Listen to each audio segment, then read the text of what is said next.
What's good, everybody out there in YouTube land? If YouTube even had land. What's up? This is Jay Watts with Uber Jeep AZ. I like another Sunday podcast. You know what I'm saying? I just been kicking back today. It was a horrible weekend in Phoenix. Horrible weekend in Phoenix. Like I said, I did a little bit driving on Friday. Saturday was just horrendous.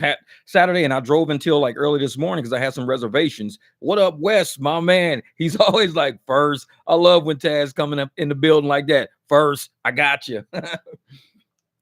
Man, but Wes, it was a horrible weekend for rideshare, man. We had events, concerts, all kind of crazy stuff. Doughboy was good. Aaron, my man, for the Republic. Yeah, look at that. Damn near nothing. Like 2:30 all weekend, man. I think I made more over last night. I made about 160, 170 bucks. That was about it. That was it. I mean, it was dry and it was events in town. Joe Coy was in town. We got NASCAR in town right now. A lot of things going on. But man, it is just straight trash out there. What up, Merle and Mr. Krusty? Krusty the crab looking ass. What's up, all for kicks? Hey, nice shift, my man. What's good? Yeah, but man, I'm telling you, Melly Mel, it was one of the worst weekends I think I've had, but I think I know why.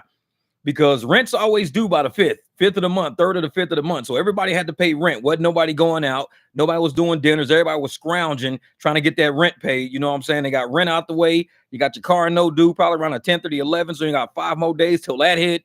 Then you got insurance hitting. Man, people just ain't got money right now for rideshare. They charging the hell out of drivers, man. I mean, out of riders. So people ain't really doing much right now. And then we just had Halloween. I mean, all week people was doing Halloween shit because Halloween fell in the middle of the week. So they called it Halloween and they was doing stuff Monday all the way through Saturday, just Halloweening it up all last week. This week it hit and it just was flat, you know what I'm saying? Because we had First Friday in Phoenix. First Friday is the first Friday of every month. Everybody goes to downtown Phoenix. They got, a lot of tents set up, a lot of, arts and crafts, food. Everybody's down there. So First Friday usually pays very well. It was whack. It was whack. What up, Tony, my man, Driven Dad? Talk to me. What's good? Yeah, and I'm like, First Friday was garbage. I'm sitting there looking around. I'm like, man, what the hell's going on? I'm doing like 1 or 2 rides here and there. They were showing me a bunch of $6, $7 rides for like 2 miles, 3 miles. It was nothing. No, all the bangers was $1 a mile or less. If you had a $20 ride, it was for 19 miles. $36 was for like 30 miles. They was trying to throw me a $47 ride for like 38 miles. That's how it was. I mean, and you know us. You know how we roll. We can do, two $24 trips to make $48. And the most we going to go is about 12 miles total. We're going to do a 6-mile trip and a 6-mile trip, $24 each trip. We're going to mess around and make 48. They was giving me 47 to go 38 miles. That's a whole 30 extra miles of driving. Plus, I got to turn around and come back. So it's about 76 miles round trip. I got to go 38 miles all the way down to Queen Creek, then come all the way back to where I'm trying to be. So I was like, nah, man, it was just, they was throwing it, man. They just keep getting extra comfort from my decline button. Dude, I went all the way down to 17% on Uber. I don't think I've ever been 17% on Uber. I'm at 17% right now. My lowest Uber used to be 21%. That's how bad. And I was up to like 34, 35%. But it's just this weekend, Uber was not paying nothing. Lyft, I ain't even mess with. Lyft is garbage right off the bat. What up, Desmond? Lyft is just garbage right off the bat. You can crank Lyft up and guaranteed your first like 10, 15 rides, you might get 2 good ones out of the first 10 or 15 because everything's going to be trash. $7 for 9 miles, $8 for 11 miles. That's just how Lyft pays. Even with surge, I was having surge on Lyft, $2, $3 surge, and it still wasn't even $1 a mile with the surge. So I was like, man, I'm not doing that. $13 to go up to Scottsdale, but it's for 16-mile drive. And I'm like, nah, I'm cool, man. Nah.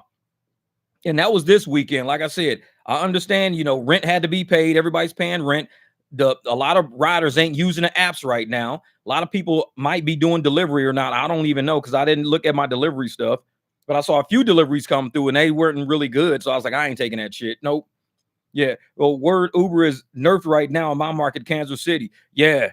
Hey, I think it's like that in Phoenix, man. I think we got nerfed out here. We got nerfed out here because it is bad. What Darian say, First Friday was pretty bad. Now that you mention it, Darian, it was people everywhere, but they were just walking. People just I think they were just driving in, parking and walk because rideshare is trying to charge people way too much. They're trying to make up for a bunch of money that they lost over Halloween weekend. So I think they're trying to charge people way too much for these rides. People are choosing to either walk or ride or get a friend to drop them off because rideshare was not booming. I mean, I took video. Now the first half of my video was screwed up because like a few of my clips, I didn't have any audio because I forgot I had audio off and I was narrating, but you don't hear my narration. So I don't even know if I'm gonna include that in my next video. But I want you to see all of the horrible shit that I was declining, horrible rides I was declining. I mean, it was just it was atrocious. I mean, it was to the point where I just had to turn both apps off. I let my seat back. I started cleaning my car down. And then I was having issues with my car. Beamer never has problems, ever. Hit 102,000 miles in this motherfucker. Never have problems. All of a sudden, I get a coolant leak the other night. Didn't leak all night. I put it back home, put it in the driveway. As I'm walking, I see this little stream coming from up under my car. And I'm thinking, damn, is my car running hot or something? But the temperature gauge never said nothing. Looked up under the car. It's a nice little steady stream coming out. I think it could be the thermostat housing might be kind of leaking on the side or something. I don't know. But I got to find it on a Beamer to see where it is. So I put this sealer in there and I was driving around. You let it cool down. I was letting the car sit for like 30 minutes. So I didn't really drive that hard because I didn't want my car to overheat. So I was doing a couple of trips. I'll sit for 30 minutes and it sealed it. Like, I mean, it's like one little small baby drip, not even the size of a penny when I had a huge puddle up under my car at first. So whatever it was, I don't know. Maybe it was just, the thermostat got stuck briefly or something. I don't know. But yeah, this shit will tear your cars up. And I ain't never had a car to leak coolant. My cars do not leak like that. So that kind of threw me off. I was like, damn, hold up. Wait a minute. I got to do rideshare in this car. I don't want this shit to burn up on me. Hold up. So I had to deal with that. Man, what Duato say? You see a video of a guy who bought a Tesla 2019, but 126,000 miles, battery shot, 9,000 to fix, warranty expired at 100K. Oh yeah, them Tesla batteries run about 20 G's, man. The Tesla battery is the entire undercarriage of the car. It runs about 20 G's. I looked at it online because I was like, man, I'm gonna see how much a battery costs. 20,000 bucks for a whole undercarriage. But sometimes it's better than going out buying another $50,000-$60,000 car. You just pay 20 grand, get a loan, put the battery on it. Now you're just paying a loan on the battery. And that's basically what your car note is. It's your battery. You're like, what's your car note? My battery. I took out a loan for 20 G's. Now, so I'm paying off right now. But I got it for like 3-4 years. I'll have it paid off. I ain't worried about it. Man. Taz West, what's up? Oh, yeah. This is 42 watching, 6 likes. Come on, guys. Hit that button. Not a lot of people hit the like button, man. That's what and see me, West, this is how I operate. What up, Lisa? I hit the like button on almost everything I watch because I don't want to watch the same shit twice. And that's just how I am. I got probably 1 million goddamn likes on my shit because I go through, I click like on anything I watch. So when I know if I pull that video up again on my homepage or my news feed, if that little thumbs up is black, I've already watched that shit already. I ain't watching it again. I go through a lot of videos. So that's how I use to watch. It don't make a difference if I like the shit or not. It's my own notification to Jeff. You already watched this shit already. Don't watch it again. Because you get about 5 minutes into it, you're like, wait a minute. I remember watching this shit. Oh, you got to click that thumbs up. That's your reminder right there. I ain't watching this shit again. I've already seen it. And me, I put out a lot of content. And a lot of us YouTube creators out there know how we roll. A lot of us, we sometimes change our thumbnails because YouTube tells us, do me a favor, Jeff, change your thumbnail because they're marketing my videos all around the world. So when I'm saying West, there's people in Thailand right now hearing me talk to West. When I say Melvin, there's people in Germany right now hearing me talk about Melvin. But my thumbnail might work in America, but it might not work in Germany. So I'll change my thumbnail sometimes. So you think it's a new video because the thumbnail's different. But if you click that thumbs up, you know you already watched that video. And a lot of YouTube creators, we have to do that. We have to change our thumbnail for people overseas. Like if I put a dog on my thing, it might sell better in the Netherlands than it sells over here in America. So YouTube says, I want to market your videos in the Netherlands today, Jeff. Do us a favor, change your thumbnail. Okay, I'll change it. But if the thumbnail is fine and YouTube don't tell me to change it, then I won't change it. But they tell me all the time, change your thumbnail, Jeff. All right, hold up. And so that's my little hack to YouTube for you guys out there. If you don't want to be watching the same shit over and over, thinking it's a new video, click the thumbs up, get that shit out the way so you already know. Even if it's a new thumbnail, you've already watched it. And YouTubers do that shit all the time. Man. Damn, this thing is moving quick. I already hit that like. Thanks, Mel. So that's what I do. I click the like in case I forgot. Usually I forget to leave comments. Yeah, Lisa, I'm like that. Even if I don't leave a comment, I click like on everything so I don't watch the same shit twice. Because we go through a lot of content creators, a lot of people that do YouTube. Like I don't do Facebook and I barely do fucking Instagram. So YouTube is all I do. So I'm always on YouTube. I'll do TikTok every blue moon if I feel like getting on there, but normally, nah, I'm just not really into TikTok. I'm just not. But I'll click like on some shit, and that lets me know, okay, Jeff, you already watched that video. So what Zig said, that guy was fast charging that Tesla to 100% twice a day. He didn't buy the high mileage version either. Fast charging any battery causes overheating. Yep. And that's why, like, my phone right now is not on a charger. I'm probably at like 80, 90%. I'll let it drop all the way about 30 or 40, then I'll charge it. I don't like charging my phone on 100%. You overheat that shit. What Talk to Me says, since listening to Jeff saying them Uber Black drivers are making a killing, I decided to listen. So I ordered a black 2023 Sentra, start doing Uber Black. Jeff the Bomb, good advice. Can't wait. Uh-oh, you gonna really get a 2023 Uber Sentra, a black Sentra? Man, that car is gonna fit like two people in that shit. That's it. It's probably a two-door. It's probably a two-door, and the back seat's like a half seat. Uh-oh, Daniel, what do you say? Daniel says, sitting in the ride now, declining and reclining. That's what I like, declining and reclining. That's a shirt, motherfucker. Declining and reclining. Uber. I had to do some Uber Eats. Has been keeping things, though. Yeah, I've tried to do a couple of Uber Eats things, and I get some good ones in there. I see some good ones in there.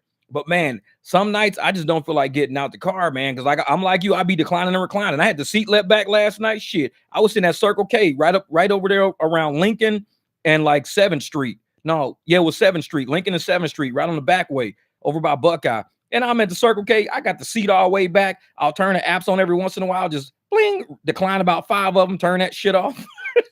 You got to do that sometimes, though, man. Like I said, we work for ourselves. We don't have a boss to tell us you can take a break right now. Like, we could take a break when we feel like it. We don't be, hey, man, it's your time for a break. Go on break for 15. Man, I'll take a 30-minute break right now. I felt like it. And that's the joy of rideshare. We don't have to sit around and ask for a break. You know, if you don't feel like driving right now, turn that shit off. Get out. If you at a park, walk around the park real quick. Stretch your legs out a little bit. Shit, walk, sit back, get on the phone, talk to somebody, carry out a phone conversation you should have had. I mean, this is your time. And a lot of people think, you know, because we leave the house at 7, we're working the whole time. This is not employment. This is contract work. This is not employment. If I leave my house at 7 o'clock, Lord knows what I could be doing. I could be sitting in the casino right now watching the game. Motherfucker say, well, I saw you on the app at 7. I didn't see your next ride till 10 o'clock. So you think I was working for 3 hours? I could have been sitting in the casino watching the fucking game. You don't know what I was doing. We're contractors. We're not employees. So that's why I tell people, don't worry about these online time haters, these clock watching motherfuckers. We're contractors. We're not employees. We don't have supervisors. We don't have bosses. We don't roll like that. So what is it? Uber taking 55% from me. Yet I do all the work. Their services and booking fees way too much. Just make it a flat rate. They have the nerve to ask how satisfied I am driving for them. How satisfied are you? Not very. They need that shit on there. Not very. Fuck that. And that's what it is. You know what I'm saying? A lot of us are seeing, you know, riders pay a lot of money. They're paying a lot of money.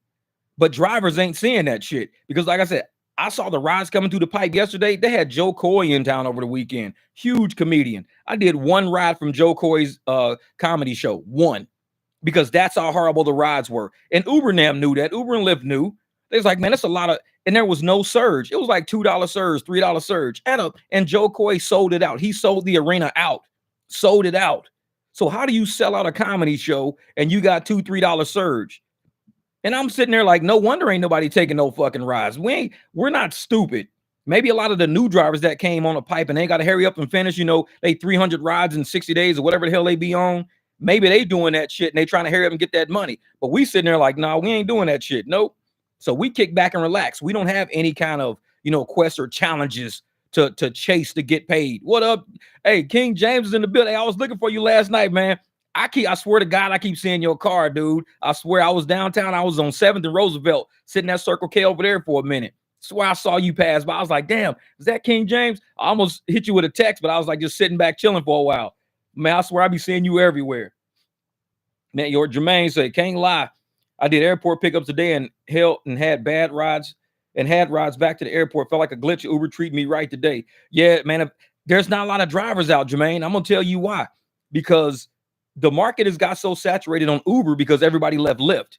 Everybody left Lyft. So Uber right now is like, I think we can like take advantage of this situation. Let's send a ton of rides out. Let's not put any surge out. Because I did a video last night. I had a $7.50 surge. $7.50.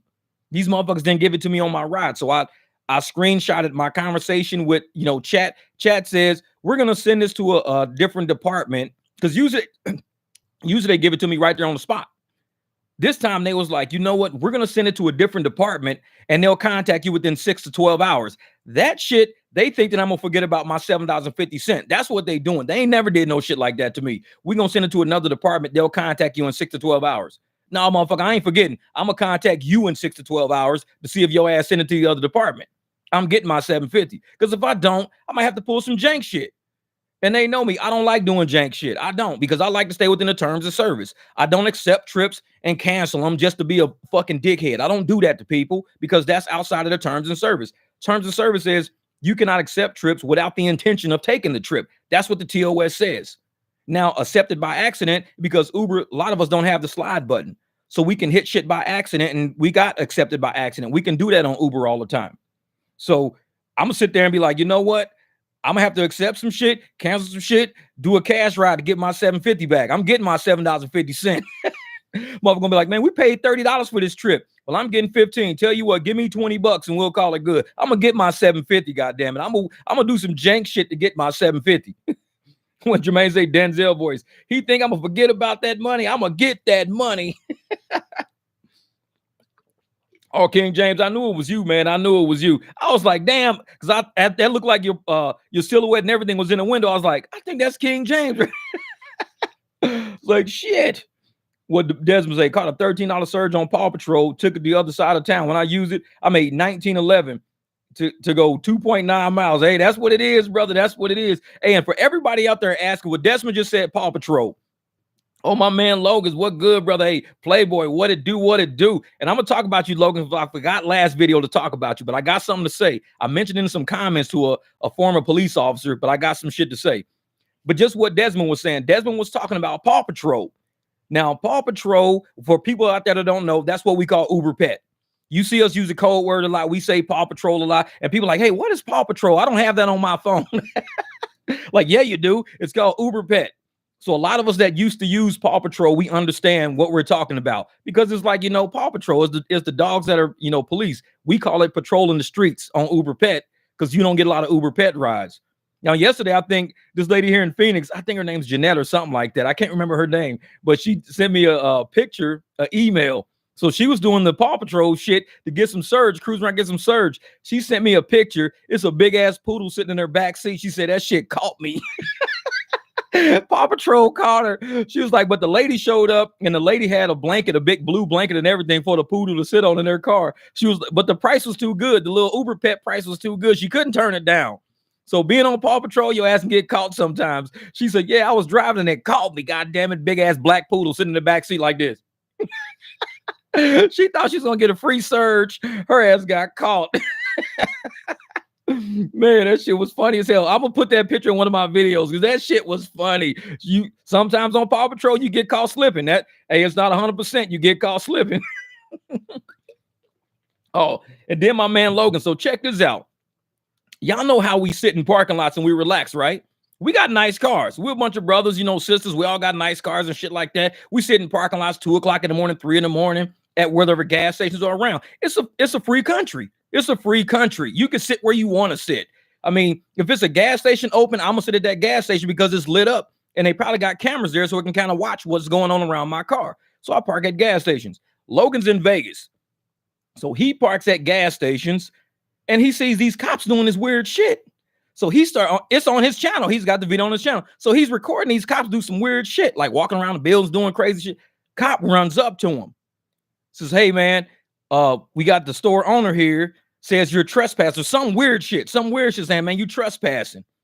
And he was like, what? He said, the old dude that's in the store? I talk to the old dude all the time. He said I was trespassing. He know me. But see, Logan got a nice ass Benz. He's got a nice ass Benz sitting out there, doing Uber Eats and delivery, kicking back in the parking lot, waiting on some shit to come through. See a brother in the Benz. Cops start saying, well, in this area, it's a lot of prostitution and pimps in this area. So we think you out here doing something other than that. So he gets his phone out and he's like, dude, no, look, I'm doing Uber Eats. Look, check my shit out. So you can hear the cop going through his phone and everything. And he's trying to explain to the cop that he's just doing Uber Eats in a fucking Benz. Shit happens, man. We got Teslas and shit. Teslas are more expensive than our fucking cars, but nobody stopped Tesla drivers saying, hey, you a pimp? It's like, motherfucker, you a pimp with a quiet ass car driving around town? No, no. So Logan is sitting there trying to argue with the cop. The cop is trying to say, first, you're trespassing. Second, are you pimping and pandering? And I mean, the cop is making up crimes, and as you're listening to the video, he's making up crimes as the video rolls on. And Logan, he's recording it all. And I don't think the cop is knowing he's being recorded, because he's like, well, you could be sitting here, there's a lot of prostitutes out here. You could be working girls. You could be pimping. You could be doing. And he's like, I'm not doing that, man. I'm a driver. Also, you're a driver with this car. It's like, yeah, with this car, motherfucker. This is my car. I love my car. And the cop is like, well, we've been having like a lot of activity in this area, a lot of, prostitution and a lot of pimps and stuff in this area. I mean, he is pushing for Logan to be a criminal. And Logan, the whole time, he's got his cool. You can listen to the video. He's got his cool. Because me, I'd have been like, man, if you don't get the fuck up out my face with that dude, I got a ride coming up, man. I got to get going. But Logan is like, no, man, I'm trying to help you, officer.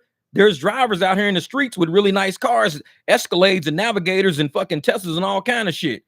We got a lot of nice shit going on out here in these nice cars. We got Lux, we got Uber X, we got Uber Black cars. We got a lot of nice cars out here.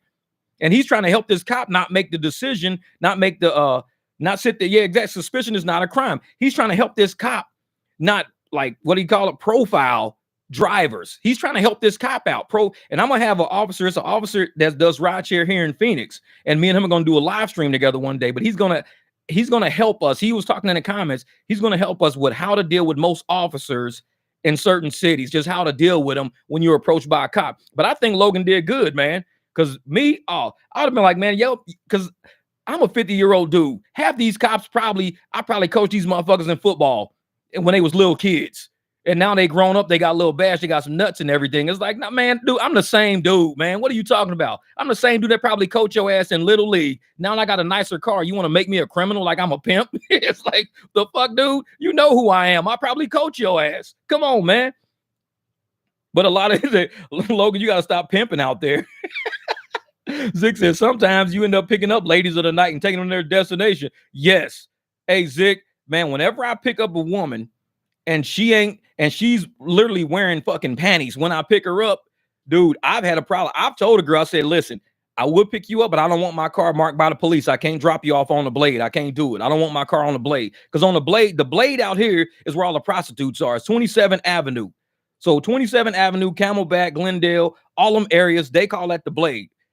I don't want my car over there. So if I take a kid to GCU, now GCU is just past the blade. So I'll take some kids to GCU, drop them off. I hit the highway south right back to the airport. I don't fuck around on the blade because I don't want my car marked by no police. Because one day they're going to see me dropping off some prostitutes or something like that. And they're going to say that dude's probably a pimp. Now I'm getting investigated. I'm getting arrested. My car gets impounded. I got to call a attorney and all this crazy shit.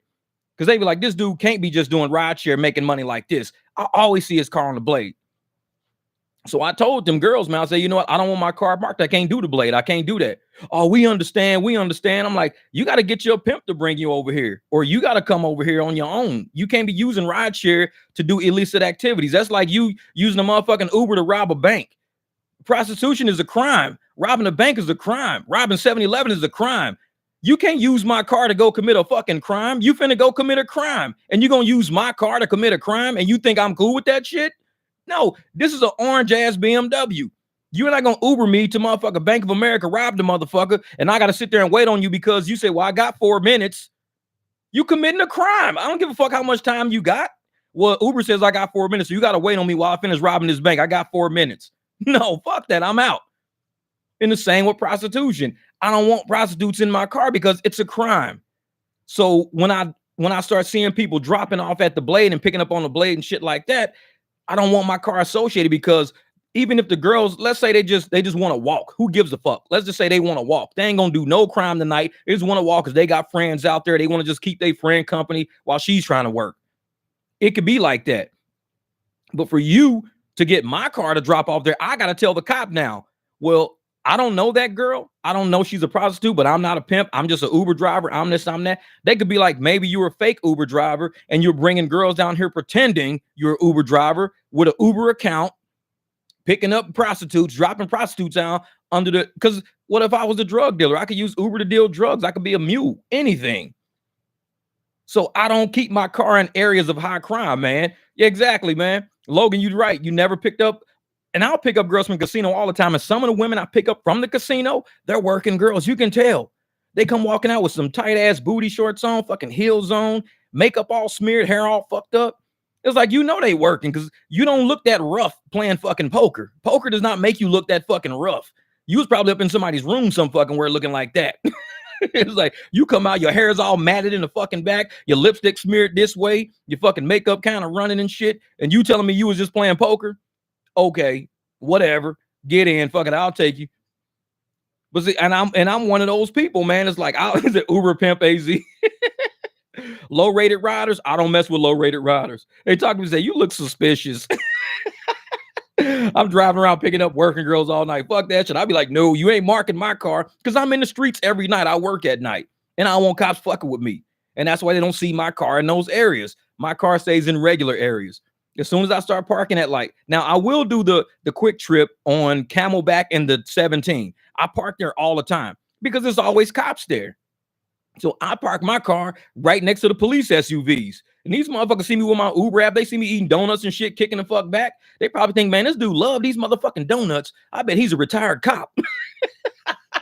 No, I ain't no retired cop, motherfucker. I just like donuts. Ain't nothing wrong with that. Yeah. Oh, a Tesla is ideal for rideshare. A Model Y is probably the best ones you can get out there. So those are Bud Light drinkers. Those ain't prostitutes. Those are Bud Light drinkers. They're Bud Light sales reps just walking the streets at night trying to get motherfuckers a drink. That's all. We're Bud Light sales reps. We ain't prostitutes. What do you mean? This is how we have to dress for work. Man, that's funny shit. What commuters say, hey, I can spot working girls at the airport flying into work a few days, fully made up, dressed and buttoned up, 7 a.m., red off, man, real shit. And they'll come in, you know, super tight ass shorts and super like dressed promiscuous as hell. Just walk through the airport because what they do, they know a lot of businessmen travel. And businessmen travel. So what do businessmen do? They see these girls at the airport. Hey, I got a hotel. The girl be like, hey, I got a hotel too. Hey, she at the airport working. So she done already made a G before she left the airport. She got, you know, 2 or 3 business dudes cards on her way out the airport. So she already made her flight money right there. She landed and made her money. So she don't land, make her money at the airport. I got 2 or 3 business dudes I got to see this weekend already. So I got to go into the club, dance for a couple of hours. I got 2 or 3 appointments later. Man, these girls, you see them in the airport. They working. They know they work. I mean, I lived in Vegas for 15 years. I know what the shit is like. I know what it's like. Women don't dress like that because they just feel like running errands. I mean, you can wear anything you want to wear. You can wear anything you want to wear, but today you choose to wear your advertising. You're advertising. You're going to get your money. I ain't mad at you. Do your fucking thing. But shit, a lot of motherfuckers, they end up dead. They end up dead. Prostitutes end up dead. Motherfuckers don't want to pay that money. Something happened to them. Jermaine said, Jeff, you seem to know a lot about this. Hey, duh, I work casino, man. Most of my life I work casino and Vegas casino at that. And I live by the airport. I flew a lot for work. I didn't have business cards back then. I had a little BlackBerry, so I couldn't give out my number. I'm just kidding. No, but serious though.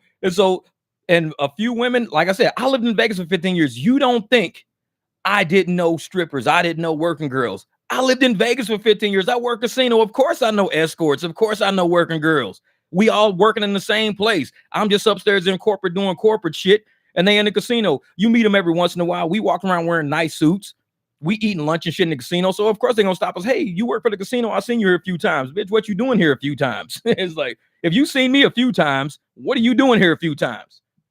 And it's like, they get cool with the bouncers. They get cool with the people in the club. They get cool with a lot of people in the casino because working girls usually get arrested. They get arrested in casinos. If you don't get 86, you get arrested. So they try to have an end. They want to have an end. Like I said, I was there since I was 22 years old up to 38. We know a lot of working girls out there. We're not stupid. We know what's up. So I'm like, you know, I just stay away from that shit because I had a clean career and because I was registered with the SEC. So if you're registered with the Security and Exchange Commissions and you got a felony on your record, you can't sign financial statements for a casino. And I signed financial statements for a casino. So I kept my nose out of all that shit. I didn't deal with that. But I knew who these people were. I just didn't associate with them. I talk to motherfuckers anywhere. Play basketball, swim, play golf, be a prostitute. I'll talk to you. I don't give a shit. I might not have nothing to do with you, though, but I'll chat with you. We can hang out and talk for a minute. I'm not gonna say, oh no, I can't talk to you. Fuck that. I ain't gonna sit at the bar with you and leave the bar with you, because then I'm seen on camera and I could be linked in. Because like I said, we meet with the FBI almost every other Friday. We met with the FBI. So you're gonna have your accountant, your assistant controller of the whole casino doing your financial statements, walking around with escorts every fucking day. I'm going to jail. I'm going to jail if that shit happens. So I just don't deal with that shit. I know those people. I just don't deal with those people. I was like, hey, what's up? Hey, what's up, girl? What's good? We chat, we laugh, we talk, we keep it moving. And they know me. So I know them. If I see them in public, I'll speak. Hey, what's good? What's up? Because we all live in Vegas. We all live in Vegas. I mean, they're humans. They just do a different line of work than I do. Their work is, under the radar and is, criminal. I don't do criminal shit. It's like I've never dealt in that realm, which is why I kept my record clean. And I'm telling you right now, to be a black dude from the hoods of St. Louis and Memphis and everything, only been to jail for misdemeanors. I ain't never had a felony, no shit like that. That's hard fucking work. That's hard work. Because we're around criminals every day, all day in the hood. Everybody's trying to link us to some shit to help them. Everybody's trying to conspire with us to help them get money, telling us we gonna get some money if we just link up with them. And I'm like, nah, I'm cool, man. I'm cool on that shit. Man, you sure, man? I'm telling you, it's a lot of money, man. It's a lot of money. I'm like, nah, man, I'm cool on that shit, dude. I'm telling you, man, you should roll with us, man. You should roll with us. I'm 50 years old. I ain't never had a felony. Coming from the hood, that's a hard month, because it's a lot of temptation out there. Because you see the first H2 Hummer I ever saw was a stripper I knew. It was all white. And she came to the bike spot. She was a stripper. I ain't never seen an H2 before. She bought that motherfucker and drove that shit to the bike lot. And we was like, damn, what is that? It's a Hummer H2. We was like, that shit's crazy. I was in Vegas. Yeah, that's right, Logan, man. Clean record and all, man. Clean record. And I tell people, we grew up around criminal activity. So being an Uber driver, especially at night, Uber and Lyft at night, we know where we should and shouldn't go. We know how to navigate shit because we did it our whole lives. You can't pull no quick shit on me. You can't be like, hey, man, do me a favor. Stop at this spot right here. And then I'm going to run in here. And then my friend, he going to drop off this for us. And then I'm going to take it over. No, that shit already sounds shady already. Take your own car or call a friend. That shit already sounds shady. I ain't fucking with it. And so I'll tell people right off the bat, I don't do no stops. If you want to stop at Circle K, that's cool. But if you want to stop at this house, then go by this house to drop off what you just picked up, and then I'm going to bring you back home. No, that's a transaction that I don't know too much about. I don't even want to know much about it. Damn, I'm moving to Vegas and strictly going to pick up hookers. Man, they tip well, yeah. That's right, Zick. A lot of money and more like a lot of danger and a lot of time served. I'll pass, man. That's what I'm saying. It ain't worth it. It ain't worth it. Do you want to sit somewhere for 5-6 years of your life while you sitting in a prison cell with no windows and shit, eating motherfucking warm ass fruit and motherfucking stale bread because somebody's going to help you get an extra grand doing some shady shit? That extra grand ain't worth it. I can make a grand driving. So why you going to try to pay me a grand to do this and do that with you? No, fuck that. And see, that's what people do in the hood. A grand to them is a lot of money. In rideshare, we can make a grand in a weekend. These motherfuckers, they get a goddamn, they get a tax return for $3,000 and they think they hit the motherfucking lottery. Shit, we got Jay Michelle make $3,000 in less than 52 hours of driving. It ain't the lottery. It's called getting your shit done. It's going out there and working. What up, Hot Facts? Robert Reese, my man. And so to us as rideshare drivers, when people don't value who we are, we've seen a lot of money go through our hands. We've seen a lot. I mean, $200 tips in cash in your hand, $50 tips cash in your hand, and you doing shit for 5-10 minutes, getting a $50 tip 5-10 minutes. We see a lot of cash transactions going. And these apps know we see a lot of cash transactions, and they don't like us having the money that we have. I know they don't like us having this money because with money comes power, and drivers start having a little more power when we start getting more money. We have the power to decline shit. We have power to say, no, we ain't fucking with that. Because we got money now. They want desperate. When you have desperate people, like people from the hood, they always doing weird shit to get money. We don't have to do weird shit. We drivers. And a lot of people don't understand that drivers are valuable motherfuckers. We are very valuable people. And you guys are low skill. You don't do shit. You're low skilled. Motherfucker, you have no idea who you're talking to. But you don't have to know who you're talking to. All I'm doing is giving you a fucking ride. So I'll play the game. Yeah, I'm not valuable. But when they really see like what we got and what we do, they go, damn, I should probably quit my job and drive then. It's like, exactly, motherfucker. I didn't tell you what we make it, and I don't tell you how we do it. But yeah, say my big tip was $100 bill. That's right. And yeah, Logan, man, we still in these streets, man. And we know how to navigate. We know what's going on out there. We're not stupid. We're pretty sharp drivers that we know how to navigate. And we're home every night. Been doing this shit for like almost 5 years, man. And I done came home every fucking night in over 5 years. Ain't been arrested. Ain't had no jank shit happen. Nothing like that. It's hard to navigate these streets, man. You got to have street knowledge. You got to have street skills. If you don't have street skills, you don't have street knowledge, you might end up, carjacked. You might end up arrested. Because how many Uber drivers out there probably got involved in some jank shit and now they part of a group that they just met earlier that night. But it's like, man, we're going to give you 300, man. Just do this for us. Just do this. Next thing you know, the Uber driver and everybody else is arrested. It's like, fuck that. I ain't got time for that shit. I ain't doing that. I'm cool. I can make money driving. I know I can make money driving. I just need the right environment, an event, some surge, some good tips. That's all I fucking need. I don't need all that extra shit. And we're all doing well. We all doing well. What Slumpy says, Jeff, do you take low-rated riders? Only take 4.7 and higher on Uber. Well, it depends on what the money is. I don't really look at the rating as much as I should probably. But if the money's not good, I don't take them any fuck. I don't give a fuck if they 5-star. I'm not taking them. I'm all about the money. Because I'm a big dude, you know what I'm saying? I'll take a 4.0. A 4.0, I'll knock a 4.0 motherfucker out flat on a back in the parking lot. 4.0 don't mean nothing. Because if it's $20 for 4 miles, I'm going to take the ride. I don't really look at it. So somebody said, well, man, you a 4.0. Now, if it's a long drive and I'm already iffy about it anyways, I might not do a 4.0. Because it's a long drive, and I don't feel like doing this shit anyways. They could be somebody that just, they got low rated because they stink. Low rated because they always, changing the rides and shit like that. And it's like, man, it could be anything with a low score. You don't know what a low score could be from. So a lot of times I don't even look at the low score. I look at the money. And if the money's right and I'm looking at the time and everything else, if the score is kind of fucked up, I'm like, let's do it. Let's do it. Because I got a mean ass fucking left hook. I got a mean left hook on a motherfucker. I'm like, try me if you want to. I'm only an Uber driver when I'm driving. When I'm not in this fucking seat, I'm a whole nother motherfucker. Don't let me get out of this seat. It's like shit. What is it? That sounds like a movie that's about to be made. Uber driver turned transporter. The man, hey Reese, that's what I tell people that shit all the time. We're like Jason Statham. We're like transporting. We all got like fucking race cars and luxury cars and shit. We out here being transporter out here, man. We be getting it. I tell motherfuckers, what you say you running a little late? You're good. Don't worry about it. You good. Shit, the other day, and I didn't even know that till I woke up yesterday. So I did a trip. It came out like $9 for like 3 miles. Something weird like that. Woke up yesterday. I got it on video. Woke up yesterday. Big ass $20 tip on my fucking screen. Them people tipped me $20 for that shit. I was like, damn, okay. And Lyft gave it to me? Damn, okay, Lyft. Yeah. Hey, Jose said, guy gets in your car, smells like armpit. What do? You put that shit on last ride. First thing you do is you put that motherfucker on last ride because you don't want the next rider to think that's you. Put that shit on last ride. When you drop them off, go around the corner, let down all the windows, get your spray out the back, wipe your seats down, get that bacteria out of your car.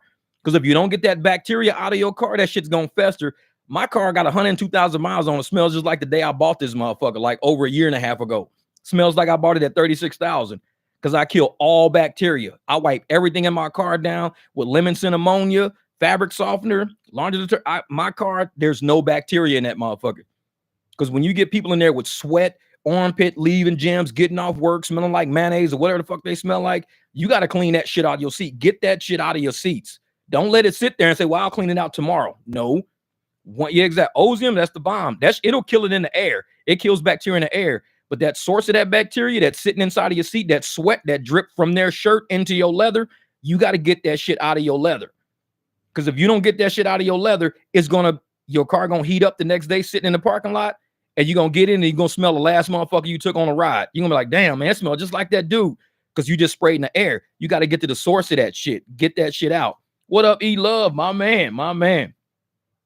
So Jeff, these drivers mess around and find out. These riders are mess around and find out. Yeah, exactly. Because I'm an easygoing person, man. I have fun. Motherfuckers get in my car. We having fun. We laughing. We talking.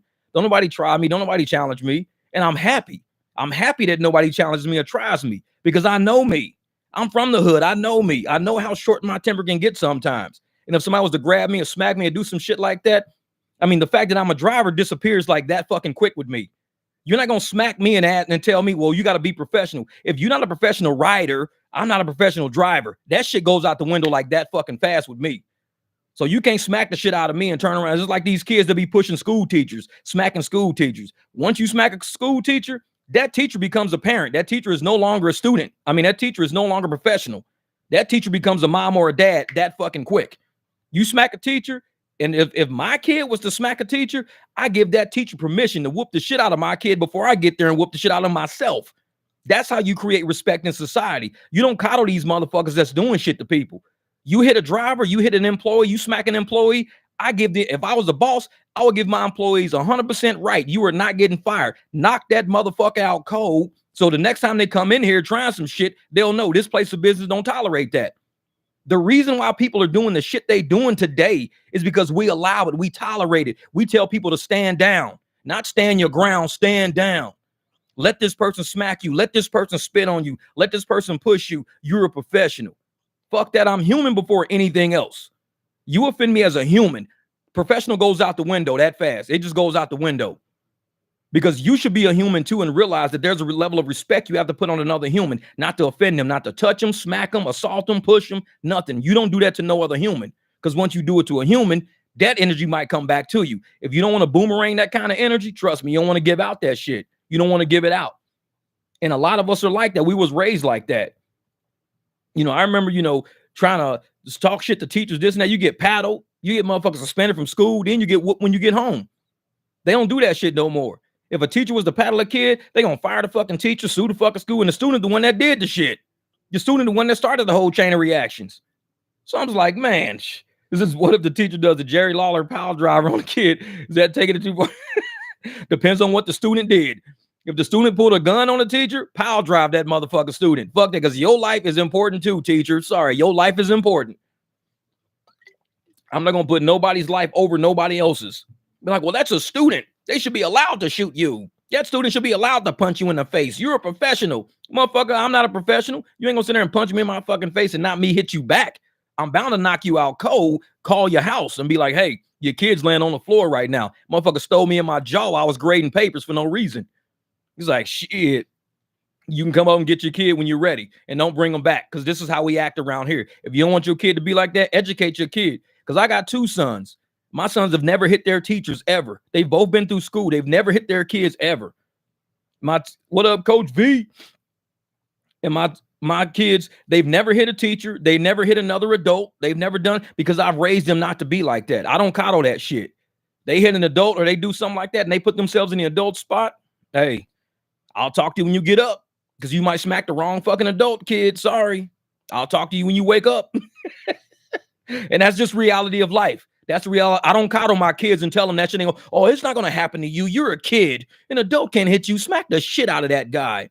He can't hit you. He's a teacher. Smack him in his face. He's just a teacher. He can't touch shit. That's the problem with society now.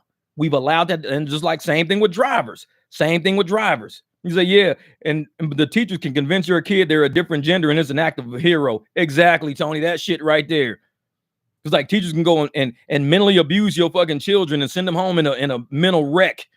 And it's like, now you got to deal with this kid in the mental wreck that don't know if they're a boy or a girl or whatever. And they got to sit there and deal with it. You got to deal with this at home, at dinner table.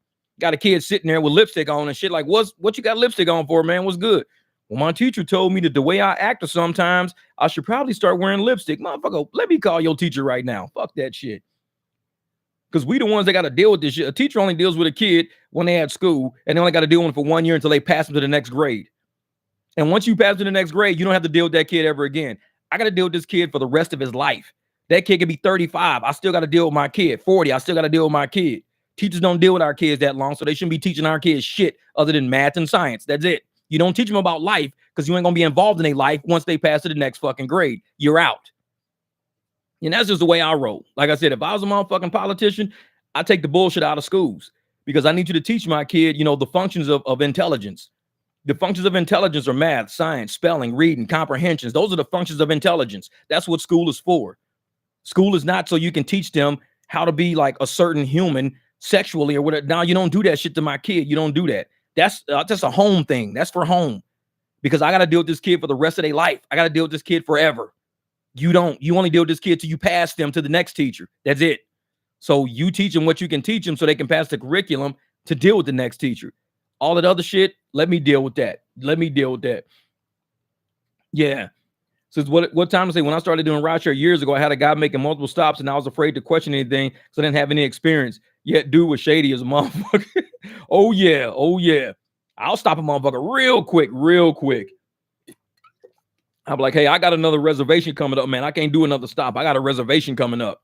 Oh man, I know you had a yeah, I got a reserve ride coming up on my other app. So with the reserve ride on my other app, I can't keep doing stops for you, dude. I got one stop and that's it. That's it. I got to get going. You got to call another Uber because I got reservations. And they can't say, well, you can't do your other reservations. The fuck you can't. Like, motherfucker, I will end this motherfucker where we sit and I'll go pick up my reservations on my other app. You can't tell me not to. You ain't my boss. I accepted the first ride you did. I accepted the request as you sent it to me. That's what I accepted. When you sent me this request for 6 miles, I agreed to doing 6 miles with you. Not 6 miles and let me add another 4 miles. Now I got to go 10 miles. Now I got to go all the way back home 14 miles. No, I didn't accept all that shit. I accepted 6 miles. That's what I accepted. I'll deal with that.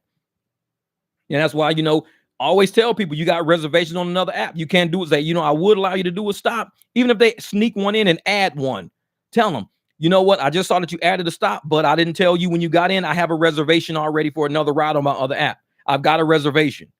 So you can't do this stop because I'm not going to make my reservation if I do this stop. Oh, we sorry about that. We didn't know you had a reservation. Well, I didn't even know you wanted to do another stop when I accepted this ride. Had I known you wanted to do a stop, I would have never accepted your ride. So I agreed to a one-shot deal. That was it. Yeah, when they add a stop randomly, tell them, no, you can't do that. You can't do it. Because I have reservations on my other app. I got to be there. I only accepted this ride because I saw the time frame and the mileage, and it's getting me to where I need to be to get to my reservation. You add another stop, you're taking me way out of where I got to be. Now I got to turn around and come all the way back. I'm going to be late for my reservation. So you got to take that stop off. And if they go, oh, man, well, I can't. Fuck that. End the ride right where you at. End it. Pull over at Circle K. They can get out, eat a motherfucking donut until the next person show up. But that ain't your responsibility no more at that point because you didn't accept that from the get-go. And the apps need to stop allowing that shit. What they need to do, like I said, they need to have how many passengers we picking up. Not only how many passengers we picking up, but when somebody wants to add a stop from our fucking back seat, it should flag our phone immediately saying, customer would like to add a stop. Is that okay? Yes, no. That's all it's got to say. Passenger would like to add a stop. Is that okay? We'll hit no. And oh man, my bad. I was trying to add a stop. I know it because the shit came up on my screen. It was like, and I'm not, because I have a reservation, right? When I drop you off, I got to head to a reservation I got on my other app because I'm running 2 apps right now. And you didn't know that just jumping in my car because you never asked me, hey, are you doing anything? Can I add a stop or is it okay? Are you doing anything after my stop? You didn't ask me shit. You just jumped in and said, oh, I got this car. I'm going to run this shit. No, you're not. No, cancel. I'm done. I don't do that. And it's a disrespect thing because when you summon a driver and a driver accepts that initial request, that's a respectful request right there. He knows what he's doing. He accepted something that said, listen, I know I'm doing 10 miles. I know I'm getting paid, $14, $15 for it. And I'm cool with that. I'm cool with that. I'll do it. But when you jump in the car and you go from 10 miles to, okay, I'm gonna have to go really 18. No, I didn't accept that because that's not cool. I didn't accept that when I accepted your ride.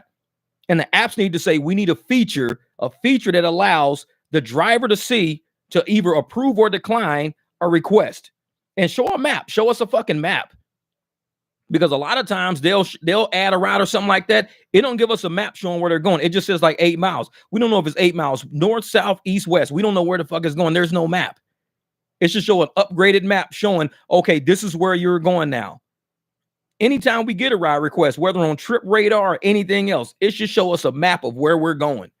Because not a lot of people know these streets like that. Not a lot of people know stuff. When it says 8 miles, 12 minutes, it never shows what direction or anything we're going into. It just says 2 miles to pick up. Then it says 12 minutes, 8 miles. Okay, what direction? It's just sitting on Trip Radar. Give us a map so we know if it's going east, west, north, or south. We need to know shit. Because we're contractors and we deserve to have the information up front. Where are we going? Am I going? Because I might want to go north. But I might decline the ride because I didn't know that it was going north. I didn't know that. I just saw 8 miles and I didn't know what direction it was in. So I just hit decline. But then you can send me the ride the next time and you show me something going 8 miles north and I accept the shit. And you can be like, wait a minute. We just sent you that same ride and you declined it. Well, you never told me what direction that shit was going. Tell me where this shit's going and I might accept it. I mean, you got to give drivers a lot of information. We're navigating out here in these streets and we're trying to get shit done. A lot of drivers that are high AR, they just do whatever. They just drive around in circles. They just do whatever. It don't make a difference where they're going. We have a purpose to how we drive. Either I'm trying to get downtown, I'm trying to get to Tempe, I want to get out to Avondale, so I'm looking for rides that'll get me closer to that way because I'm working in that pattern. A lot of drivers just take whatever and they end up all over the fucking town. They have no idea where they're going. They're just driving around. And we ain't all like that. Yeah, what Desmond say? I had a dude try some shady stops with me one night. I left him at the first stop and threw his shit out the window while I was riding away. Hey, I'll be ready to do that shit, man. I'll be looking in the back, see like, can that motherfucking backpack fit through my window? I'll be thinking of that shit, man. Leave that shit right on the ground, chunk, and drive the fuck off. Like, don't leave no anchor in my car, goddamn it. Don't do that shit to me, man. William, my man, William Arezzo, he says, accepted the original contract. You change the contract, I void the contract. That's right. And that's how it should be in rideshare, because we're contractors and we're making each transaction is a contract. Either we accept it or we decline it. That's it. And it's the same thing when an amendment to a contract. When you do an addendum to a contract, you're just updating the contract. If I say, okay, this is what we're going to do. Oh, actually, I have an addendum. We're going to actually do this. I need to approve the addendum because it changes the contract. It changes the contract. So for riders not to have a say in people adding stops, adding multiple stops, changing destinations, because you can get in and change your destination. You could get in the car and you say, oh man, this is cool. $13 for 4 miles. That's what's up. $13 for 4 miles. They changed the destination. Now you're going from 4 miles to 12 miles. It goes from $13 to $17, but you're going 12 miles. So you was getting $13 for 4 miles, almost $3 a mile. And now you're getting like $17 to go like 12 miles now, which is like a little over $1 a mile. And you might not want to go 12 miles out that way. So the apps need to institute something that says whenever this rider sits their ass in your back seat and there's any change to it, a little prompt pops up on your screen that says rider changes destination. Is that okay? Yes, no. Or please confirm. Yes, no. Something.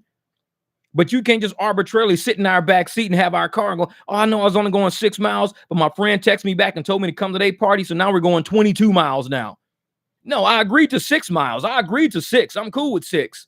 22, that's away from the surge, man. I'm not going to make it back in time to get that surge. I'm cool to go 3 miles north because I'll be at the tip of the surge. I can go 3 miles north, be at the tip of the surge, get some surge. I can go a mile and a half, still be in the surge. I can go 2 miles, still be in the surge. 22 miles? You change that shit to 22 miles? Well, my friend just texted me back. We need to confirm that shit. We need to let me know if it's okay if I really want to drive 22 miles out. Because you know that shit's going to go from $9 to go like 3 miles to you're going to go 22 miles and they're going to give you like $18 now. So you ain't even making $1 a mile now. You went from, 9 for 3 miles to make $3 a mile to now 22 miles for $18. You ain't even making $1 a mile. Sometimes people don't want to do that shit. Drivers don't want to do that. So we've got to kind of find ways for this app to be better for drivers. They're so focused on riders, man. So focused on riders. Like one thing I read the other day, I heard the other day, I was listening to a video and it was talking about how David Risher is so focused on riders. What up, DJ? And I'll tell you right now, man, the professor is right. The professor was right about that one. He was right. These motherfuckers are so focused on riders right now. So focused on riders. They're forgetting the revenue generators. It's like you trying to sell a house to people, but you don't have any real estate agents. So let's say a home builder is just building houses everywhere, but saying we don't want no real estate agents involved, or we don't want to pay any real estate agents. Real estate agents are not going to sell those houses if they're not getting paid to sell those houses. Real estate agents going to be like, wait a minute, if you sell a house for that home builder, they don't pay you. They give you like $200. It's like you can make $200 selling a fucking car for like $6,000. These $300,000, $400,000, $500,000 houses, you telling me the travel agent, you telling me the real estate agent is going to only get like $250 because the home builder is going to keep all the money? It's like, no, fuck that. The real estate agents will not sell those houses. And that's the same thing about rideshare. Drivers are not going to accept these rides. We're not completing these transactions because the money is not there for us. They're so focused on the house. They're so focused on the rider that they're forgetting about us, the people who actually generate the revenue, who complete the transaction, who get the shit done, who do the hard work. Because if we're doing the hard work, we out here driving and doing all this shit, where's the money? Why don't we get part of that money? Why are the apps getting, 70% of the money, 60% of the money? All we're getting is like $8. $8 out of like $28. $8 out of $24. $8 out of $22. Why are we only getting $8 for this shit? We should be the ones getting like $14 out of 20, $14 out of 24. We should be getting that. But we sitting here watching these apps generate all this income based on our work. And they're saying, well, we're rider centric. We're focused on riders. Well, these riders ain't gonna get no fucking where if ain't no cars for them to get there in. Because we are gonna bounce over to Uber, or we're gonna bounce to Hum, or we're gonna bounce to We Rides, or we're gonna bounce to Vail, or bounce to anybody we can bounce to other than the app that's not paying us. We're gonna find a way to get money because we got the vehicles. They can't even sell, like these apps cannot sell those monthly little contracts they got. Like, hey, you should get on Lyft Pink or Uber Pro or whatever the fuck they got going. You can't do all of that if the riders know I'm never going to get a ride on that app because I never get a ride on that app. Why would I want to buy a monthly membership to an app that I can never get a ride on? The best way for you to sell a membership is to make sure that that rider has a ride. The best way to make sure that that rider has a ride is to pay that damn driver to get there and get that rider. Without a membership, pay these drivers to get there and pick these people up. Pay these drivers $2 a mile, $3 a mile, whatever it takes, $11 a mile if it's surging out. And they only got to go 3 miles, $33 for 3 miles, big ass surge sitting on there. Pay these drivers that money. Get these drivers to pick these people up. Because how you going to sell these people packages to get memberships on these apps when they ain't getting picked up any fucking ways? I'm not buying no membership to no shit when I can't even get a ride on it. That's stupid. It's like buying a membership to a gym that ain't got no weights in them, motherfucker. You say, I just bought membership to a gym, but they ain't got no weights in there. Well, why the fuck you buy a membership to a gym with no weights in it? Because they told me they're going to get weights one day. Well, they've been saying that shit for like 2 years. They ain't had weights in there for 2 years, and you just went and bought a membership? How stupid are you? You the stupid one to buy the membership. And that's why I tell drivers, you the stupid one for buying the membership as a rider to an app that ain't even paying its drivers. You bought a membership to an app that ain't paying drivers, and these riders know we ain't being paid because we talk about it all the time. We talk about the DoorDash shit, and we're going to get on that. What up, Brian? My man. I appreciate that, brother. Yeah, it's like a pimp that focuses on the Johns and he starts losing his hoes. Zick, you got it right. Zick put that shit down like that. Hey, it was like a pimp who focused on all the Johns and he started losing all of his hoes. You ain't paying your hoes, man. I like that shit. That's funny as a mother. man, that shit's funny as hell. Yeah, Zick, and people who add rides will eventually have a hard time finding rides. You just know they racking up, number 3 ratings so they don't match with drivers again. I'll do that shit all the time. 3. And I'll do that, man. 3. I'm not doing it. Like, not doing this ride ever again. Because this person, they was already kind of bitchy and crabby the whole time, complaining about the wind. Can you let the window up? Motherfucker, there's a window control sitting right next to you. Let that shit up. What the fuck you asking me for? You ain't a child. You're a grown-ass motherfucker. Is there any way we can let this window up? Yeah, there's a control on the door right there. They put a control on every fucking door in this car. Just turn around and hit that motherfucker and your window goes up. Is that easy? They do it like that in every car. But it's like, man, they be, you driving too fast. Exactly. You driving too fast. Is there any way you can make turns a little slower? Like, motherfucker, can you sit on the other side so you stop smacking your head on my window? Motherfucker, pay attention where we going.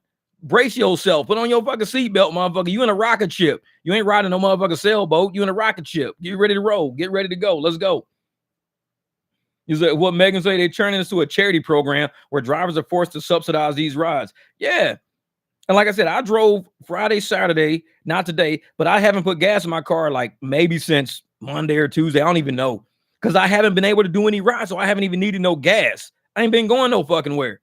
Like, so every time I go out and drive, I did like 10 rides last night. 10 rides it probably didn't even run me a half or a quarter of a tank. Run me a little less than a quarter of a tank because I ain't going nowhere. And I'm like, dude, at least I like to use a quarter of a tank, maybe a little more of a quarter of a tank, get about $150, $200. Let's get out here and get this fucking money. But nope, it ain't even rides like that out there. Lyft had a ton of $7 rides one night. I was like, man, forget that. I ain't doing no $7 rides all night. Y'all not getting me like that. Do 20 rides for $140? No, hell no. I could do 10 rides for that. It's like, why I need to do 20? Lee, what's up, Lee? My man, thank you for speaking for it. Hey, from Hawaii. My man, I was down at Waikiki Grand one year, man. I went over the North Shore and everything. Saw the big ass waves on North Shore. That shit was crazy, man. Hawaii is my spot. I want to get back one day, man. I want to get back.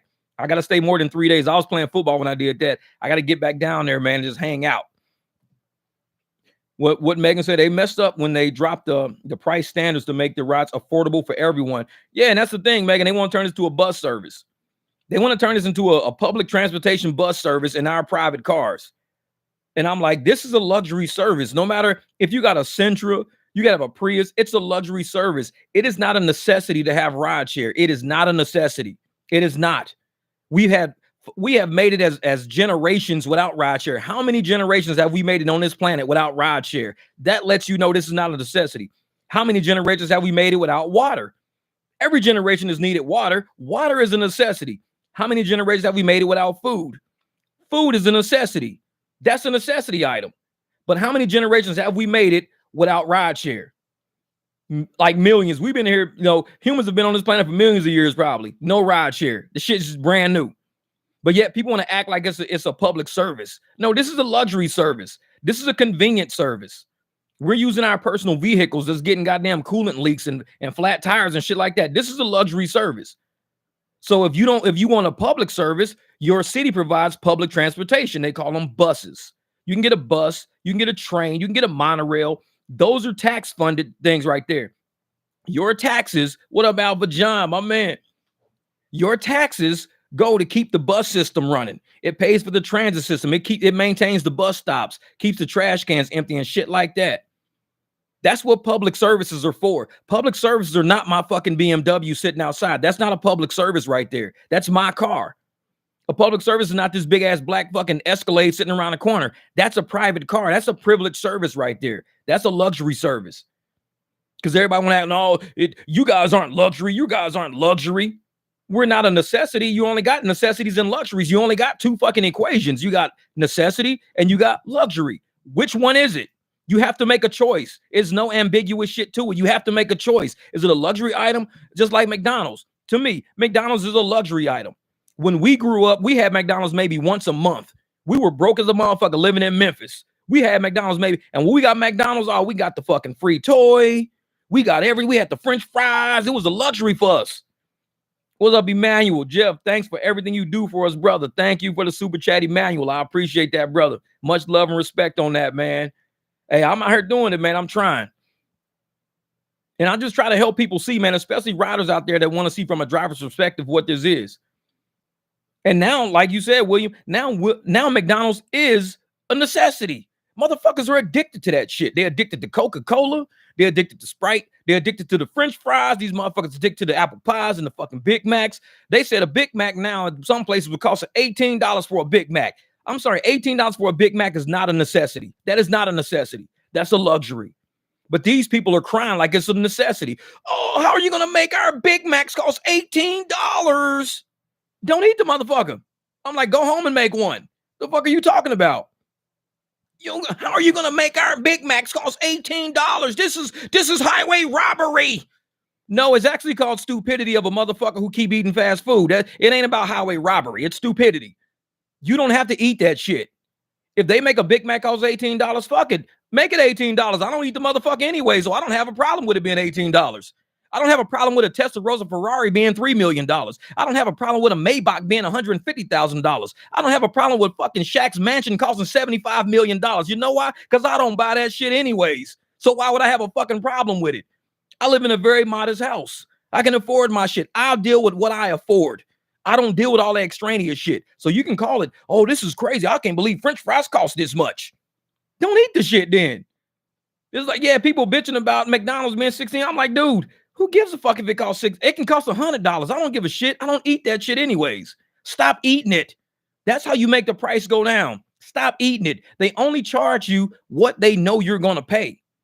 They charge you what they know you're going to pay. And that's how rideshare works. They're charging these drivers up the ass because they know they got to pay that to get out of a club, to get out of a concert, to get out of the airport. They know they're going to pay that to get out of there. That's why and drivers are saying, we just want our fair shake. If you charge the motherfucker that much and they okay with paying that much, we would like a fair shake on that.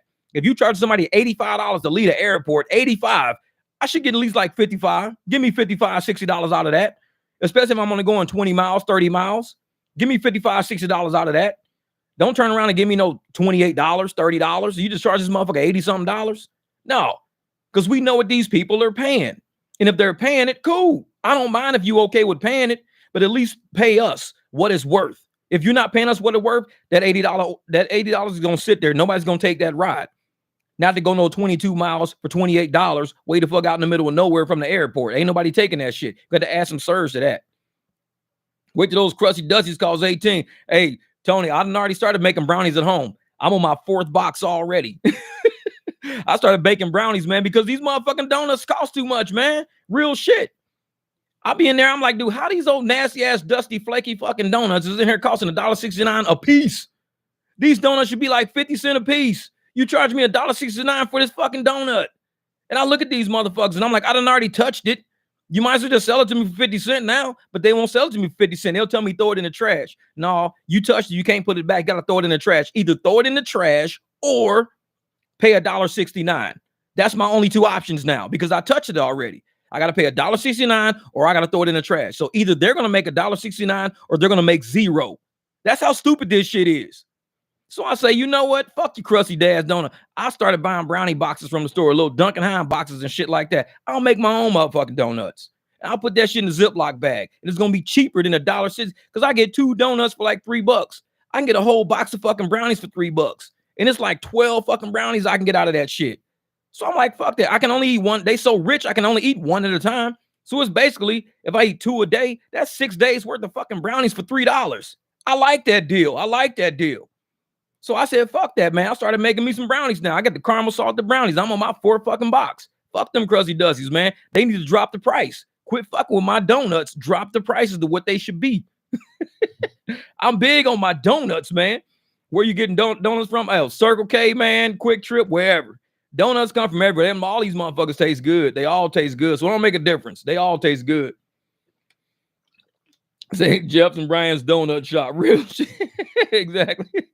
Exactly. They tried, they tried to send me a trip from Columbia to Charleston for $84 to go 115 miles one way. Doubt. Yeah. $84 for one man, 115 miles. You got to turn around and come back. It's 230 miles for $84. That's going to be about 5 hours of driving. 5 hours. $84 on your gas. On your gas. Man, fuck that. And you know they charge them people about $350, $400 for that ride. You know it. $350 for Uber, but they're going to give you $84 like they doing the driving and shit. Uber and Lyft, you ain't doing the driving. What the fuck you getting all the money for? This ain't your gas. This ain't your car. This ain't got shit to do with you. So either if you don't pay me, this person, the person could just cash you up. Be like, hey man, I'll give you $230, $250 for this. Just take me to the house, $250. Uber loses, Lyft loses, and you gain. And you good for the day. You get the $250, you can drive to where he at, work for a little bit, make some money there, turn around and come back. And that's the way it is, man. These apps they're gonna lose out because they greedy as a motherfucker. And they get so greedy, we gonna start finding ways to get around the greed. We'll find ways around the greed. And that's what they scared of. Oh man, get a scoop of ice cream for those brownies. Oh, I got Rocky Road ice cream in the freezer right now. See, I do Rocky Road, but I use my little magic shell on top of it to make it nice and crunchy. It's like, man. Mr. Gam says, you know, the world is almost about to end when they put inflation on crusty dusty donuts. Exactly. The world is over. This is fucking like fried flour with some goddamn sugar on top. And you charge me $1.69 for this old raggedy ass fucking donut. They've been sitting in the donut rack.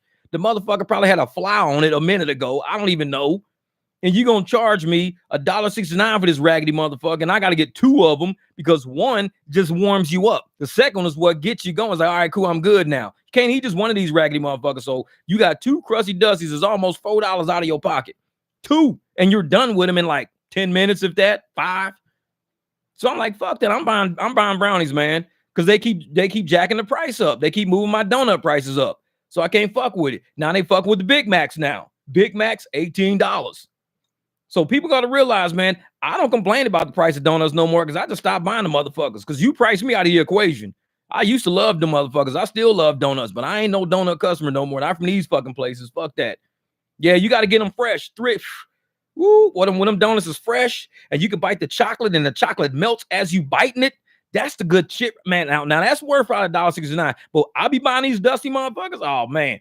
You bite the chocolate and the shit just falls off. Like the whole donut got alopecia. Like the shit missing chunks of hair or whatever the fuck. You look at your donut, it ain't even there no more. You bite it one time, half the shit fall on the ground. It was like all in your lap. That's why I got to eat the shit standing outside my car. So you bite the motherfucker and your donut just falls on the ground. Rats come from everywhere and get the shit. It's like I'm feeding the mice and shit out there, man. Yeah. So I'm like, you got to get them fresh. 3 o'clock in the morning, you get the motherfuckers fresh. You bite that motherfucker. The donut takes the shape of your lips when you bite it. Like, yeah, you bite that motherfucker. You just sitting there and the chocolate and the custard drizzle out and drop on the ground. You be like, man, this shit is good as a motherfucker. This shit is good. I'm gonna go get me a ride. Now I gotta go get me a ride with a $5 tip so I can pay for these damn donuts. But yeah, when I be buying them motherfuckers, it's like biting a fucking brick. You bite that shit, it's like biting a goddamn cracker. Like this shit went from a donut to a cracker that fucking fast. Oh, rusty ass donuts. I bite that shit like, like shit. Oh, is it? They taste better on your package. Oh yeah, man. The passengers be buying cookies, donuts. They be like, hey man, is there anything I can get you out of here? Now that you say something. Like motherfucker, don't tell me that shit. Now that you say something. There's a whole rack of crusty dusties in there. Just get any two. Any two will work. I appreciate that, brother. Shit. Fuck that, man. What does it say? I reported dirt damage on my seats last week and Lyft still hasn't responded to me about cleaning for you. They keep saying a special department is going to contact me. It's been 4 days and nothing. Yeah. They do that shit, Dante. They got me on a special department, 6 to 12 hours. Ain't no, their special department is the wait and hold department. Like, just wait and hold. Man, fuck y'all. I ain't even worried about that shit. I'm going to get my money. I'm cool. I'm going to get it. What, your little Debbie snacks are 2 for $4 now. That's the crazy shit I seen in the gas station. Back when I was kids, the snacks would be 25 cents. Yeah, man. Dude, I remember moon pies. Moon pies and nutty bars, man. Them little nutty buddies, they was 25 cents a piece. 25 cents a piece for nutty bar. And like the moon pies, man, we used to buy the oatmeal cookies, the little oatmeal cookies, man. The ho-hos and the ding-dongs and shit, the sweet rolls, whatever they call them, you know, the rolls. We used to have all that shit. And now they like $2 a piece. I'm like, how do you go from 25 cents to $2? That's almost, you know, 1,000% markup or some crazy shit. I don't even know, man. I don't even know. Yeah, the Swiss rolls, that's it. Swiss rolls, that's it. And them things, man. And like I said, they good, man. Only thing I like about Swiss rolls is they so rich and they so moist. Sometimes the chocolate stick to the package. So you got to like eat the fucking package when you're done with the shit. You'll eat it and the chocolate's all in the wrapper. The chocolate's stuck to the little white cardboard. So you eat the shit and then you're sitting there like scraping the motherfucking shit in your mouth like, because you pay for the chocolate, motherfucker. You're going to get the chocolate. I'm going to get my motherfucking chocolate. So I don't give a fuck if it is stuck to the package. I'm gonna goddamn be like a billy goat out in that motherfucker park, like eating paper. I'll be like that motherfucker, like this motherfucker out there in a nice ass Beamer, man, eating paper, because I paid for this shit. Like motherfucker, you broke? I don't give a fuck. I'm licking licking that motherfucker and everything. I look homeless as motherfucker out in the parking lot. You don't give a fuck. Well, what about the coconut crumb donuts they got? Oh yeah, the coconut crumbs, man. Honey buns. You know what? I just saw honey buns they used to be like 35, 40 cents, and they was the big ones, the real big honey buns in the plastic wrapper. Now these motherfuckers be little. I'm like, these are not the same honey. We grew up with honey buns that was the size of fucking pancakes, big, huge. Now they all little, and they cost like $1.50, $2. I'm like, I ain't buying that shit. Yep, just buy the cinnamon rolls and bake cookies now. That's it. I bake chocolate chip cookies all the time. I keep chocolate chips in there. Nestle Toll House, man, I keep chocolate chips in there. And that's the problem, you know, with why everybody's looking at these $18 Big Macs and shit like that. Do shit at home. I told motherfuckers in the last podcast, it's cool to you can go home, make you some motherfucking hamburgers and shit, put the shit on regular square bread, get a whole loaf of bread for like $1, and does all fucking hamburgers in there. So you just paid $1 for all this hamburger bread, and then go get you some hamburger meat and start making hamburgers. It's like, I'm not worried about no $18 Big Mac. You ain't gonna have me upset about an $18 Big Mac. I laugh at that shit.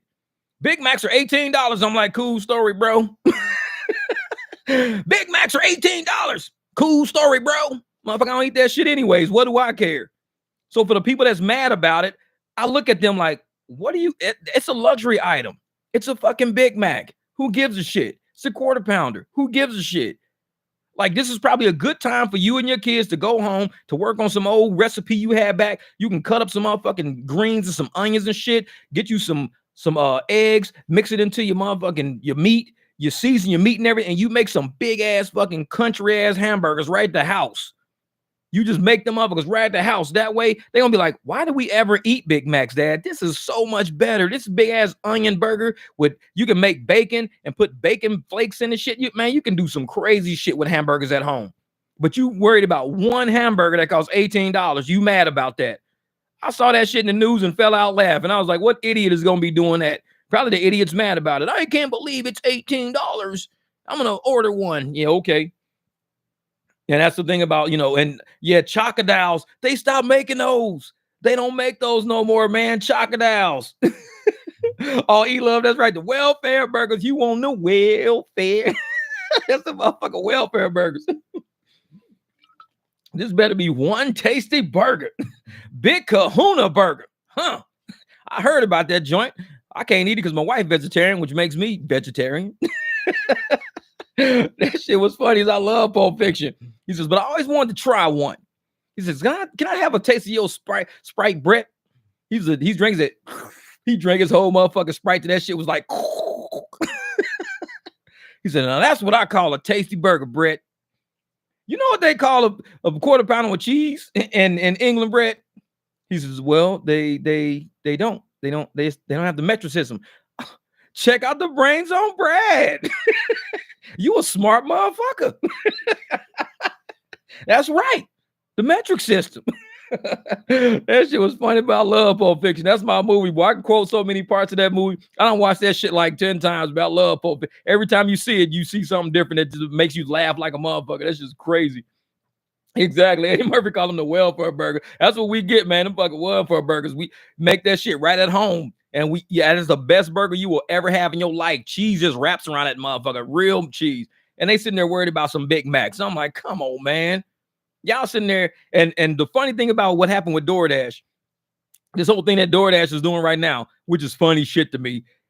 And I like it. I actually like this shit. I'm glad DoorDash is doing it. They sending motherfuckers a message saying, well, if you don't tip a motherfucker, your food might take long to get. They don't tell you your food ain't getting delivered. They say it may take longer because they don't want to say your food ain't getting delivered. They're like, it may take longer. Like, motherfucker, it's been taking long, even with a tip sometimes, because you don't always have like the right amount of tip and everything on there. You don't have the right. You got to tip according to the mileage and all that shit. You got to tip, based on what people are doing. You got to make it right. But if DoorDash decided, if they said, you know what, we're no longer going to be like having a tip for anybody. Like, you can tip if you want to. We don't care. All apps should say this. We don't care. But what we're going to do is we're going to pay these drivers a lot. We're going to pay them a lot. And because we're paying these drivers a lot, it's so you don't got to tip no more. The tip and all that shit is already included in the price of what you're doing. So when you pick a motherfucker up, that $6 a mile trip, $4 a mile trip, that's because they're throwing the tip in there ahead of time. So ain't nobody got a tip no more. And you think people are going to be upset? I think people are still going to be upset. They're like, oh, well, I didn't want to tip. Well, don't tip. We're not worried about you tipping. You ain't got to tip no more. You've been saying we need to pay drivers more, that drivers should be making more instead of y'all having to worry about tipping. So we heard you. So we're just going to raise the prices of everything up. So now we can pay the drivers what they deserve for the damn trip. Every driver's automatically getting a tip based on the amount of miles they're driving. For each mile they drive, we're putting X amount of dollars of a tip on there. If they drive 3 miles, they're getting a $3 tip.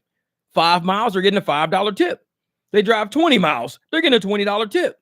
And we just charge you that much more, so you ain't got to worry about tipping. Motherfuckers still going to be mad. Well, why I got to pay that much? So you don't have to tip. We're making sure you don't have to tip. You ain't got to worry about prompt service. You ain't got to worry about, a level of service. You ain't got to worry about satisfactory, unsatisfactory. All the shit's included in the price. So you ain't got to tip. You can just get in the car, pay the shit, get out. Don't worry about a tip. So now the driver is going to be like, dude, I'm doing trips now. Shit. I'm getting, I did a 13-mile trip, whatever, and I ended up getting like $26, $30 for that motherfucker, man. Why? Because they put the tip in the trip. Like the rider is paying that shit up front. And they just call it, a convenience fee. Call it a driver convenience fee. We're charging you this because the driver's making it so convenient for you to have a ride. It's no longer called a tip. It's a driver convenience fee. Yeah, what Megan said, I drive a 22 4Runner. Can't believe a 60K SUV doesn't qualify for Lyft Extra Comfort, but a 19 Corolla does. See?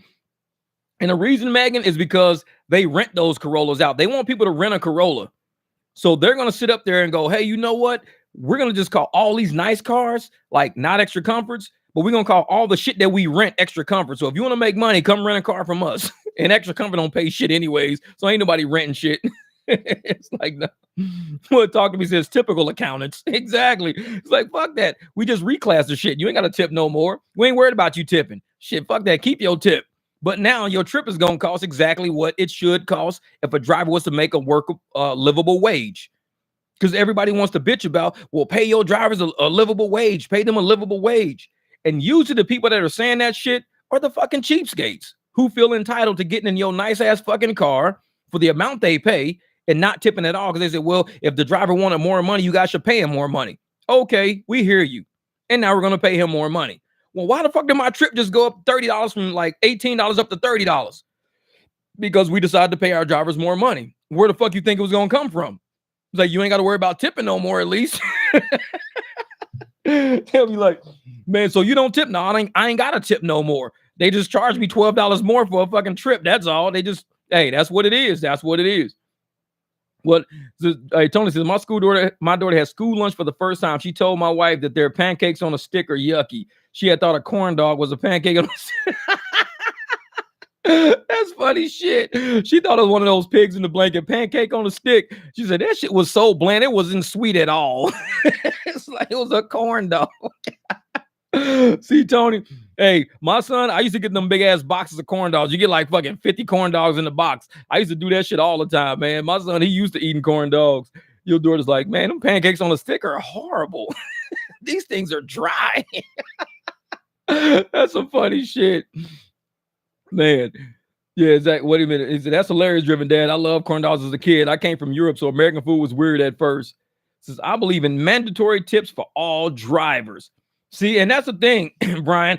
Anytime you say mandatory in a country like America, think about it. When you say mandatory in a country of America, people get offended right off the bat because we have freedom of choice. We should have freedom of choice. And when you take away somebody's freedom of choice, then you're making it you're offending them as an American. Now, mandatory works in Korea. The shit works in China. The word mandatory is what it is. Motherfuckers are used to that shit. You say mandatory in America, oh, you're infringing on somebody's rights. You're like, man, fuck this shit, man. Mandatory, I can't do mandatory. I can't do mandatory. And even though they can do mandatory, they don't want to because it infringes on their rights. So what we do in America, we say, okay, it's not mandatory. Do it if you like to, but we're going to pay our drivers a lot more. And so you ain't got a tip, but trust me, this $12 extra convenience charge, because you went 12 miles, that dollar extra a mile goes to the driver. Since he went 12 miles, he's getting an extra $12 in addition to his upfront fare. And that's all it is. It's like, hey, that's cool. If you go 25 miles, you get an extra $25. For every mile you go, you get a $1 tip. Because just think, if a waitress had to walk 1 mile to bring you your fucking soda, would you tip her $1? If a waitress said, hey, I'm going to bring you your soda, and she walked to your table was a mile a fucking way, would you tip that waitress $1? No, you probably tip her 15 or 20 because she had to walk a mile. You'd be like, damn, you walked a whole fucking mile? So I think $1 a mile is fair. $1 a mile tip is fair. If you go fucking 200 miles, you drive somebody 200 miles, you might want a $200 tip because that 200 miles, that $200 is going to get your ass back home. That's gas money to get you back home. Time and gas for the whole ride back. What up, Felipe? Harriet Tubman, appreciate you, bro. Hey, Felipe, appreciate that, brother. Love that super chat. And the first super chat on the live stream. I love that. Hey, man, I was helping out Felipe in the email. Like I said, he got the right assignment. He knew what was up. He was like, dude, let me email you real quick. So me and him been going back and forth in email, man. I appreciate that, Felipe. Like I said, I'm all, man, whatever it takes, man, to get some money in your pocket, brother. You know I'm going to be there for you, man. I'm going to try to do this. And a lot of people out there, like I said, they don't understand that as a driver community, we're fighting for each other because the better you do, the better I do, the better we all do. The apps have to recognize that shit. So I'm down to help out a fellow driver, man. Because like I said, if just doing it this way can help you get at least an extra $20, $30, $40 in a day. If you're getting $40 extra a day, that means after 5 days, you got $200 more in a week. $200 more in a week is $800 more in a month. So you getting $800 more each month just by knowing a few tricks that the apps won't teach you. Nobody gonna tell you that shit. So you can get an extra $800 a month, man, just off doing little small tricks, trapping surge, knowing how to navigate and get surge, knowing how to keep streaks going, knowing how to do shit. That's what we do, man. That's what we do. And we help you. So hopefully, you know what I'm saying? You look at your books at the end of the month, you be like, you know what? I actually did make an extra $1,200. I made an extra $800, made an extra $700. I made an extra $1,100. You can actually say that shit because you'll be looking and be like, you know what? These were all the surges I trapped, all the streaks I kept fucking alive, all the shit I was doing. And that's how we help each other out, man. Because there should be no way these apps should be doing drivers dirty the way they doing it. So I'm telling motherfuckers, if they want to play that game, we gonna stick together. We gonna play the stick together game. They ain't gonna be able to beat us all. They can beat one of us, but they ain't gonna beat all of us. Trust me. They can try to get me, but they ain't getting all of us. Fuck that shit. So I appreciate that, Felipe, man. What Bo would say is, hey, they pay for a mandatory service fee and a mandatory booking fee. Yeah, exactly. Those are mandatory. Because, I mean, people pay mandatory taxes when they fucking buying shit. You have a mandatory state tax because imagine if on your receipt, it didn't just say tax, like sales tax. What if it said mandatory tax? Motherfuckers would be mad as a motherfucker. Why do I got a mandatory tax? Well, that's sales tax. It's always been that. But why does it say mandatory? Because you have to pay it unless you have a tax exemption. If you have a tax exemption, then you don't have to pay sales tax. So we just call it a mandatory tax. And people will be pissed. Like that word mandatory throws people off. It throws them off. Even though there's a lot of mandatory shit we do, the moment you put mandatory on there, it changes the psyche of what it is. And all of us, we pay mandatory taxes all the time. Sales tax, use tax. We pay privilege taxes. We pay real estate taxes, property taxes.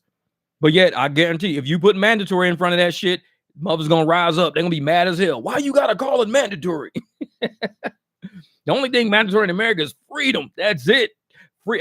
Hey, man, I got to tell y'all some funny shit. Hold up for a second. This shit's going to be funny. I got to read this first. Wait. With these streaks, I got back-to-back streaks. But when the second one started, it wasn't within a time frame. Is this a glitch if you accept them and if they keep going? No, because a streak goes until you end the streak. That's what it is. It's a streak. So you can, if you says you got streaks between, let's say, 2 p.m. and 3 p.m. is when you can start a streak. What I do is I try to do a streak before, like I'll finish my first streak before 3 p.m. Start my next streak right before 3 p.m. and you get exactly that same, $18. If you get 18 for 3, you're going to 18 for 3 twice because you did 3 rides and then you ended it before the hour was up and you started a new one before the hour was up. Challenges are different. Now, a challenge says between 2 p.m. and 3 p.m., this is a challenge. You have to do this many rides and you get this much money, but it's a challenge. So that's why I did a video and I had to stop the ride when I was at the stoplight because it was like 2 minutes before the hour was up. If you don't stop before that hour is up, you've exceeded the challenge. They said there's a challenge. We're going to challenge you to do this many rides within this hour. If you can do it, we'll pay you this much. A challenge and a streak are two different things. Even a bonus is something different. Them challenges are tricky because I've done it before. I've done rides and I went past the hour and I'm like, well, how come I didn't get the money? Because there's like, well, you didn't make the challenge was between those hours. It's within that hour. If you exceed that hour, then you don't get that money because it's a challenge. That's the trick. What up, Nicole? What up, Nicole? Zig said, I'm watching the news right now. They say the price of Dunkin' Hines brownies just went up to $98 a box. Shit, we finna go and fucking loot. I'm gonna run through the store. I'm running past all the TVs. I'm running past all the Xboxes. I'm running past PlayStations. I'm just grabbing motherfucking brownies and running the fuck out. They'll say, this motherfucker didn't take no jewelry or nothing. No, this motherfucker went straight for brownies, man. He took like all the brownies and ran. He said, fuck everything else. He went for the brownies, man. Man, that's funny shit. Yeah, but no, hey, this is funny. So I'm watching the news the other day, and I think I was laying in bed. So I'm watching news. So I'm going through. And because Tony was like, yeah, America is this and that. And so they got the Trump speech was on. Trump was in Florida. I'm going to tell you right now, if this dude he don't even have to be president no more. He could just go like live and just do speeches. This dude could be a fucking comedian. The shit he was saying had me in tears, laughing in tears. Because I was like, because he don't give a shit. The stuff he was saying, I'm like, presidents don't even talk like this, dude. They don't even talk like him. He was fucking ragging on everybody. The shit he was saying sounds like me saying shit to people. He was ripping people. I was rolling laughing. That shit was so funny. I was like, this dude, he could just like go around and just speak to people and just be a fucking comedian. Say, you know what? If I don't win the presidency, I'm gonna end up just being a comedian. I'm just gonna go around and just speak to people. Man, he had me in fucking tears. That dude, he is. It was like either yesterday. I think it was yesterday he did it. Yesterday he did that speech down in Florida. Man, that shit was so funny. I was like, this dude is really not saying the shit that he's saying. And the crowd was rolling laughing. And I was like, this dude is really not saying this. I know every president from every country is probably watching that shit going, he's not no president. Who is this dude? This dude, he's like a plant. It's like, it's got to be like a Trump clone or something like that. Cause he was, that was really Trump for real though. And he was funny as hell. He had me dying laughing, man, dying laughing. He was cracking on Hillary. He was cracking on Joe Biden. The shit he was saying about the government. I mean, just the shit he was saying. Man, I got to go play it again because I was laughing so hard over some parts. I probably didn't even hear everything. Yeah, he is, man. That dude is so funny. He is so funny because if you just listen to what he's saying, imagine him being the president saying the things he's saying. And even if you just don't even imagine him being a president, just listen to what he's saying. It is so funny. Like, dude, I think people missed the boat with him. They were so gauged on hating this dude so much, they never listened to the shit he's actually saying. And I'm like crying, laughing. I'm like, this dude. See, that's what I don't understand. How people don't like him. And here I think he's the biggest troll ever. Yeah, he is. He trolls this shit. Dude, he trolls everybody. I was sitting in bed crying, laughing. I was like, he is not saying this shit. He is really not, because he don't care. He don't care. And it's like, when you get somebody like that in a political position that says, I'm going to say what I'm going to say. You know, I'm not trying to be politically, I'm not trying to make nobody like me because I know people hate me already. And that's Trump. I mean, I'm like that. I know motherfuckers don't like me. Fuck them. I could care less. I probably don't like you either. I say that shit all the time. It's cool if you don't like me because I probably don't like you either. It's just how it works. 7 billion motherfuckers on this planet. I guarantee a lot of people I don't like. But Trump's the same way. He know a lot of people don't like him. Man, he don't give a shit no more. That's why listening to him talk, it's funny because he speaks like he knows people don't like him and he don't give a shit no more. He just totally just like, man, dude be rolling. He had me rolling laughing. Someone said that Trump will make a good wrestling bad guy. I was like, you know that he once was, right? He had big one that says everything with his chest. Yeah, and that's the thing, man. When you get somebody like that will speak to people in a genuine way. Because I mean, how many times have politicians told us shit that came out to be not true because they want to just appease people? Think about the whole thing since 2020, since 2020 up to like even till now. We've had a lot of politicians say a lot of shit to us that we knew wasn't right. And we had common sense and we like, this shit don't sound right, man. Something sounds fishy, something sounds phony. And we said that from people to people and we got banned for saying that to each other. If we said this sounds fishy, this sounds phony, somebody would say, well, that's misinformation for you to say it sounds fishy. How is me saying it sounds fishy misinformation? It's how I feel. I feel like this shit sounds fishy. Well, that's misinformation. And you're anti this because you're saying that because you said it sounds fishy. I'm just saying what I feel. Why can't people just say what they feel no more? Like, it's always got to be an ulterior motive. Like, me saying how I feel is really me trying to slight some fucking body. Jeff is a Trump of podcast. For real shit. What up, KC Biz? Out there getting it. Just out in these streets, these raggedy Vegas streets, potholes and everything. But for the longest time, man, even in 20, that's why I got booted off of Facebook all the time. And they didn't, like, my account was booted every week. I was on suspension on Facebook because I tell motherfuckers like it is. And people either report me or Facebook reports me, whatever. I could care less. I just got off the shit altogether one day. And so, I would tell people, if XYZ is true, then this can't be true. And people will be like, oh, Jeff, that's misinformation. They would tell me that shit, like, to my fucking face. They would tell me, Jeff, that's misinformation, to my face. Now, to this day, these motherfuckers are saying exactly what I said in 2020. They're 3 fucking years late. Like I said, short bus motherfuckers. They 3 years late. 3 years late. Saying the shit I was saying in 2020. The same people who said that I was giving bad information to people and this and that are now preaching the shit I was saying 3 years ago. Short bus motherfuckers, man. You can't be that mentally slow. And I got kicked off of Facebook for saying a lot of shit that people now are going around saying. Even the news are saying. I'm like, but y'all kicked me off of fucking social media for me saying how I feel about it. And y'all, well, Jeff, you're not a doctor. I don't need to be a doctor to have common fucking sense. I know if I try to breathe underwater, I'm gonna die. I'm not a fucking doctor, but I know that. If I try to breathe underwater, I'm gonna fucking die. If I stand in front of a fucking train at 100 miles an hour, I'll probably die. That's not a doctor fucking thing. That's a common sense fucking thing. Well, you're not a medical doctor. How do you know a train won't kill you? Motherfucker, I'm not about to try. I can tell you that much. Yeah, no, they just sent me a message on Facebook, ban me forever, send me a letter. Yeah, fuck Facebook. Old jank ass fucking website anyways. I can't stand the motherfuckers. I love YouTube better anyways, man. Because I can actually chop it up with people in real time and talk, and we can have a good time. We can laugh. We can say so much. I don't push the envelope. I might say shit and motherfucking stuff like that, but I don't push the envelope too much. But yeah, Facebook, they were trying too hard, man. They were trying too hard to be some prim and proper, scientifically proper. I mean, fact checkers was a whole bunch of fucking just rattled motherfuckers. I'm like, dude, well, who the fuck is fact checkers? They just like came out of nowhere. And half the shit they were saying were opinions. It wasn't even facts. They were just saying opinions about shit. Because I read the shit, I'm like, this is not a fact. This is opinion. You're fact checking an opinion. How can you fact check an opinion? It's not, dude. That's like me saying I don't like grape juice. As a matter of fact, black people love fucking grape juice, Jeff. That's a fact. Black people call it grape drink.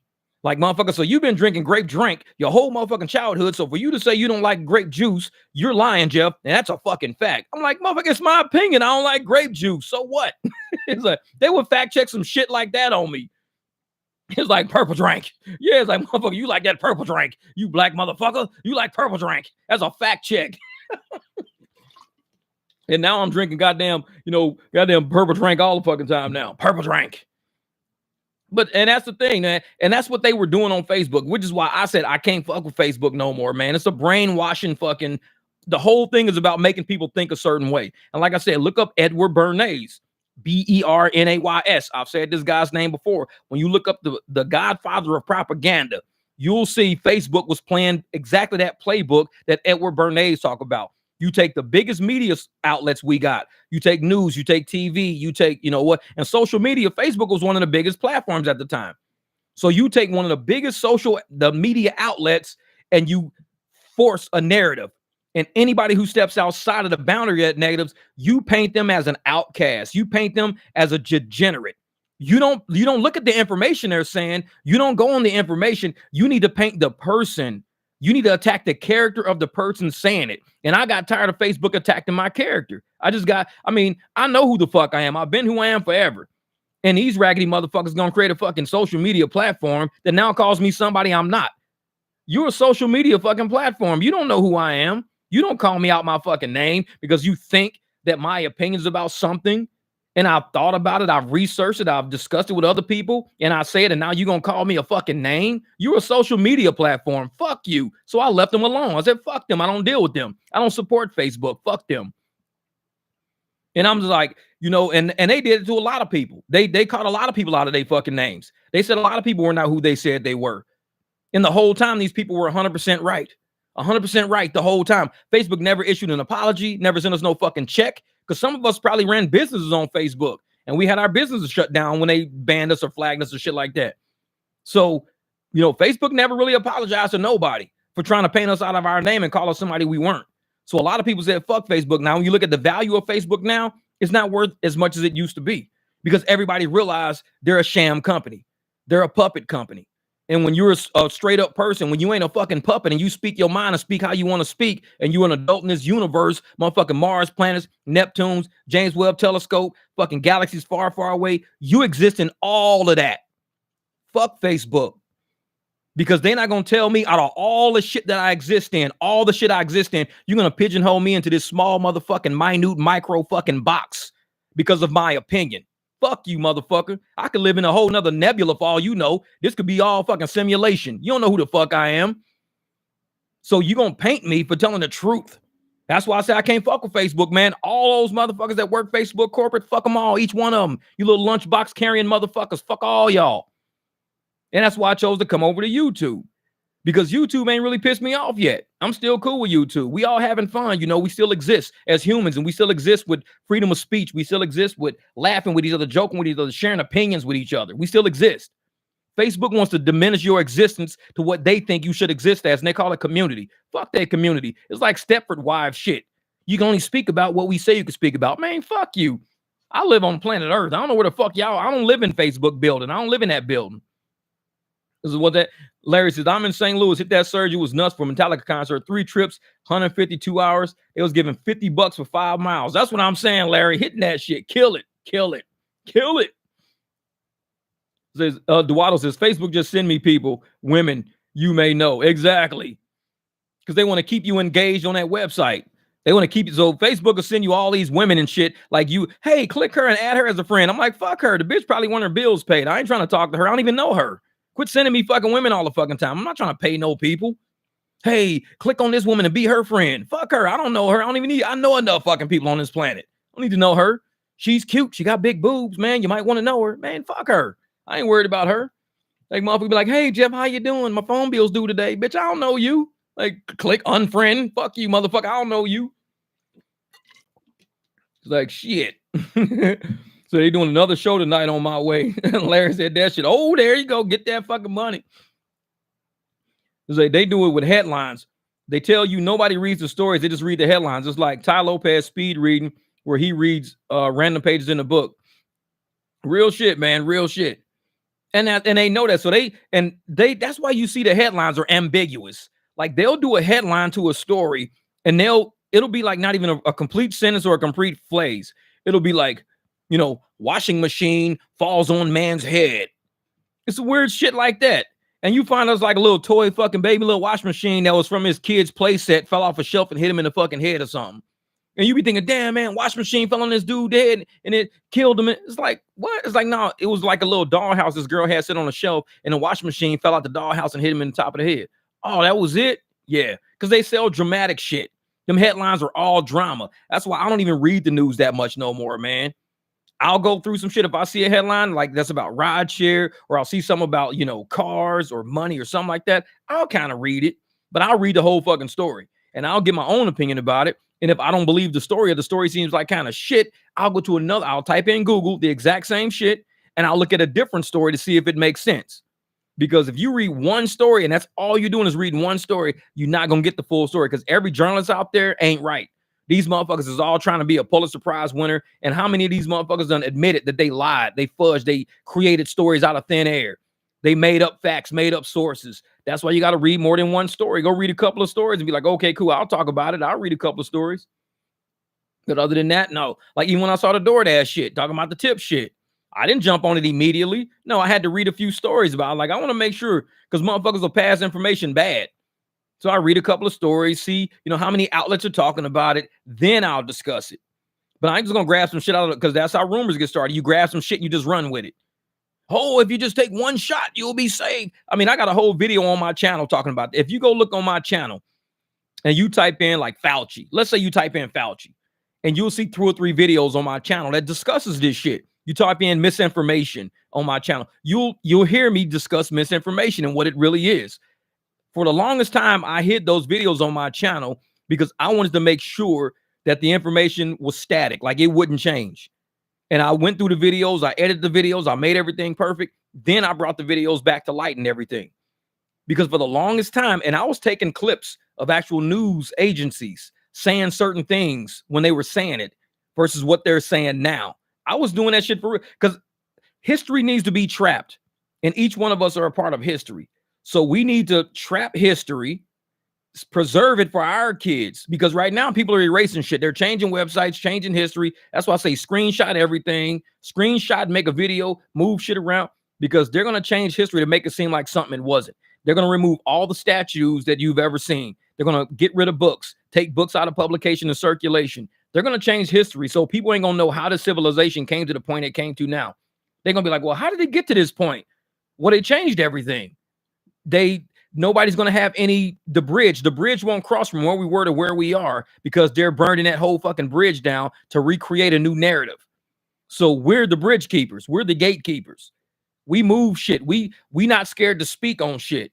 Like I talk shit about the apps all the time because I'm not scared to speak on it. But it's a lot of people are not gatekeepers. They're watching their own pockets. They're watching their own lives. They won't speak on the apps in the way that I speak on the apps because I think if somebody was to play this video a year from now, 2 years from now, I'd want them to know how these apps really were treating us. I want them to know the real. You know what I mean? And so for a lot of people, wait a minute, let me read this. I've never had a single social media account anywhere in my life. That's good. Time to wake up. Because I'm going to tell you what, social media it's like a monster. I think it's a monster. It creates the most mundane people and makes them fucking superstars for nothing. You become a superstar for running around saying, we all about to eat today, and you robbing the Apple store, or you can roll down the street, on a skateboard, drinking a fucking Welch's grape juice and become a superstar off that. I mean, social media does this shit to people. It does this shit to people. It turns you from obscured nobody one day to next day, everybody want to interview you on the Ellen show and shit like that. For what? Because you was riding on a skateboard drinking a fucking juice on your way to work because your truck broke down. It was like, motherfucker, you know how many people truck broke down and they had to find a way to work today? That's not superstar shit. That's just real shit. But because they were playing some Fleetwood Mac when they were doing it, oh, that makes him a superstar. He was fucking playing Fleetwood Mac. Now I get it. Okay, I get it. That's social media. It's a distraction, dude. It's a huge distraction. It takes the most mundane, average shit, and it makes people be superstars for no reason. Like, they didn't do anything miraculous. They played a song, riding a skateboard, drinking a juice. Okay, it's not that it was miraculous. It's just that everybody looked at the video. And because everybody looked at the video, you become a star. You're a TikTok star. There's no such thing as a TikTok star. You're not a star.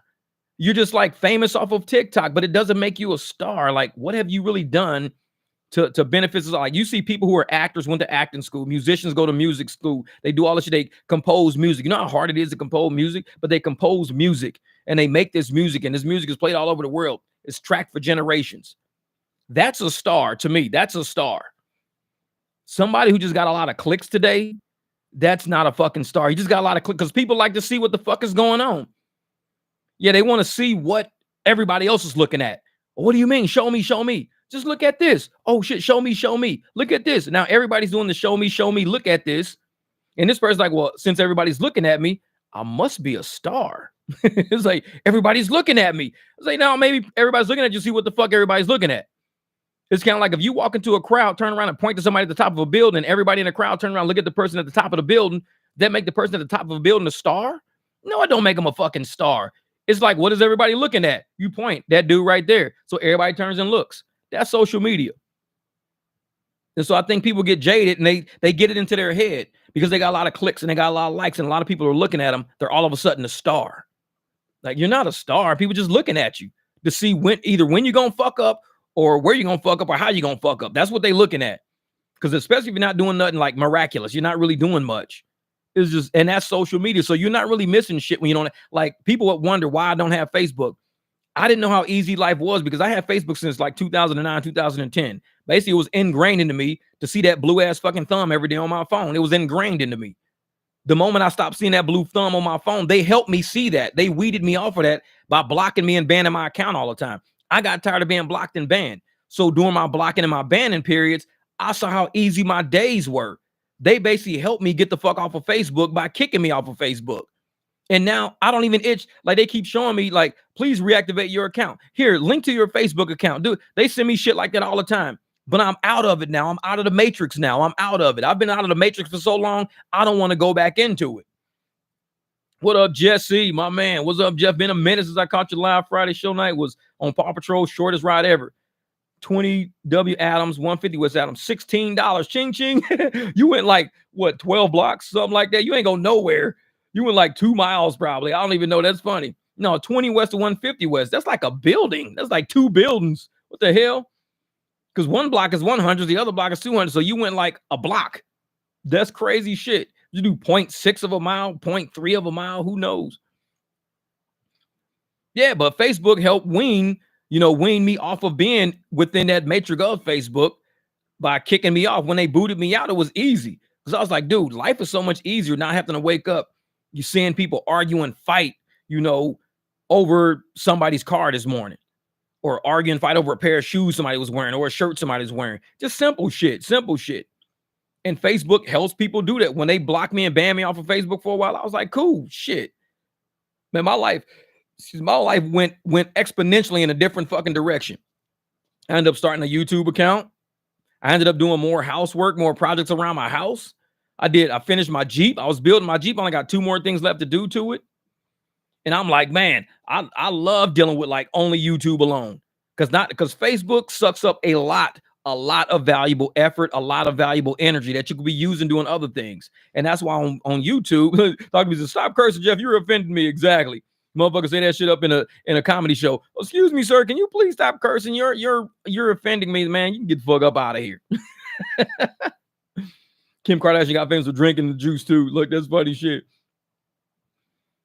And like I said, man, and you using up so much valuable time. And on YouTube, with the time we use here, it's not like Facebook. We helping people make more money over here. We helping people, at least have aspirations of making more money instead of just showing how nice we are. Because on Facebook, everybody want to show the fucking Louis Vuitton purse they got, the Chanel purse they got. They want to show the new set of rims they just fucking bought. They want to show, they always showing shit off to try to make people on their page look like you don't have what I got type of shit. On YouTube, we're more like, hey, if this shit is working for me, it might work for you. Let's go get this fucking money, y'all. Let's do this shit. So I see YouTube as a totally different source of energy. Facebook is that crab in the bucket energy. Look at me. I got this new TV. Y'all ain't got this TV yet. Oh, I got this new this. Y'all ain't got this yet. That's Facebook energy to me. It's Facebook energy. YouTube energy is how can I? It's a bunch of how-to shit. How to put hardwood floors in your house. Hey, I'm going to show you how to put hardwood floors in the house. Let me show you how. So you don't got to pay nobody. You can do it yourself. Hey, how can I get, instead of making $15 to $20 an hour, how can I get $40 to $50 an hour? Okay, this is what you do. Because ain't nobody on Facebook telling you that shit. I swear, you put that shit on Facebook in one of these YouTube groups that are for drivers, or you're going to get bashed the whole time you in that group. If you try to explain to somebody how to make more money, guaranteed, you're going to get bashed the entire time in that Facebook group because that's the kind of energy on Facebook. There is no positive Facebook group. That's going to be like, hey, man, today I'm going to go out and I'm going to try to make this much money. I'm going to do this, this, and this. Hey, here's a video on how I do it, guys. The moment you put that shit there, oh, you're stupid. You're an idiot. Oh, it's not going to work. Oh, you're a loser. I don't see why you're doing it. Oh, you're a clout chasing. Oh, that's all you're going to get on that Facebook page. That's it. The whole fucking way down. You get on YouTube, motherfuckers is really turning some profits now because we got away from that shit energy. Facebook is a shit energy spot. That's why I don't feel bad leaving that motherfucker and being in a whole different realm because I'm doing financially better here than I was ever doing on Facebook.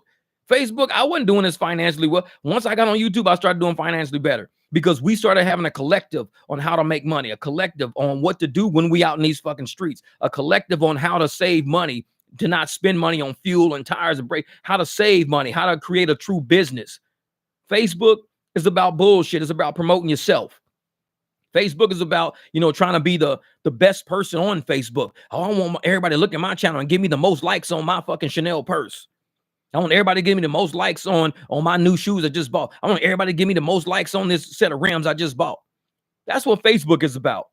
Over here, it's about, hey, man, if your family is struggling, get on this channel. Let's try to help you not struggle as hard. I mean, we all gonna struggle. Shit, I struggled all fucking weekend, but I know it can get better. I know why I struggled. I struggled because last weekend was Halloween weekend. This weekend, rent's due. It's the 5th. Everybody's rent is due by the 5th. Nobody has money. So I know why it was hard this past weekend. It wasn't me driving, me not being available. I was out there, but just the rides weren't out there. The people weren't partying. The surge wasn't building up. Because it was rent day. The 5th is rent day. Everybody's paying, how high is rent right now during this fucking recession? Rent people that were paying $800 a month is now paying $1,200, $1,300 a month. So at the end of the month, they got to fucking hammer down and get rent out the way so they can have somewhere to live for the next fucking month.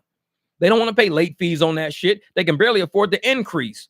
So I don't get mad when it's around the early times of the month. I don't get mad and say, rideshare is the most horrible shit I could ever do. I'm quitting. I'm going back to it. No. We've done this shit long enough to where we know how these months work. We know how the seasons work. We know how the weeks work. We know how the days even work from day to night. We know because we're used to doing this shit. We know what it is. Oh, Jay, man, I appreciate that, brother.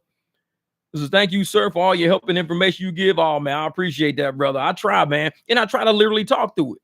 Just like I'm saying, because we're so used to doing this as a business, we know we're going to have a shitty Friday because we always have a shitty Friday around the early month. We may have a shitty Monday, Tuesday, because we always have a shitty Monday or Tuesday. I mean, it's the business. This is what we do. There's not a single business on this planet that's always going up. That's always going up. Even farms go down. Even seasonal, even Walmart goes down. Target could go down. Kmart can go out of fucking business. Every business going to have like a lull season, a lull week, a hitting season like Black Fridays, Black Thursdays, Black Fridays, New Year's sales. Everybody's going to have crazy, crazy busy times. And when you get those crazy busy times, you bank that fucking money because you will have a slow time. Rideshare is no different. And so when people be like, oh, you ain't make no money that week, I told you go get a real job, motherfucker. All you made was $200 that weekend. Go get a real job. Same person telling me that shit, get fucking laid off in 3 months from now. They get laid off in 3 months. They don't get no vacation pay because the business went out of business. They got a real job. They get their last paycheck, not 2 or 3 paychecks. They got a real job. And the same motherfucker that was telling me go get a real job had a real job, lost a real job, and now they're a driver now. Shit happens all the fucking time.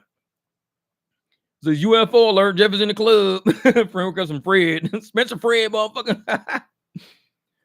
And that's what it is, man. It's like, so we sit up there and we know how this industry works. Is it works just like regular corporate America. Everybody has their ups and downs. Stocks go up, stocks go down. Businesses hire a lot of people, they fire a lot of people. Look at Meta. Meta, they hired all these fucking people to run the Metaverse. They fired all them people from Meta, and those were real jobs. They were technically real jobs. So how they go from real jobs to all of a sudden none of them have jobs at all? Because that's how life works out. Rideshare ain't no fucking different. Because we actually support the people who have real jobs. Where do you think our riders are? Our riders are not a bunch of unemployed motherfuckers with no money. The unemployed people with no money are probably getting rides from friends. They're probably taking a bus. They're getting cheaper ways to get around. We deal with people who have jobs, who have money. Because of you can't get wealth out of people who don't have money. You just can't do that unless you do it in the aggregate sense. So this is Jeff reporting from Rhode Island, Bureau 5:30 in 21 hours, $1.70 per mile. There you go, brother. There you go. You getting up there, Sergio. You getting up there, brother. That's what it is. 5:30 in 21 hours, $1.70 per mile. Hey, like I said, you ain't doing no 50 cent a mile shit, man. You ain't doing no 70, 80 cent a mile. You at $1.70. You can only go up from here. You can only improve your game from here. That's it. That's it. This is Jeff. It's John from LA. Rideshare Professor talking good about you now. I ain't got no beef with nobody, man. People think I do. I just do what I do every day, man. People don't like me. They can talk shit about me all day. Like, hey, we talk shit about you. That's cool. That's cool. You can keep talking about me. I don't care. But he's good. He's good. But Sergio, that's what it is, man. You got to start working like that, man. You started at $1.70 per mile. Then you slowly start working your night up. And you slowly start increasing from $1.70. The next thing you know, you're at $2.25. Then you at $3. Then you at $4. Then you find us. I'm at $5 a mile right now. I'm driving way less trips, but I'm making the same, if not more, than what I was making at $1.70 per mile. Because at $5 a mile, if you go from $1.70 a mile to $3.40 a mile, that means you can do half the amount of trips and make the exact same amount of money you making at $1.70 a mile. So it's all about finding those right trips. And it's like, okay, if I can go from $1.70, doing 21 hours, so I can do $3.40, I can drive for 11 hours and make the same amount of money. I can make the same amount of money in 11 hours. Then you can say, okay, from $3.40, if I go $7.80 a mile, I can do that shit in 5 hours. So it'll take me 5 hours to pick which rides I want all week, 5 hours of the rides I want at $6.80. And now I don't have to do anything now. I'm good. And all you got to do is find an event, a concert, this and that. And now you're sitting around like, damn, I just made exactly what I made in 21 hours. I did that shit in 5 hours. And all I did was a handful of trips. I ain't even do that many trips. And I'm making the exact same amount of money. It can happen, brother. It can happen, man. And that's how it does it. It happens like that. XRP is blowing up big time. Well, a lot of people, they preach XRP, man. Hey, thanks, Johnny boy. I appreciate that, brother. You're just real, broski. You just real, broski. I like broski, man. That's my cut right there by joining Lucas, broski. Anyone in XRP, man, XRP always is gonna blow up. It's been one of those. XRP to me ain't even a crypto. It's a system. XRP is a system.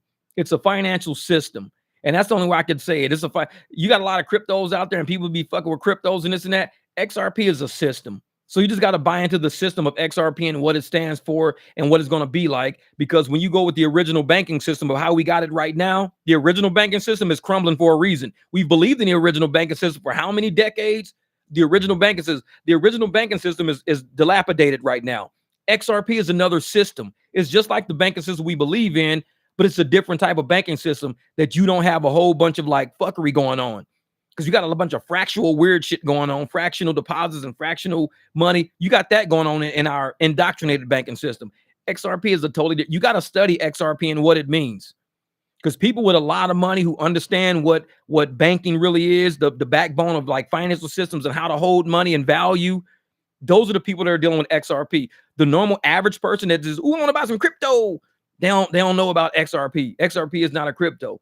XRP is bigger than a fucking crypto. It's a system. You have to understand that whole system. This is Evander Holyfield, the real deal Holyfield. That's funny shit. The real deal Holyfield. Shit, that's funny shit. That's funny shit. Was a Jersey market ain't hitting like that. You'd be lucky to get $1 a mile. Yeah, serious Black Thought. You gotta get in the areas where you can actually start getting tips, man. You gotta start getting tips. Because I swear these apps ain't paying for shit right now. Like I said, this was probably one of the worst weekends I've done since summer. Definitely one of the worst weekends I've done since summer. But I know it can't get no worse than this because this shit was flat.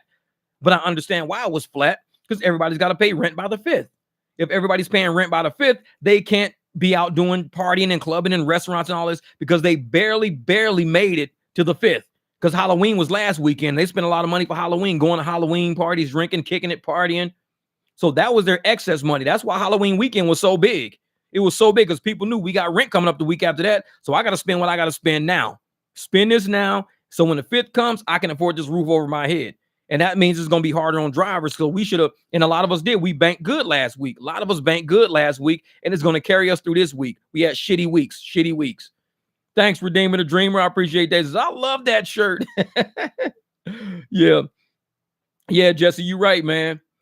Johnny Boy says, damn, bro, first 50 year I know that not only knows about crypto, but knows the difference and even know what the blockchain is. Yeah, exactly, Johnny.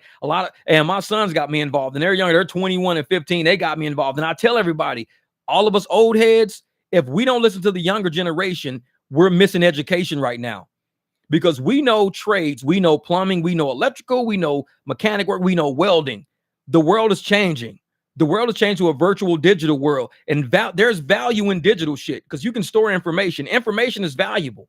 Blockchain is information. The blockchain is valuable because it stores data. It stores information. And all that has a value applied to it. And that value, it can support a company. Imagine if I had just a database of everybody's name. All I had was information. If all I had was information on a blockchain and I said, this is my company, I got this section of the blockchain, it's all this. Trust me, another company will be like, I'll pay you $1 million for that information, Jeff. We'll give you $1 million for your access to your blockchain for that information. We'll pay because information is valuable. That's all blockchain is. They won't give me $1 million to weld no shit. They won't give me $1 million to, go in and do some plumbing work on that, but they'll give me $1 million for a part of a blockchain. They'll say, we want that part of your blockchain. We want the keys to that. That's what the new technology is all about, man. It's a system. It's a system of value. The old systems are being dilapidated, man. That, holding gold and doing this and doing that. All that shit, it's crumbling right now. It's all crumbling. And anybody who's not studying XRP and looking up XRP and trying to understand what it is, you're going to get left in the dark. You're going to get left in the dark. And like I said, I'm always looking at shit like that. I mean, I still got, all my stocks and everything else is doing horrible as a motherfucker right now. But I got a few things of crypto right there. I'd like to get more involved in blockchain because if I get more involved in blockchain and the companies that are actually creating new blockchains, like, you got your Ethereum and all those things. I mean, you got a lot of shit going on with them. That's where your value is going to be. Because one day when that shit hits, and that value system is switched over from old school to new school, anybody who's on old school is going to get left. They're going to get left. It's like, shit. Yeah, William, I believe you, man. I believe you, brother. Worst weekend since January, man. It's been, trust me. Wait, my next video, when it drops out, y'all going to see how painful it was. I mean, I was getting 10, 15 shit rides in a row. It was horrible. I ain't never had that many. I went, like I said, I was above 30% before the weekend started. By the end of the weekend, I'm at 17% right now. That's how bad it was.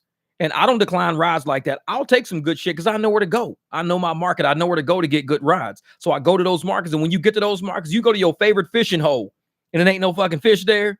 You like, what's going on, man? I'm at my favorite fishing hole. I at least get a fish or two. I get at least 2 fish. I don't got to get 10. I wasn't even getting 2 fish. I mean, one night I went out. I just had to call that shit good. I just came back home.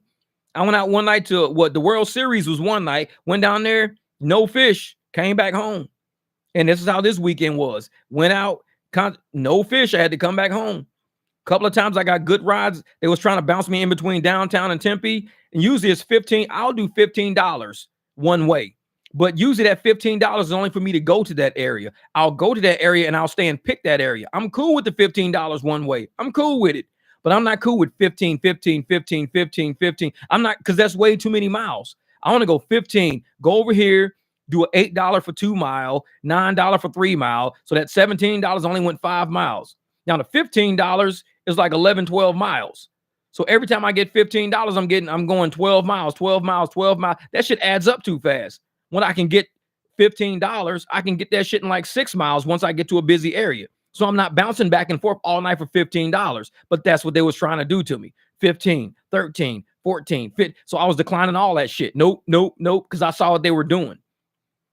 So I just wanted to go downtown, pick that area, pick it for at least, an hour, 2 hours, get as many short rides as I can. Then I'll 15 back to the other area, pick that area, do what I can do, and then either go home or I'll 15 back and then do my airport reservations at night and get all them to the airport. But I'm not just doing 15 back and forth all night long, because that's 12 miles, 24 miles, 36 miles, 48 miles, 60 miles, 72 miles, 84 miles, 96 miles. Like, no, that shit adds up fast. And now I done went like 100 fucking miles. I done went 100 miles and I only did with like $70, $80 or some shit like that. And I'm like, no. Because if I go 100 miles at $2, $3 a mile, I can make $200 or $300. That's what I should be at, $200 or $300, not 70 or 80. So I'm shorting myself by doing all these $15 rides back and forth, back and forth, back. It don't work like that. And that's what they were trying to do to me this weekend, which is why I didn't make no money this weekend. It was one of those weekends. It was just people, the apps weren't paying. They just weren't paying. And that's what it is, man. They just were not paying. So Browns and Cavs saved my ass a little bit, still off 500. Yeah. And that's what it is, William. You already had your budget already. And I like the fact that you said that you still off 500 because you knew what you wanted, what you were going for. You had a budget set, even though knowing how the market is, the time of the month it is rent time and everything else like that. But you knew this is what I at least want to aim for.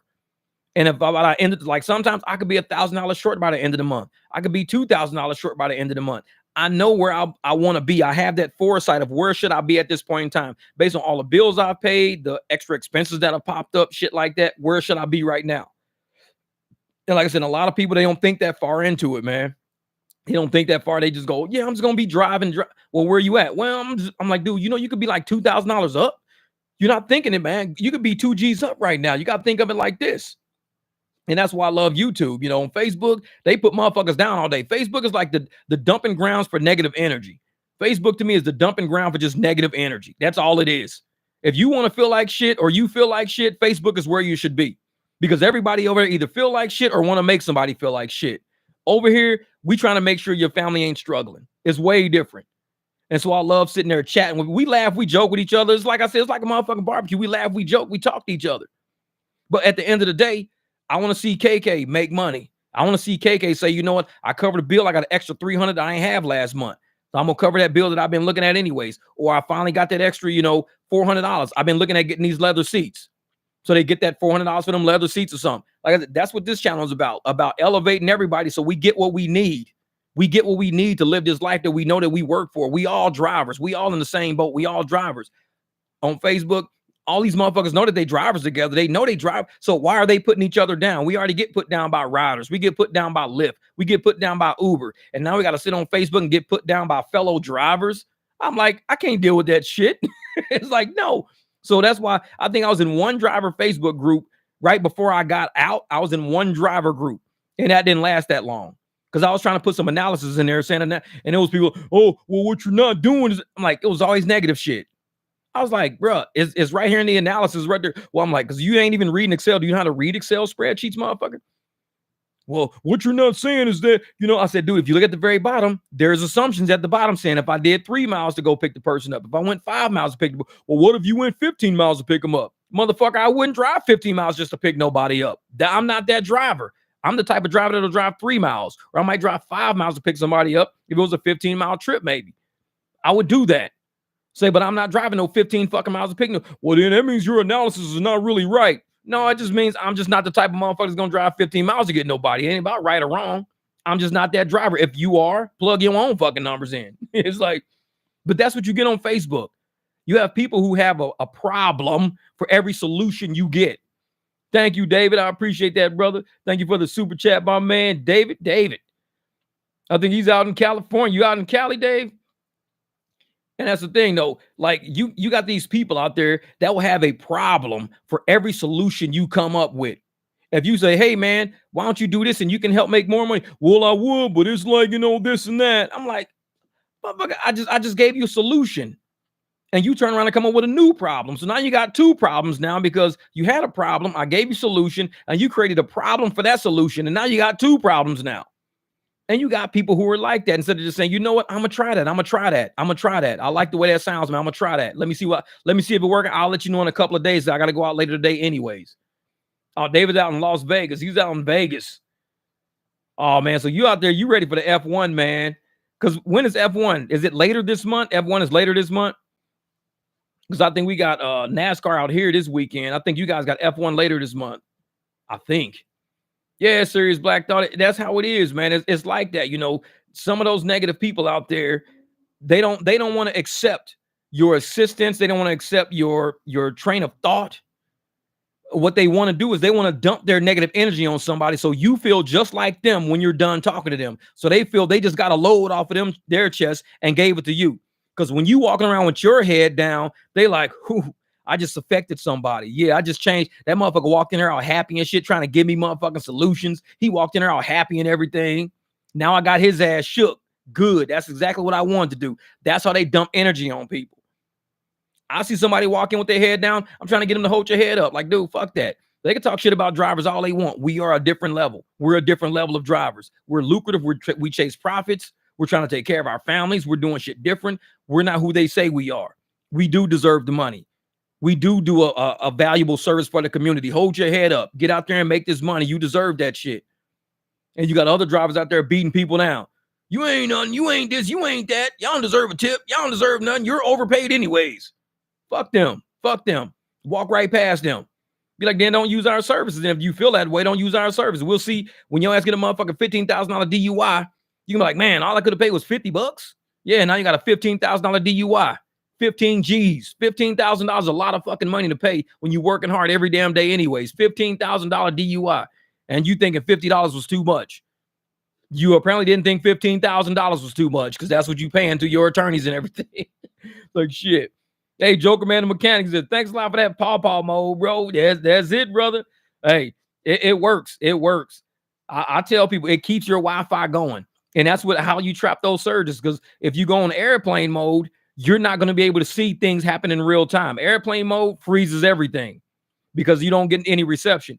The moment you turn it back on, all the surges have disappeared. Shit's changed around now. Red is up here and red is over here, and it's not where you used to be. Paw Patrol, that shit keep that motherfucker rolling. You'll be like, okay, you see exactly what a surge is. You sneak in. As soon as your phone grabs it, sometimes this happened to me before. As soon as my phone will grab the tip of that surge, like $11, the surge will just disappear. I'll be like, at least I got the $11. Hell yeah, I got the $11. November the 15th to 18th, I'll be on vacation for Thanksgiving. All right, David, cool. Man, yeah, Emmanuel, it used to be nuts like that. He said, that's insane to drive 15 miles just to pick somebody up. Early days of Lyft, and Uber, they used to pay you a fee. Everything over 10 miles, you get paid extra money, like a long distance pickup fee. So sometimes you would drive, let's say 12 miles. So they'll give you an extra $3 or $4 for those 2 miles extra that you drove or something like that. Or you can drive 15 miles to get somebody. They'll give you extra $7 or $8. So they give you a long distance pickup fee on that. They don't do that no more. So there's no reason why you should be driving that far to pick nobody up. And these fools out here be doing it. Maybe way up north, driving all the way down to Old Town to pick up somebody. I'm like, you just drove like 10 or 15 miles south, damn near from Tatum up by Blue Martini, all the fucking way around to Old Town to pick up somebody from Old Town for $25. So you drove 10 or 15 miles in to take somebody 5 miles. So you just did 20 miles for $25. You're like, yeah, but it was 5 miles for $25. No, your ass was clear by the fucking Blue Martini. That shit counts. It's like, if I'm up by Blue Martini, I'm picking up somebody by the Blue Martini. I'm not picking up nobody from Old Town. No, hell no. Man. What up, Flex? What up, Flex? He says, we still on Big Macs? No, we ain't, man. Fuck that. What KK say, always check to see how many drivers are in your area on the passenger app. If you see 4 to 5 cars, you're not going to get any good calls. You need to drive a mile or two away. And KK, what I say about that is sometimes some of those drivers are looking for a ride home. And hopefully you're in an area like if I'm in that area and I only want to do short trips, then hopefully the rest some of these drivers are looking for nature hikes to get out of there. Because if they take the nature hikes, then you're stuck with the short trips because they're done. They're like, man, I'm on my 10th hour, I'm on my 8th hour, 11th hour. I'm ready to get out of here, man. So that way you can be like, I'm out. So it's like, cool. Or I'll just do short trips. Either way, it's like, I think other cars in the area, you got to know what that driver is actually doing. Like, are you at the tail end of your day, the beginning of your day? You trying to nature hike your way out of here? You just trying to stay and work the area? Because each driver can have a different mode of what they're doing right now. So if you left the area, you could be giving up all the short rides because they may all be looking for nature hikes to get out of there. And you like, I just want to do short rides. Stay for a minute, kind of fill them out, see what them drivers are up to. Because some shit start hitting the phone and some shit start hitting your trip radar. You might be like, all right, cool, cool, cool. Like those drivers are looking for nature hikes because I've been getting them with short bangers the whole night. 2 miles, $8, 2 miles, $11, 3 miles, $12. And you look on your app again later and you're the only driver there because they took all the nature hikes. Like one had to go up to Scottsdale. One wanted to go out to Goodyear. So you start looking at who's going where. And that's why when I get to where I'm getting, I don't really worry about other drivers. I just make sure everybody's like smart. Trap surge. Go on Paw Patrol for a while. Trap surge. Do whatever. Because the next ride you get, make that shit count. Make it count. And I'm like, I don't care if it's 10 drivers in the area. Y'all might be looking to go up to Cave Creek. Y'all could be going to Fountain Hills. I don't know where y'all going. So knock yourself out. But I'm looking for short rides. And I know if I'm only 2 hours into my night, I got all night. I'm cool. I'm just going to kick back for a while. But some of these drivers, they have to tail end of their night because some of them start in the daytime. And they're like, man, I only got, 2 hours left to drive. And my wife is hitting me up. The kids is, calling me. I got to get out of here. All I need is one fucking ride to get my ass, all the way up to Peoria. Let them get that Peoria ride because they need to get home. So get that driver Peoria. You just lost a driver and you still where you want to be. Next driver, like, man, I got to get home. Man, I got to get up north. I got to get up to Greenfield, man. My kids, I got to get up early tomorrow. I just need to ride up north. You don't want that ride. Give it to the other driver. That driver shoots up. Now it's just you and another driver there because y'all looking for short rides. So always be willing to kind of chill for a minute to fill these drivers out to see what they're doing. And even when they take a short ride, if you're getting a lot of short rides in that area and there's only like 4 of y'all there and there's a lot of short rides, like people going from bar to bar, all y'all about to eat, all y'all finna eat because everybody's moving from hotel to bar to parking lot because somebody parked over here and just need to get to their car. All y'all about to eat. So a lot of times, like I said, I'll have to fill the area out for a minute. Now, what I had the other night, all drivers were pissed off. We was all sitting because I was sitting in the parking lot. I saw another Lyft driver in the parking lot. I saw a couple of black SUVs across the street. None of us were moving. And we were all getting pings the whole time. It was all just shit pings. The apps just were not paying us, man. They just were not paying us. And I was like, well, I guess I'm just going to hightail it up out of here. Because it's like, it ain't that drivers are taking the rides. It's like the apps just ain't paying us shit. And we all waiting. We waiting on good money.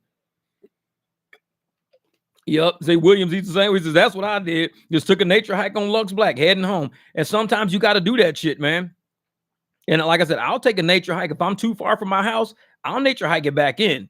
Because if I don't want to, but the money has to be right. On a Lux Black, it's going to be right. The money's going to be right, guaranteed. On Lyft, the money's right if you got a surge. That's it. I wish they allow people to pre-tip, like saying, hey, if you accept this ride, customer has agreed to a tip of up to, between $5, $10. Cool, based on service. Cool, let's do it then. I'll take it. But without me knowing if this passenger's going to tip or not, I got to base that shit on base rate. And I'm like, on the base rate, I'm not fucking with it because a tip is not guaranteed and it shouldn't be guaranteed. I don't want motherfuckers to think you got a tip. You ain't got a tip. But at the same time, you got to realize drivers ain't picking y'all up. Drivers are not picking people up because the apps are not paying us. You guys are paying a pretty good penny to get a ride. We ain't getting shit out of that money. So if we ain't getting tipped, and a lot of times we don't get tipped. So you guys are kind of hanging out waiting for rides all night. Why can't I get a damn ride, man? I just paid $42 for this damn ride. I paid $42. Well, the driver's probably getting $14 out of that. And the driver's like, this shit ain't enough. 14 ain't enough. And if you already paid 42 and you don't want to pay 42, you ain't gonna pay 42 plus tip the driver 10. You ain't doing that. Because if you would have, you could put that shit in. If the apps would let you put it in an app, hey, this driver is willing to tip $10 for the next person to accept this ride. Cool. I'll take it. Fuck it. If they tipping $10, I'll take it. Because with the base fare, this shit sucks. But for $10, I'll take it. It's like, but the apps don't give a fuck about drivers to listen to us enough. Even like I said, I ain't gonna be professor that much, but the motherfucker had a good point. He said, Risher's not listening to us. Risher is not listening to drivers. The day we had David Risher on a motherfucking live stream was his chance to listen to us. He could have listened to us. We were saying a lot of shit in that chat. We were saying a lot of shit in that chat. And we could have spoke to him right there in real time. If you want to listen to us, this is what we're saying. These are the things we're talking about. Instant deactivations, Lyft Lux, the tipping culture out here, stolen tips, stolen money. We had him right in front of our face. We could have asked him a question in real time. All we had, I'm telling you right now, like, fuck Spencer Fred. I don't give a fuck about Spencer Fred. But Spencer Fred said Risher would never be on my channel. You know why? It ain't because I cuss. It's because they know I'll ask his ass exactly what the chat is talking about. That's why David Risher won't be on my channel. I'm not a staged channel. Motherfucker come on my channel. If they say, hey, man, why does it? Hey, David, I got a question from the chat right now. Let me tell you what the chat is saying. Motherfucker, I'm going straight to the chat. Because if the drivers are going to listen to us, like the professor said, he's not listening to drivers. We are the drivers. They should be listening to what we talking about. And if he did, he'd know. This is how I can retain drivers on our platform, how we can keep them from going over to UberX, keep them from doing DoorDash and Instacart and Spark. We can keep drivers on Lyft because we're gig workers. We do whatever's paying. Like I told you, I'd deliver a motherfucking hot dog for $20. I don't give a shit. $20 is $20. I deliver a motherfucking hot dog for $20, goddammit. I took a drunk dude home 1 mile to his hotel. He gave me $40 tip. Yeah, KK. That's what I'm talking about. And that shit's real. That shit's real because drunk people be happy as a motherfucker because nobody want to pick up drunk people. Everybody scared that they gonna puke in their car. Everybody be scared. Oh, he might puke in my car. They'll just drive right past the motherfucker. I know because I've done this shit before. Drive right past the motherfucker. See exactly who it is. No, I'm sorry. I got cancel that motherfucker around the corner. So when you pick up somebody drunk, they get real appreciative real fast. I got home. Thank you for not making me sleep on the fucking concrete. I was sick. I needed to get home. I was drunk. I needed to get home. $40. And they be happy as a motherfucker that you picked them up. Drunk people tip the best because they happy because I'll pass a motherfucker up real quick. KK will slow down. KK be like, Jeff, the motherfucker you just passed up, I just got a $40 tip. I'm like, well, I missed that shit. It's like, damn, I just missed that. Yeah. But no, man, it's like, and if these apps just took a moment to listen to even some of the smaller channels, like I said, I don't give a fuck if like I don't care about the cloud. I really don't give a shit. But what we're saying, there's too many drivers on these videos, in these comments, and in the chat saying the exact same thing. And once you get the theme of what drivers are saying, you realize what it's all about. We're not getting a fair cut of the money, or we feel that we're being stolen from. So can we please audit our account? Just look at our account. There should be a button on our phone saying, please allow me to audit my records. And with audited records, we should be able to see what passengers paid versus what we received on that account. We shouldn't just have to deal with AI saying, no, it was paid properly based on upfront fares and what you agreed to. No, I don't want to hear that. Because to me, that's a stock fucking answer. I don't want to hear that. I want to hear, this is a screenshot of the customer's payment. This is a direct screenshot of the customer payment. This is a direct screenshot of your upfront fare. So the screenshots match. The screenshot, because they should be able to say, the customer, the driver would like to review the audit this ride. Can you please provide a screenshot to the driver? And the rider can just screenshot what's on their screen immediately. Screenshot, say, for a discount on your next ride, please screenshot what you currently paid so we can provide it to the driver for a transparent audit. Cool, you gonna take off 5% of my next ride? All I gotta do is screenshot this shit and send it to a driver? Bet. Screenshot. Hey, dog, that's what I paid right there, man. I get 5% off my next ride, all because I sent you the screenshot of what I paid. Then we can see the whole passenger's payment. We see what they paid, the tip, the service fees, all that shit. If we see a $10 tip on that motherfucker, and we know we got $2, the audit just said, hey, man, on my screen, it says that this dude gave me $2, but on his screen, it says he paid $10. That's your audit right there. Get this motherfucker 5% discount on his ride for participating in the audit. Or I could say, I would rather give, 5% of my next fare. I'll give you 5% of my next fare to participate in my audit. I'll pay 5% for audits. I will audit every single fucking transaction. And I guarantee I will either start making more in tips or I will start recovering all my tips. I guarantee I'm willing to give 5% of the transaction. They say, would you willing to give the passenger, would you willing to give this rider 5%? Cool. I'll give the rider 5% off his next ride. Cool. Show me, let's audit. Oh, damn, Jeff, he gave you a $25 tip and it says you got $5. Exactly. That's why I paid the 5%. It's like, I want my fucking money. But instead, they do these stock, these little, well, according to upfront fares, you were getting exactly what. I'm like, no. That's not what it was. I want to know how much it was. What did he say? William said the reason why he won't be in the channel because we will flat out roast his ass on tips, upfront shaving on search, EV, and tips, and you know your numbers and you're an accountant. Yeah, he don't want to talk to accountants. He probably don't even know who's in his accounting department. I bet if you cold call that motherfucker right now, be like, hey, tell me who's the supervisor of general ledger in your general ledger. What's general ledger? Well, it's your accounting department. That's who works with audit and everything. General ledger, they do all your financials and stuff. They move everything around. They do all your journal entries and shit like that. I have no idea who general ledger is. It's like, exactly. You don't know your accounting department. You motherfucker, who's your controller? Who's your assistant controller? Who's in charge of AP, AR? Who's in charge? I mean, ask these motherfuckers, who's your accounting department? Sam Bankman-Fried, who's about to serve 120,000 motherfucking years right now. His ass, he's like, well, we didn't have an accounting department with FTX.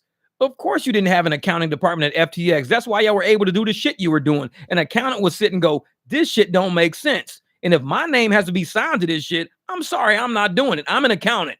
I have to register with the SEC. So when I register with the Security and Exchange Commissions, I'm saying I am liable for all of the representations in these financial statements. And an accountant does not want to go to prison. How many accountants have we seen go to prison in the past like 2 decades? Tons of them. Because when you are a legit accountant, you ain't putting your life on the line for that shit. You're not going to prison, federal prison for that. You're not doing federal prison for that. FTX didn't have an accountant because an accountant will call out this shit. Guaranteed the accountants at these apps were able to go through the records and audit rides and audit transactions. They will be like, there's some serious shit going on. Don't know what y'all doing, but there's some serious like malfeasance going on with these records. These drivers, we're seeing adjustments left and right. We're seeing tips being taken out and reclassed and moved around. The accountants will say there's malfeasance going on in these financial statements and we don't want to sign our names to it. But what they do is as an accountant, if you remain unaware of situations, that's your card, your get out of jail free card. You have to say you were not aware of that. You have to say that was not beyond, that was the scope of my authority, my jurisdiction. We didn't go over that. I was not aware of that. That was a whole nother department. That was either a level up or it was a level to the left of me or the right of me. That wasn't under me. It didn't roll up to me. That had nothing to do with me. And that's how accountants get off the hook right there. That's how they get off. Exactly. Plausible deniability. You have to have plausible deniability. You were not aware of it. That didn't have nothing to do with you. So therefore, you shouldn't be on the hook for, even though it's financial based and you're an accountant, you have plausible deniability because you just shaved that shit off of you. That was to the left of me or to the right of me or it was above me. It wasn't under me. It didn't roll up to me. And that's how a lot of these people are getting off the hook with this shit. And I'm like, if I was, in charge of rideshare shit, I'd be like, listen, the first thing we're going to do is we're going to have audit. I would like screenshots of what people are paying. Anything that has an adjustment on it. If it says adjustment on it, I want to know what the original was. What was the original? And what was it reclassed for? I want to see what the original transaction was and what the reclass was about. Because when you start doing reclasses, you've got to like explain why you reclass something from this amount to that amount. And why did you split that amount? What is the reclass about? Explain it. And once you start saying, oh, well, we took the tip and we moved it here so it can cover this. Also, you're stealing from drivers. You're stealing from drivers. $328 million. And Lyft and Uber admittedly said, yeah, we were stealing from drivers. We were stealing from drivers. That $328 million ain't because they just feel bad about drivers. It specifically says you're stealing from drivers. You're stealing. And that's what a reclass does. A reclass moves from this category. You can pick it. You can say, okay, instead of going to this line on the credit, we're going to debit that account and credit this account. So it still balances because you did a debit credit balance, but you just moved it from tips to service fees. That's it. And now I'm sitting there going, so if you admittedly stole $328 million, I think they stole more than that. I think they stole at least 2-3 times more than that. Easily 2 times more than that. Then you probably did it in every state. You've probably been reclassing money in every single state, and there's no way we can audit this shit. No way we can audit that. No way. And they won't give us a way to audit it. We're contractors. We don't have a coalition of contractors to help us audit the transactions that we're involved in. So we just have to believe them. We have to believe them. unless we deal directly with the riders and say, hey, when you leave me a tip, can you do me a favor? This is my number. Can you just send me a screenshot of what you paid as far as the tip and everything goes? This is my phone number. I won't text you back. We just use this for audit purposes. That's it. Because the apps are lying to us, not giving us our money. Excuse me. Or if you want to tip me straight up, you can use Cash App or Venmo. But for the most part, can you just, send me what you tipped, like what you paid? So I can be able to report to the app, hey, you guys, she gave me like $10. You guys gave me $4. Where's my other $6 at?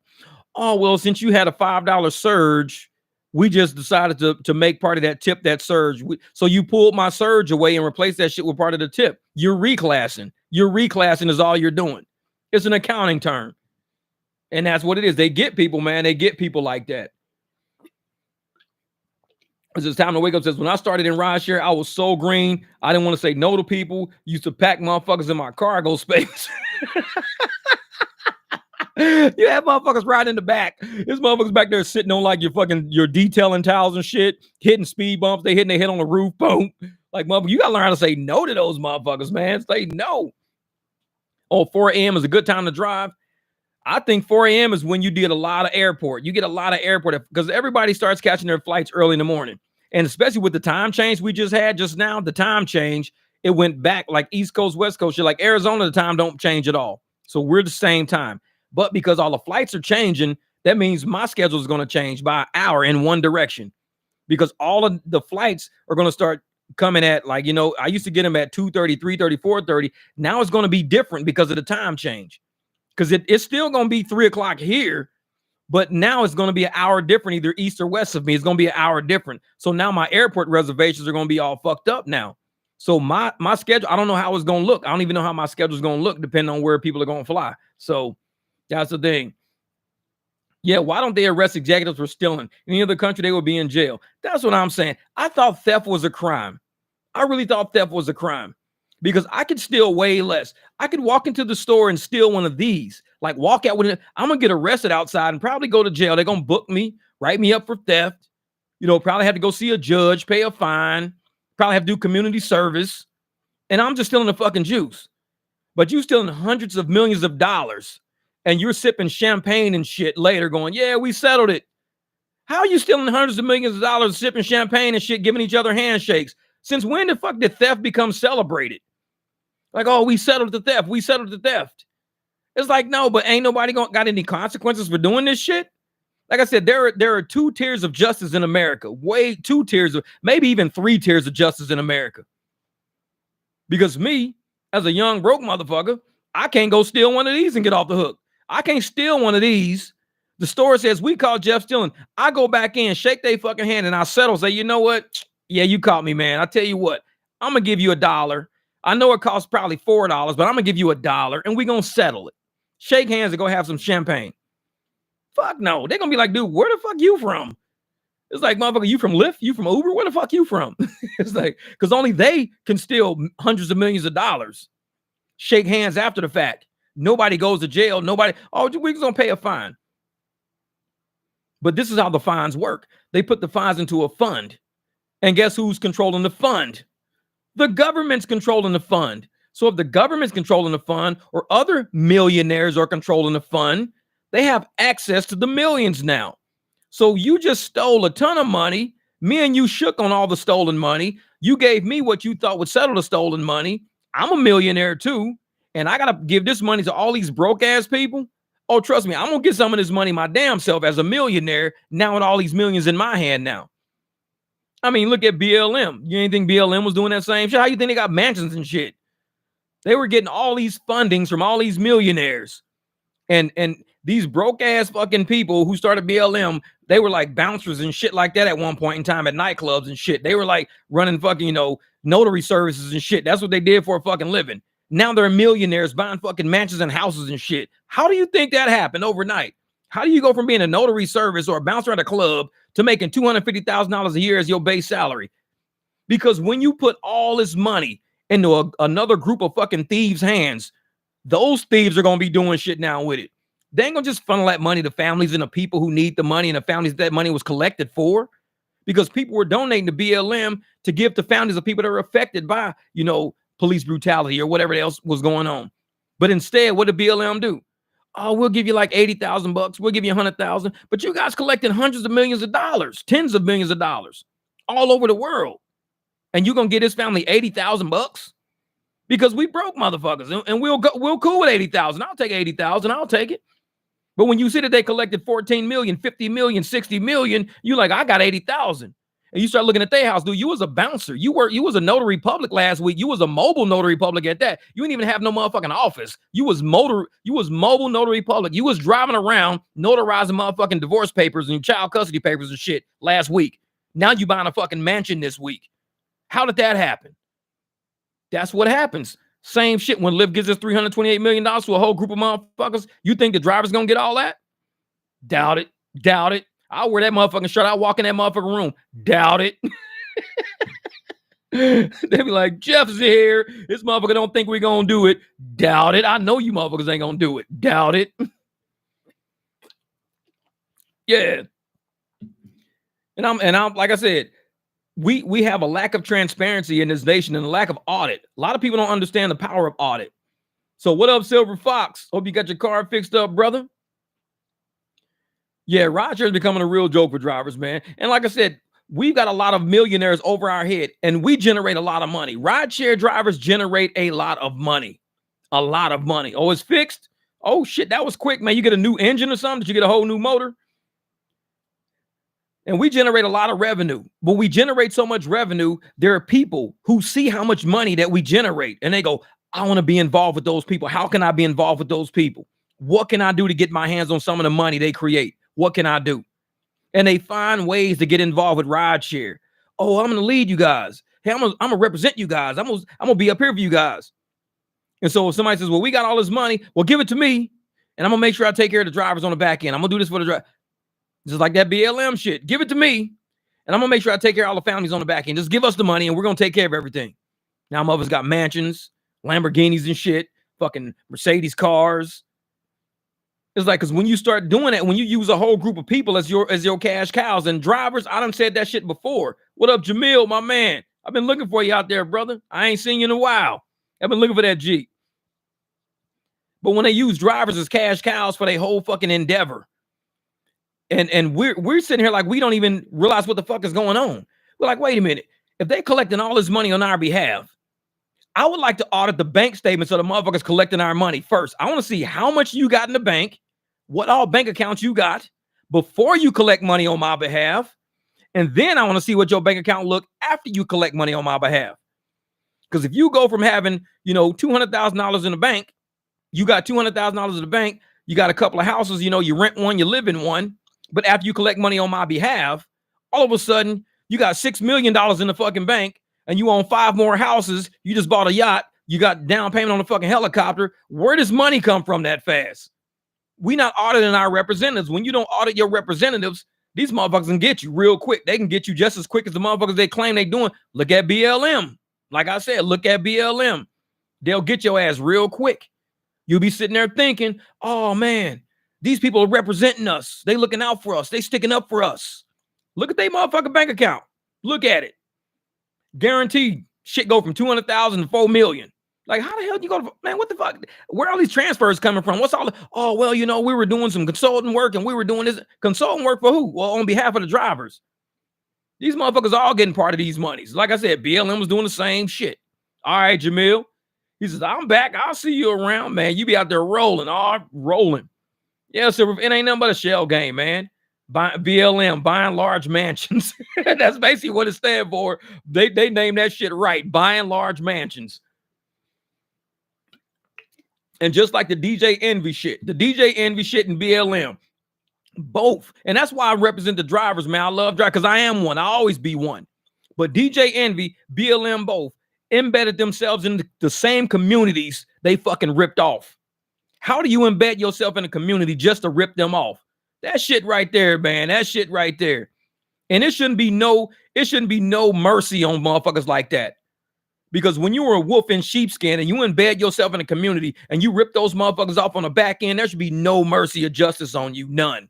Because you knew what you was doing when you were doing it. You knew it. So to sit in court and ask for mercy from the court, I would be like, you're going to be my example of what you're going to be a deterrent. You're going to be a deterrent to ever try this shit again. Anybody even thinking about doing this shit is going to look at this case and be like, those motherfuckers all got 75 years. Yeah, y'all going to die in jail. No parole. Because you took away families, you took away livelihoods, you took away trust, you took away respect, you took away generosity, you took away a lot. When you do a community like that, you're taking more than just money. You're taking the air out of people's fucking cells. They got to go through the rest of their life worried about being fucked over just by donating to a cause. They got to worry about being fucked over just by trusting somebody. So you can't walk into court and go, I apologize. I'm sorry. I hope I get out in 5 years. When I get out in 5 years, I won't do it again. You ain't getting out in 5 years. You're getting 70. You're getting 70. Well, when I get parole, never. If you can outlive 70 fucking years, you can get out of jail. That's it. How old are you now? 40. If you can live to be 110 years old, motherfucker, you can get out when you're 110. There's motherfuckers on this planet that's 114 years old. You can make it to 110. You don't need parole. You'll make it. You'll be good. There's people out here 114, 113 years old. They got the motherfuckers in the paper. One lady was like 115. You'll make it. I ain't gonna live to be 110, motherfucker. You can make it. We gonna make sure that the person that's 110 gives you the lady that was 114 years old was giving people the keys to living a long life. We gonna make sure she tells you what the keys are to living a long life, because you got 70 motherfucking years, and when you get out, you're gonna be about that age. You will live. And I'm tired of people doing that, man. And it's like there's no ramifications, because they live the lifestyle. They got money hidden in off-season accounts. They got assets and shit they passed to family members. They've got a lot of money all over the place. So when they get back out in like 5 years, 6 years, they could just keep living the life they've lived. But all the people they stole from, all the people they took from, that built their lives up, built their savings up. A lot of people took out second mortgages on their house to donate, and took out second mortgages to give, to invest, so they can end up getting it back. And they was going to just pay off the second mortgage with the cash injection. All that shit's gone. So now they stuck for the rest of their life paying 2 mortgages for the rest of their life. Because if you got 30 years on your house now, you took out another $200,000. You got 30 years on that $200,000. Shit. You got 2 mortgages for the next 30 fucking years. And this motherfucker's out in 5 years living on your money you took out, living on it. No, you get 70 years. You get out in 70 years. Until these people pay off all their mortgages and all the shit they did that happened to them, you don't get out of jail. You don't get out of jail. And we're going to check with each one of these motherfuckers. Have you paid off that mortgage yet? Nope. Parole denied. He's not paid his mortgage off yet. Man, will you hurry up and pay off that mortgage? Shit, I wouldn't have had to take one out had you not ripped me off, motherfucker. I'd be cool right now. Is it Jeff for president 2024? Hey, they probably assassinate me like day 2. They're like, Jeff got everybody in jail right now. Say, no, I don't have everybody in jail. Just the conniving ass people. That's all. All the people that kind of swindled everybody to get to the fucking top. Those are the people that's going to be in jail. All these multi-millionaires sitting in these corporations and shit, fucking putting down payments on helicopters and buying boats with 4 fucking motors. All those motherfuckers going to jail. It's like we can't even afford a car with 1 fucking motor, and you buying boats with 4 fucking motors on back, putting the motherfuckers on the internet. And we sitting here like, we out here struggling. We getting evicted. We getting our money stole from this man, shit. And this motherfucker bought a boat with 4 motherfucking motors on back of it, with a turbo on the fucking boat. Like, we ain't seeing it. Like, smack me in the fucking face, man. Just, dude. And that's how they smacking us in the face with all the shit they doing. Smacking us in the face with all the shit they doing. And they're living. They're out there kicking it, doing fucking fun shit, living life. They'll pay a fine. They never go to jail. Or they do go to jail and they get out in a couple of years, or they get pardoned to some weird shit like that. And next thing you know, they back to living the same shit they live in. They traveling, they in Belize, that motherfucking F1, watching the motherfucking F1 races on a boat, sitting in the fucking marina and shit. And we still fighting to get this shit off our credit from being evicted. It's like, motherfucker, I got evicted. This shit is still on my credit. And you sitting in Ibiza off my motherfucking work, watching the F1 races from a goddamn yacht on a boat with 4 motherfucking motors on the back that you bought with my fucking shit. Boats and garden tools, boats and hoes. Yeah, they can't have a truth teller in power. They can't. And that's why they don't. I tell motherfuckers, that's why they don't like Trump, because Trump don't give a shit. He really don't. I know he don't give a shit. Because I was sitting listening to that dude talking. I'm like, this dude could care less how you feel about him. He was gonna tell you the truth right to your fucking face. He could care less. He's like, you don't like me? I don't give a shit. I got money. I could care less. But I will tell you this. And that motherfucker just let you have it. I'll be like, dude, this dude he's lost it. I'm like, I can listen to Trump all day. He is truly fucking he is not a part of the matrix. He's not. He's just not a part of the matrix. He is like an anomaly that people woke up. People woke this anomaly up after the first election. When he got elected, they woke up an anomaly. And I think a lot of people woke up after that because we're realizing the powers in front of us are not what they said they were. They're not what they said they were. Jeff, I think these guys be listening to us when we do rideshare because I bitch about $3 fares. They change it from $3 to $8 in seconds. Exactly. They do. You got to speak into the phone, man. Speak be like, man, all I need is $15. Give me $15, this and that. And guess what? You get a $15 ride. You're like, damn, how the fuck did they know to give me $15? Like, because you said you asked for it. Trump 2024. Hopefully they let him run. If they let him run, this is going to be very interesting. Because I tell motherfuckers like this, man, and I'm 100 with it. And everybody out there who knows me knows the economy in America is major. It's major for us because we actually operate off of people who have money. Like rideshare is operated based on people. We don't make money off of broke people. We don't make money off of poor people. We don't. It's impossible to do so. If nobody has money for a ride, like I said, I've been at gas stations before. Hey man, can you just do me a favor, man? I ain't got no money on me, man. No, I don't do favors like that. I'm cool. Because I'm taking away the opportunity of me actually getting a ride and making money, driving your ass somewhere for fucking free. Taking you down the street for free. I fuck around, miss a $30 ride. Now I'm 30 in the fucking hole.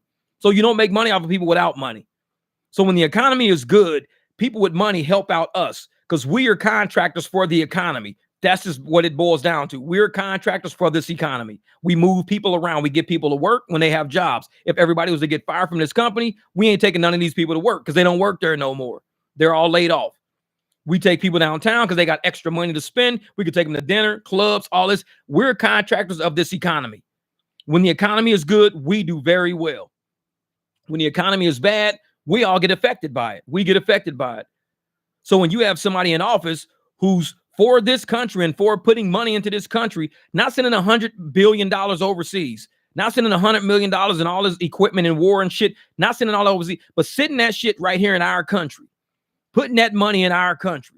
You put that money here, that money's going to end up in a driver's pocket because the motherfucker going to get drunk and need to get home. I'm there. I'm right there in the car. Somebody going to want to take their girl to dinner. Somebody going to want to go to a show. Somebody going to want to go to a concert. Somebody going to want to go travel. And when they get to where they're going to after the flight, they're going to need a car to get them from the airport to their hotel or their car to the economy. We are contractors of the economy. When the economy does well, rideshare does very well. When the economy's not doing too well, these apps start stealing from us. They stealing tips from us, shaving fares and shit from us. They doing a whole bunch of shit to stay afloat because they know the economy is shit. They know the economy is shit. And they trying to put it on drivers' backs. I mean, if you stealing all this money, $328 million settlement, because you know you stole more than that, but you stealing all of this fucking money off of drivers' backs. You doing that shit to stay afloat as companies. You don't steal because you ain't got shit else to do today. What you want to do today? Oh, let's just steal some motherfucking money. Let's do that. No, they're stealing because they want to stay afloat. They want to look profitable in a economy where a lot of people aren't using rideshare. So a lot of people aren't paying a lot in rideshare, but somehow they're turning profits. Like, wait a minute, how are you turning a profit for the first time in the history of this company? You're turning a profit and we have the worst fucking economy ever. We've got the worst economy ever, but you're turning a profit. How is that happening? Oh, we be stealing money from drivers. We reclass that shit to call it our revenue. So we take it from the drivers and we call it our own revenue through a reclass system. And now it looks like we're a profitable company. That's how we do it. And so instead of, so they probably stole, let's say $700 million, $1 billion. Let's say they stole $1 billion, but they're only going to pay back 382 million, 328 million. That's all they got to pay back is a third of it. They're going to settle for a third. We're going to settle for 30% of what we really stole. So they 60% higher than what they are through theft. So there's 60% more revenue in their books due to theft than what it would be. And now we're sitting around like, how are these companies making it through a badass economy when we're having a rough time in the economy? Because they're stealing from fucking drivers. That's the only way you can make it in the economy. How do you make profits in the economy that's going downhill? You do some illicit shit. That's how you do it. You do some illicit shit. As Rice said, we're becoming semi-necessary. And they fudge the numbers and want to claim drivers are making more money. We ain't making more money. They say drivers are making more money to throw shade off of them stealing from us. That's what they do.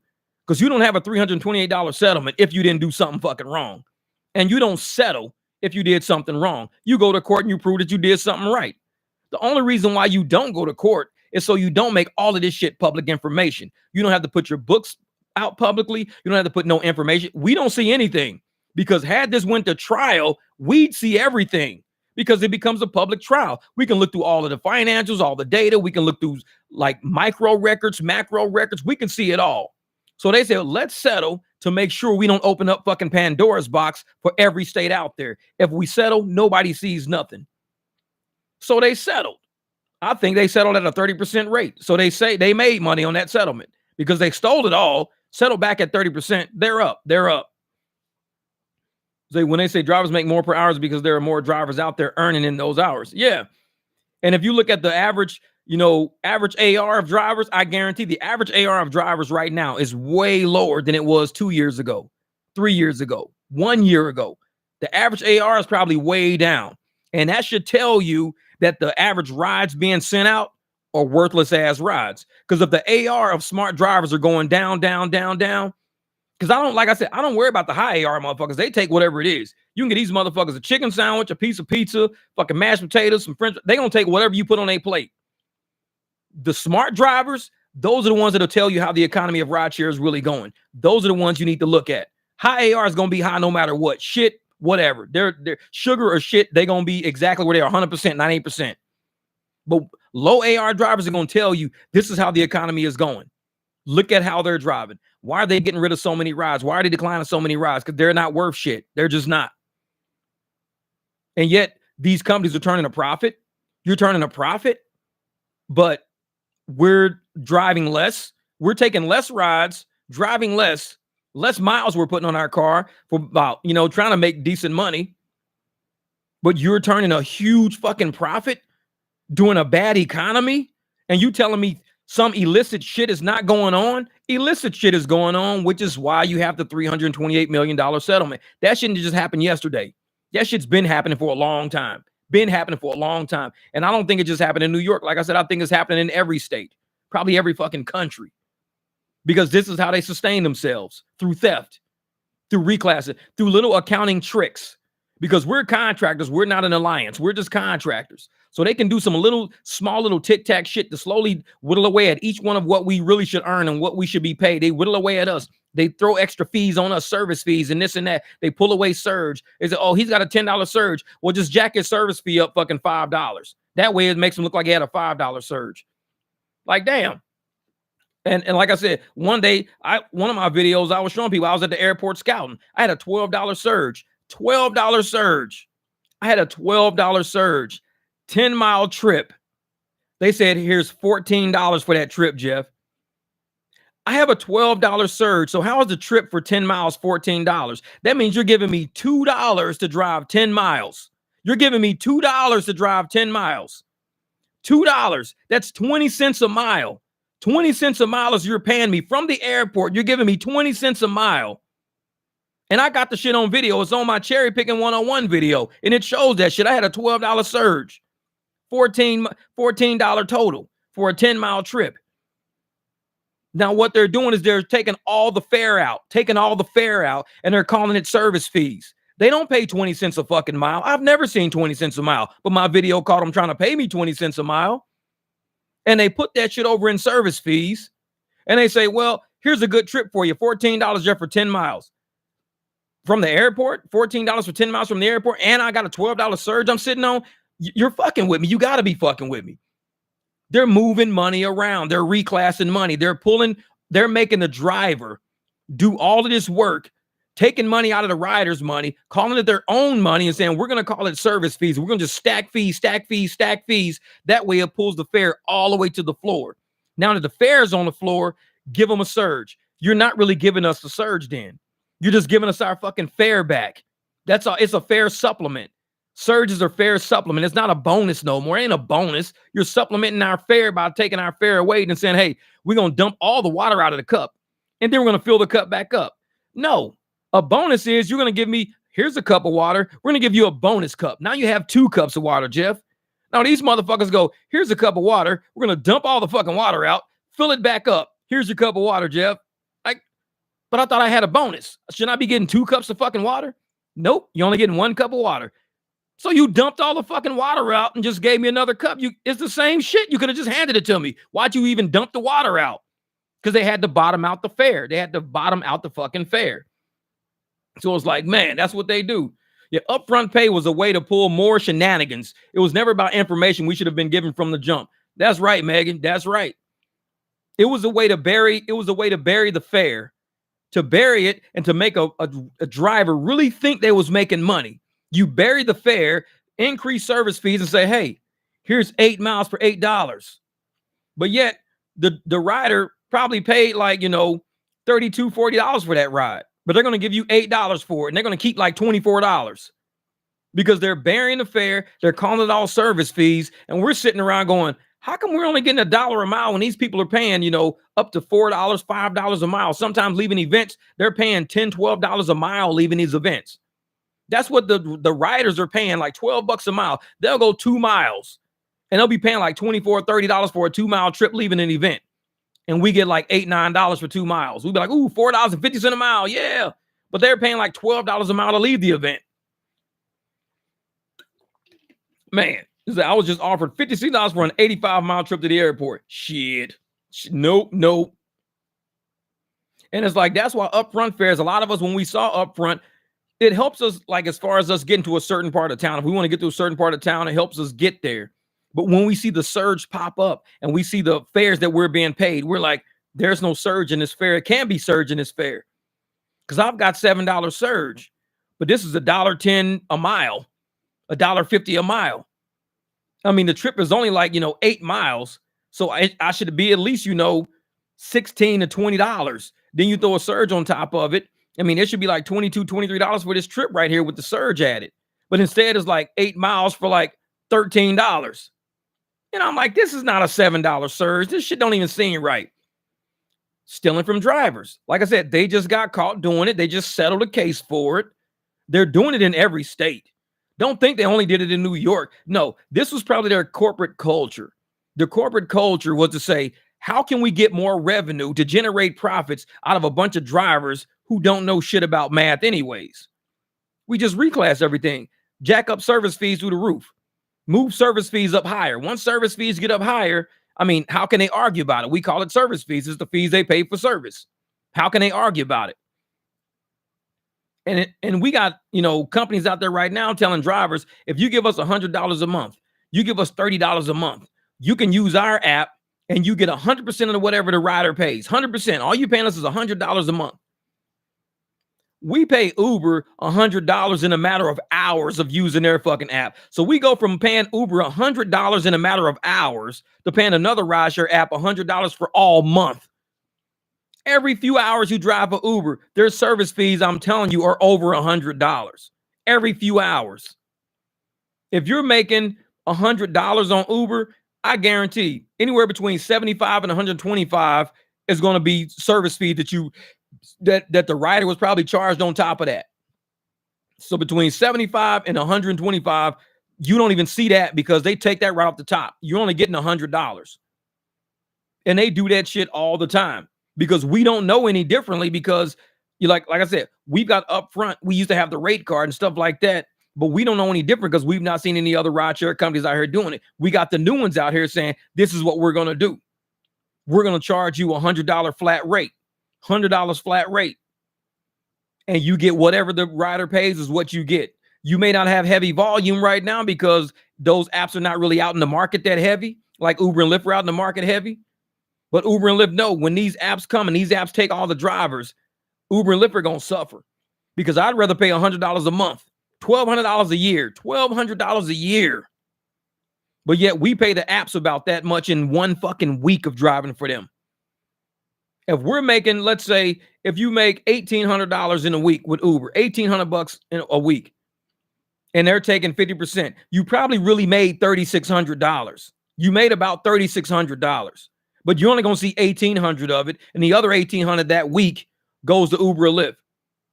When you can pay $1,200 for 12 whole fucking months of fees, $1,200 is all you're paying for 12 months. But yet you're paying these motherfuckers $1,800 in one solid week. Man, these apps are fucking killing us right now, killing us, and they know they are. And so when we see these damn, these lawsuits pending and these lawsuits going through and shit like that, it's just, it doesn't even shock us. We don't go, oh my God, did you see that shit with Uber and Lyft? Oh shit, I don't believe that shit. I don't believe that. I can't believe. No, we believe it because we go, oh shit, these old raggedy motherfuckers been doing this shit. We've been telling y'all they've been doing this. And it's finally coming to fruition with all these doubters out there. No, the apps wouldn't steal from you. I get all my tips. I get all my money. The app, you guys are paranoid. You guys are, does $328 million settlement sound like some motherfuckers are paranoid? 328 million? Man. Yeah, time to wake up to that shit. I wish all drivers would unite and strike for an entire week. We could affect change that way. Yeah. But see, the thing is, we still got taxis out there. We got buses out there. We've got, other rideshare companies out there. The only way we're going to affect them as a group of smart drivers is to find these other apps. Find these other apps. Download them to your fucking phone. Talk to riders in the car about these other apps. Be like, hey, have you ever heard of Hum? Have you ever heard of We Rides? Have you ever heard of this, and this? So when we start talking, we got to market for these other apps. These other apps can't reach every fucking body. Everybody that gets in our car, we could market other apps too. And it's not that we're trying to sell it to them. We just bringing it to light. Like, hey, if you ever have a problem getting a ride through Uber or Lyft, if you're having a problem, we got other rideshare apps out that we all work for now. And Uber and Lyft don't want us saying that shit to other people. They don't want us saying that shit because why are you telling our customers about other apps? It's like, well, shit. It's like if I'm sitting in fucking McDonald's and I'm talking about, man, Burger King, they got a 2-for-2 special at Burger King, but I'm sitting in McDonald's eating McDonald's. You think McDonald's going to kick me out of fucking McDonald's? Why are you sitting in here telling people about what's across the street at Burger King? Because it's on the window, motherfucker. I'm just telling them what's on the window over there.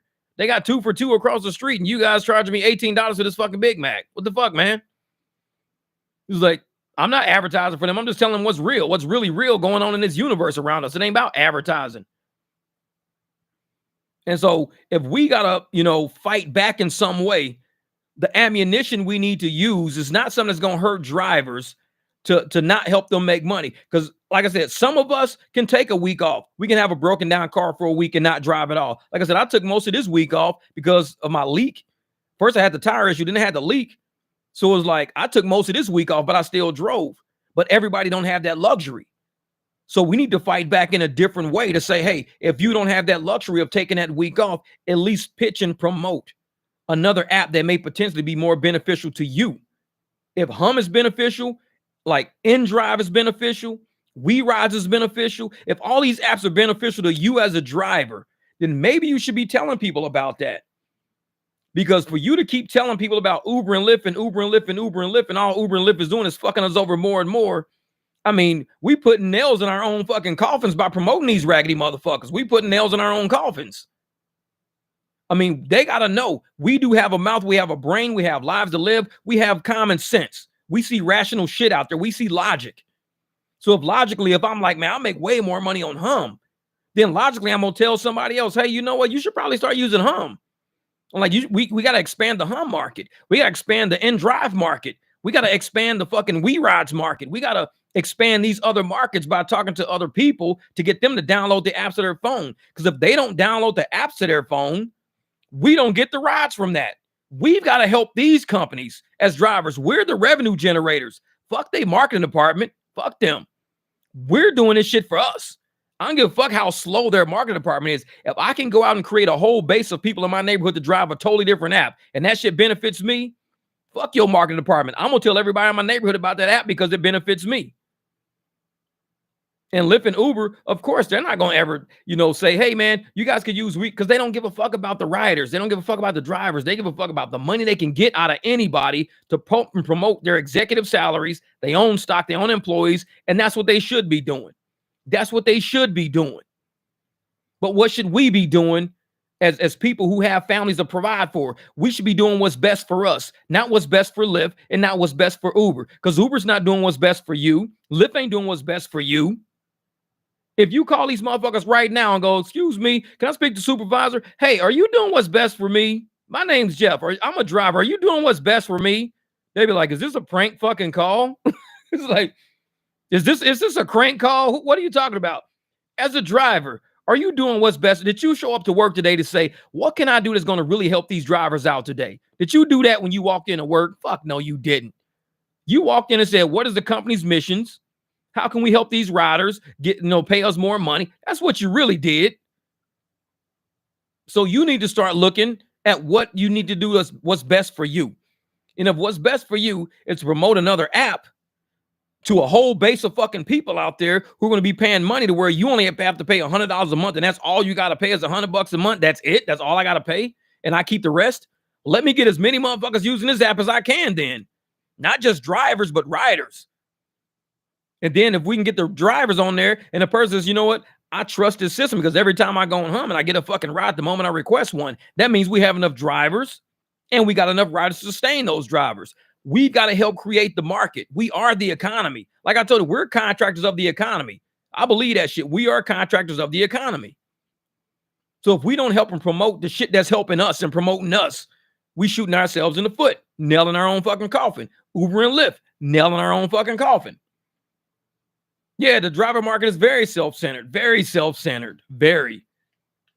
And we've got to get out there and help and promote and push because, like I said, with me as one driver, I can't even sustain my neighborhood. My neighborhood got a lot of people that live in it. I couldn't sustain my own neighborhood. If it was a big-ass party over here and everybody needed a ride home, you really think I could sustain my own neighborhood? No. I would have to get a ton of drivers over here to say, dude, we need to get all these people home. They all drunk. They all had a great time. It's like 60 people over here partying. We're going to need a lot of drivers over here. So drivers have to stick together with drivers to get other drivers in. The whole fucking crab in the bucket fucking mentality of don't tell no drivers. This is going to be all our money. No, because these riders are going to find somebody else to fucking roll with. They ain't going to fuck with y'all because it's only one or two of y'all. And y'all going to do one or two trips. And next thing you're going to come back and like, where did everybody go? Oh, they found other rides home because you motherfuckers are taking too long. Yeah, Zello is a walkie-talkie app. Yeah. Say, what is they? If the money didn't suck so bad right now, I try to talk drivers into getting micro mobile radio so we could all log off, wait for $30 surges, then hit it. They can't control us all or track our radio. I got a GMRS radio. I even show, like my GMRS radio is in my Jeep actually. And what it is like I'm a WROM 572. WROM 572 is my call number. So I can get in my Jeep, go to channel 16, and I can talk to anybody in the area that's on channel 16. And I can say, hey, this is Jeff, WROM 572. I'm sitting here on a $10 surge right now. I'm about to get it started in a minute. And anybody on channel 16 that's on GMRS networks around me, because we all hitting the same towers, they hear me. But that's what I run in my Jeep all the time. I should put that motherfucker in my car because you can mount it in any vehicle. Oh, WRX 8606, Matt Furman. Oh, I see you, brother. That's what's up. GMRS, baby. That's what's up. Not a lot of us use it, man. Not a lot of us on GMRS. I love it, man. It's a dude down the street from me has an antenna on his house. He's got an antenna. I'm thinking about asking him if he's a tower because I was like, ooh, that's a fucking big ass antenna. I'm not going to say, hey, man, are you actually like, can I like patch into your antenna? Because I want to use it. Because I mean, I got a lot of towers on my network already. So I can get any tower up on White Mountain. I can get towers all out in the desert. No matter where I am, I could drive around and just bounce off of towers. But this dude down my street, that is a GMRS tower. I don't know if it's GMRS or what. Maybe it's a ham radio probably. But he's got a nice ass tower on the side of his house. How many drivers do I know in Phoenix Metro? I don't know, probably about 10, 15. 10, 15, yeah. Megan says, I don't run UberX. I have GMRS in my rig. Yeah, that's the thing. I love GMRS. And you pay like $10. I don't know what you pay. And you get like a 10, 15 year GMRS certificate or whatever. Like I said, that's WRX 8606. This is Matt Furman, WRX 86. And we do that shit all the time between New Mexico, Arizona, Phoenix. So we get on, there's a channel we get on and we patch into a tower. And we all just kind of patch it out. I'm like, this is WROM 572. And that's okay, WROM 572. We got you locked in. And they just, and it'd be like 56 of us like on this huge thing all night. Nope, they aren't that expensive. They aren't. And mine is a B-Tech. I got the B-Tech and it's like one of the high powered ones. So you can actually, and that was the cheap. The B-Techs are cheap. So I didn't get Motorola. Motorola was a little expensive and it's more reliable. But my B-Tech's been doing fine. It's been doing pretty fine. But I want to get a Motorola as well because I can get a handheld. I can get a Motorola handheld GMRS. That way I can leave the Jeep. So when I'm away from the Jeep and I'm like walking through the desert or something like that, I can have it clipped to me. So I can keep the GMRS in the Jeep and I can walk around with it. So everybody, yeah, Midland. I'll get a Midland. I can get a Midland. I can see myself doing that. But I'm not getting another B-Tech. It's cool. The B-Tech is cool. But I would like something that's more like reliable. Midland, Motorola, something like that. Yeah, what I thought GMRS was 2G cell service. No, GMRS is radio waves. Yeah. And the thing about, and this is the thing about radio waves, the longer the wave like this, the further it can reach. So like CB and ham radio has really big waves like this. So they can reach long distances. So if you own CB or ham radio, you got really long waves. GMRS is kind of like shorter waves. It's not really short, but it's shorter waves. So, and then FRS is even shorter than that. FRS is like baby monitors, walkie-talkies you get from the store, shit like that. Cell phones are the shortest wave. 5Gs are even the shortest waves. 5G is like this, real short. That's why you see so many 5G towers everywhere. 5G, it can't go that far. So you need a lot of towers with 5G. CB and ham radio, I can go from state to state, bouncing off one tower to one tower to one tower. 5G, you need towers everywhere, like on this building, down the street on that corner, down the street on that corner. 5G is like waves like this. So you can actually, you need way more towers and you need to triangulate with 5G. And like I said, they can't stop anybody who's using airwave shit. No, well, time to wake up to Jeff. In all seriousness, you are the realest dude on YouTube, my brother. Glad I found you, man. I appreciate that, brother. I appreciate that, bro. Oh, I be doing it, man. I tell motherfuckers, I live life. I live life. Like Megan says, like Matt, we got radios because I tell motherfuckers one day when these cell towers are shut down, when these cell towers are done, that's when you look at all these movies in the future. They don't have cell phones. They all got radios. They got ham radio, CB radio, GMRS, FRS. That they're running off of natural airwaves because all you need is a natural airwave. That's all you need. This shit runs off towers and they're controlled, so you can control information. You shut down a 5G tower and you can only run 2G or 3G, 5G devices won't work. So you have to have something like GMRS, CB, ham radio, FRS. You got to have something so you can contact somebody else, even if you don't use it. I don't use my GMRS every day. I don't. I may use it once or twice a month. I use it for weather a lot. Because I jump in a Jeep and you hit the button, I go to weather automatically, and it says, this is the National Weather Broadcast Station. And right now, and it'll tell you all the weather in the area, weather that's coming up, weather, shit that the news don't even tell you. This is like the National Weather Service, not the news and shit you watch. This is real fucking like weather. So it tells you flash floods, it tells you clouds rolling in, windstorms, snow, freezing, like cold fronts. It tells you everything on GMR's radio. So you can just sit and play weather while you cruise around. But for the most part, like I'd rather use GMRS FRS instead of 5G because even if my phone was to die and I need help somewhere, I can patch into a dealership because most car dealerships run on the GMRS network. Because car dealerships, they have like FRS and GMRS. So in case I'm stuck somewhere, I could be like, W-Ron 572, this is Jeff. I've got a Jeep Wrangler license plate, this and that. I'm actually stuck on the highway. This, and somebody say, they could patch back in.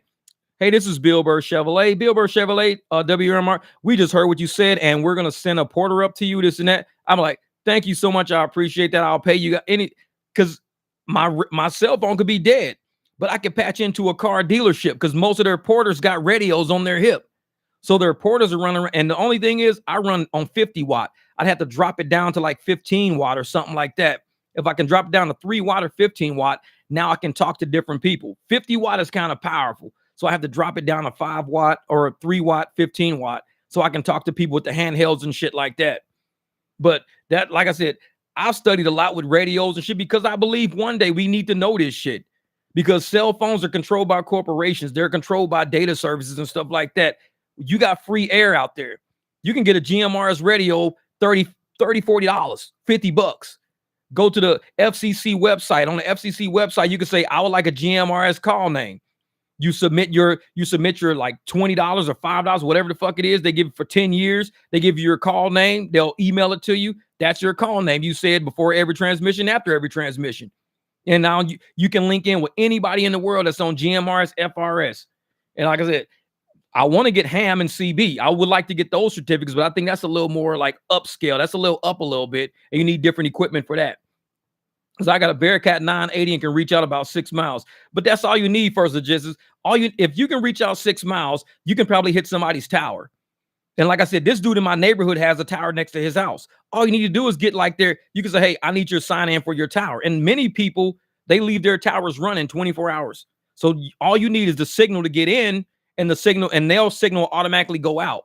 So I just need to patch. I was like, I just need your password. That's it. And he'll say, okay, this is my tower number. This is my password. So you patch in, and now I can use his tower to send my signal even further now. So instead of you just going 6 miles, you end up going 60 miles because you're bouncing off of people's towers. And that's all it is. And I got all the towers in my region because I signed up with the Arizona GMRS Society. So I have all the towers in the region I could just bounce off of. So I could be anywhere out here and just start talking to people. I'll be hearing people talk about cars, fucking camping, everything. It be people like, working on their Jeep or whatever, as if somebody's got a tool or somebody's in the area with a certain tool and shit like that. It'd be funny as hell. But that's the thing about GMRS and FRS. And like I said, I'm a driver, man. I love being in my vehicle. I put a lot of money into my vehicles because I like being in that engine, those wheels. I like being out in the desert. I like cruising the streets, and I don't mind being behind a wheel. I really don't mind being behind a wheel. And the fact that we can make money being behind the wheel of the vehicles we own, that shit's like a blessing, man. I love that shit. I love it. Because I'm like, I could go back to corporate and sit in a fucking stuffy ass desk, have to wear a fucking suit, be told what to wear, what color to wear this day. Hey, tomorrow everybody wear gray suits because we're going to go do this. Oh, fuck. Now I got to go get my gray suit dry clean. God damn it. 1 hour Martinized and whatever they fucking call it. But driving, man, I love the community of drivers because it's who I am. I've always been a garage guy since I was a kid. I just happened to get an accounting degree. But even when I was little, I was always like doing oil changes. I was always helping with tires and brakes, painting. I would sand the whole fucking car down. It'll take me like weeks. I'd sand the whole car down, primer. I'll mask that shit off, primer that motherfucker with like rattle cans, drive it to Mako, and they paint the whole thing. Because I'm like, they be like, damn, who prepped this car? I did. Man, this motherfucker's prepped nice, man. I like that shit. Lot lizards on the radio looking for love. You stupid. You stupid. I always first said them lot lizards on the radio looking for love. That's funny shit. That's funny shit. That's real shit. Hey, this is Lot Lizard Maggie. Lot Lizard Maggie looking for a hubby. Fuck you, Maggie. This motherfucker said Lot Lizards on the radio looking for love. Yeah. There's it. Megan says, people love my 4Runner. About to put 35s on soon. Looks like a battle buggy. Yeah, exactly. Hey, you got to get them steel front and back bumpers. Thing about 4Runners, I was up on Four Peaks. They got this place out in Arizona called Four Peaks, one of the highest mountains out here. So I'm in my Jeep. My Jeep was like almost stock. That was when I first got it. So I'm driving up Four Peaks. And I'm like, dude, I don't think I can make it, man. This shit is crazy. I mean, it was super rocky, super big divots. I didn't think I could get clearance over the divots. Like my axles were going to rub rocks and just chunk up my differential covers and everything. It was crazy getting over Four Peaks. So I'm driving up Four Peaks. I got the guys in the car with me, and we all just like, and they got $3,000 cameras taking pictures of the stars and shit. We like rocking around, jumping. My car's like doing all this shit. This motherfucking family in a goddamn 4Runner came driving down a mountain. They like sitting there sipping fucking coffee, drinking soda. The kids is in the back playing fucking chess. It was like this 4Runner was like driving on a regular street. They had this motherfucker set up so perfect. My Jeep is like getting banged up. I'm like, damn, what the fuck's going on, man? This motherfucker is gonna tear my goddamn Jeep up. This 4Runner came down the hill like, hey guys. I was like, I should have bought a fucking 4Runner. It's like, god damn it. No, them 4Runners are nasty. Those motherfuckers are nasty off-road. Like I said, you got independent wheel suspension. So because of that, like I got the axle. So axle snap brake, they get caught on shit all the time. With independent wheel suspension, you can articulate a whole lot better, especially when you get involved in divots. And like one of your wheels can go down, the other one stays static because you don't have that solid axle going across the front. I got the solid axle. So when one of my wheels go down, the other one goes up. So I'm always doing this shit on the front back and forth. You just kind of like one of your wheels can go down and the other one ain't even affected. You could just be doing this shit the whole way, just like this. And that's why I like 4Runners. All the 4Runners, the Tundras, Tacomas. I love the fact that you guys got independent wheel suspension. That shit's cool as hell. So asking, do you need a professional company? I know it. Check out RSG T40R. Baddest 4Runner ever. I'm going to have to check that shit out. A lot of people, that, like I said, we put money into these rigs. I put a lot of money into my car. Even when I used to off-road it, when it was kind of stock, I had the stock transmission, all the shit was stock, no supercharger on it. I mean, I would get stuck in dry riverbeds because it was a 155 horsepower Jeep, heavy, big wheels on it. And I mean, I would be trying to get over rocks, and I got a 6-speed. So I'm putting that shit in first gear, and you could smell that the engine spinning, but the flywheel not sticking to get that transmission moving. So you sit there and you can smell that transmission. Like I'm going through riverbeds, you can smell the clutch. You could just smell it. And I'm like, man, I'm tearing this fucking Jeep up. It was not out there. So once I supercharged it and I dropped the transmission, put the bigger clutch in there, the 400 horsepower clutch in there, shit, I can climb mountains, go through riverbeds, I go through sandbanks. You don't smell no transmission. That clutch hits and it's 400 horsepower. That shit is not, it just sticks. That whole transmission, them big ass wheels be turning. I can cut through the desert. I ain't got to worry about shit now. You don't smell nothing burning. Like I said, we could tear these motherfuckers up out there, but yeah. You need to have a high horsepower clutch. If you're going to off-road and you got bigger wheels and everything, just go a step up. Just invest the money because you can get stuck out there. You put too many hot spots on your clutch, it's not going to stick. You got to let it cool all the way down, or else that flywheel is going to keep spinning. That clutch is never going to stick, and you're going to be stuck out in the desert. So I had to spend some money. But the thing is, I did it all on my driveway. I didn't have to pay a shop to do it. I took my transmission. I just put it in front of my front door because I was like, well, I'll just slide it in the garage later. But the transmission was so heavy, nobody could steal it. So I left that shit just sitting in front of the front door. Motherfucker drive by me like, man, it's a big-ass transmission in front of that dude's house. You ain't lifting that motherfucker up. I wasn't even worried about it. I got the Ring doorbell camera and everything any fucking ways. It was like, dude, if you could pick this transmission up, you can have this motherfucker. I'll just go get another one. So I set that shit right in front of the front door. Like, take it if you want to. Well, Emmanuel says, hope you get paid for advertising. LOL. No, that's funny shit. I ain't advertising nothing. We just talking about life over here, man. We talking about life. Shit. GMRS need to fucking hit me up. Be like, hey, we gonna pay you, Jeff. We gonna advertise. If you will be a sponsor. Now, I would be a sponsor for a radio. If somebody had GMRS radios, like the handhelds and shit like that, and like Megan said, it would be so much easier if we all had GMRS radios, even the little small handheld walkie-talkies. Because we can sit on GMRS with our phones off. One person can have their phone on. Everybody else can just sit here and be like, hey, like Zello. Zello's an app like that too. But the thing about Zello is Zello runs like Wi-Fi services and all of that. So if you had GMRS, you could just sit there all the time, like chirp people, like chirp, chirp. Like, hey, everybody, they got a $5 surge dropping in this area right here. If you're in this area, this is your surge. Hey, everybody, if you're in this area, drop, get ready to get on the thing. You got a $15 surge dropping in this area, and somebody just calls surges out all day. Because like right now, my phone ain't been on all day. So if somebody was to call surge out right now, I'd be like, oh shit. Hey, Jeff, they got surge over in your area right off of like Southern 48th Street. We got surge over there. Cool. Thanks.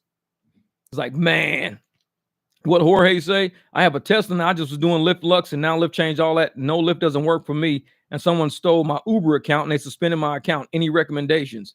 Somebody stole your Uber account? That's crazy. You can't reapply and get a new Uber account? Because if they stole the old one, as long as it was good, then it was like, as long as you got the right car, your phone number, all that shit, they should start you another one. I would think. Zeus, what's good? What's good? Hey, what's up, Jeff? Emmanuel says, no, I keep getting advertisements on my end.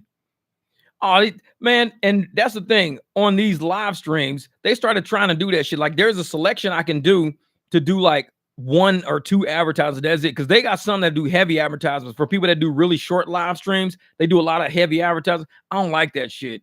I don't like that. So it's like, I don't mind them guys trying to throw an ad up here and there. Because a lot of times the people that got, YouTube Prime or YouTube Premiere, whatever they got, they don't see any advertisements at all. Because it's kind of like how I got my Spotify account. When I used to run Spotify, I would have to sit there and listen to a commercial. The customer would be like, hey, can you play this song? Yeah, I'll play it. So I'll hit search. It will play a commercial, and I got to wait till the commercial is over with. I got tired of that shit. So I said, I'm just going to buy a Spotify Premium because I don't like them commercials. Yeah, exactly. Yeah, you got to get like the premium because if I don't want to hear commercials all day, every time I'm doing something, I'd rather, because what is it, like $15 a month? $15 a month is like 50 cents a day. So you pay 50 cents a day and you never have to hear another commercial. I was like, shit, I'm down for that. 50 cents a day. I could do 50 cents a day. We could do that. All I gotta do is if I get a $5 surge, that's 10 days that I don't gotta hear motherfucking Spotify. Here's commercials on Spotify. It's like, just give me a $5 surge. If you get a $10 surge, you're good. Now you almost covered a whole month now. And that's what I do, man. Like sometimes you got to write down all your expenses and how much it takes to cover that shit. Yeah, considering I use it all the time while driving, it's worth it. Yeah. And that's the thing, though. A lot of times, if you're going to use YouTube Premium, it's like you said, Silver Fox, when you're doing it, I'll sit there and be going through like live streams and podcasts and stuff like that. I don't want to have to keep touching my phone. If I'm listening to a podcast, I want to hear it just straight through. Because then if you hear the commercials, sometimes it'd be like 2-3 commercials in a row. And it's like, you have to hit skip sometimes. It's cool if you got to hit. When I'm at home in the kitchen, it don't bother me. But when I'm riding, I'm driving, and I'm into something, I'm like, man, I gotta keep my music going. I gotta keep shit going, man. What Nick says, what is the most you've ever made in one day with Uber in Phoenix? That was about almost 2 years ago. I was still using the Jeep, and I made $1,089 in one day. $1,089. Now, earlier this year, I did the waste management. Now, waste management, I got that video. It says something about me making $3,600 in 5 days during Super Bowl.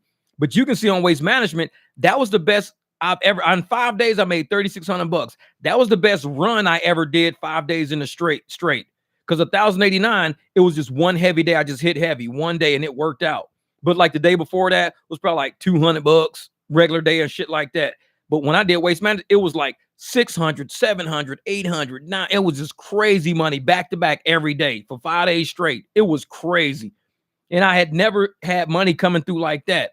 And it was like, yeah, this is nuts. This is nuts. Waste management can get fucking nuts. It can get nuts. But I've never had another period like that. I mean, I've made $2,700. Took me like 5-6 days to make that. But you got to have the perfect environment. And I tell people, when you hit money like that, pretend you only made $1,200. Put that $1,500 in an account. If you make $2,700, pretend you only made like $1,200. Put $1,500 in an account somewhere.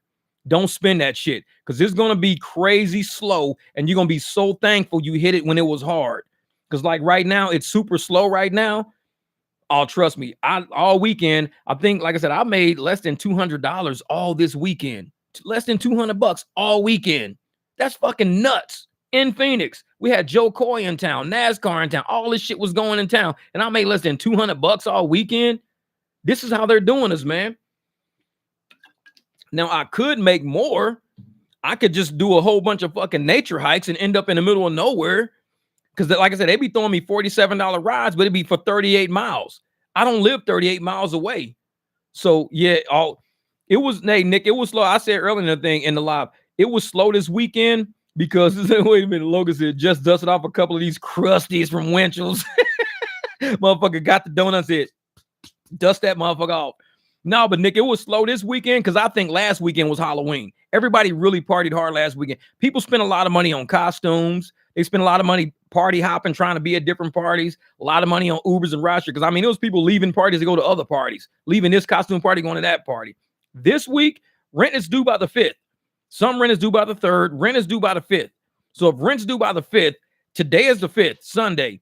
That means all the money that they would have spent this month, they didn't have to spend because they spent it all last week on Halloween. All the costumes, all the parties, all the Ubers running around. And many of them took a couple of days off work because Halloween fell in the middle of the week. So they were using vacation time because some people were like, yeah, man, I took the week off, man, because it fell on a Wednesday or Thursday or something like that. I said, yeah, man, I just took a couple of days off. I took the week off. So this week, they're really, really pushing to get their early monthly bills out the way. So they're not really, nobody's out at restaurants because they were doing that last week. They had all Halloween parties last week. Nobody's really at clubs, at bars, party hopping, stuff like that. So, and then yesterday, and this just past Friday for Phoenix was First Friday. Usually First Fridays are booming, crazy booming. And it was a lot of people out First Friday, but it was not a lot of Ubers and ride shares going. People just weren't paying that money. They weren't. And I think the apps knew that because the apps were probably sending out, they had fares on the screen. And when the people see fares on the screen, they were like, yeah, we ain't paying that shit. We paid all that last weekend. We ain't paying that this weekend. So Uber couldn't sell fares. Lyft couldn't sell fares. So because they couldn't sell fares, they had to tank everything. So they tanked all the fares to the bottom, and they said, okay, well, we'll sell fares cheaper. So that means they're going to pay us cheaper. Instead of just giving us a better cut of the money, they paid us cheaper. So it means all the rides were like worthless. So I declined a whole lot of shit. Like I said, I was over 30%, 32, 33% last week. I'm down to 17% already. I'm down to 7. I ain't never been at 17% ever.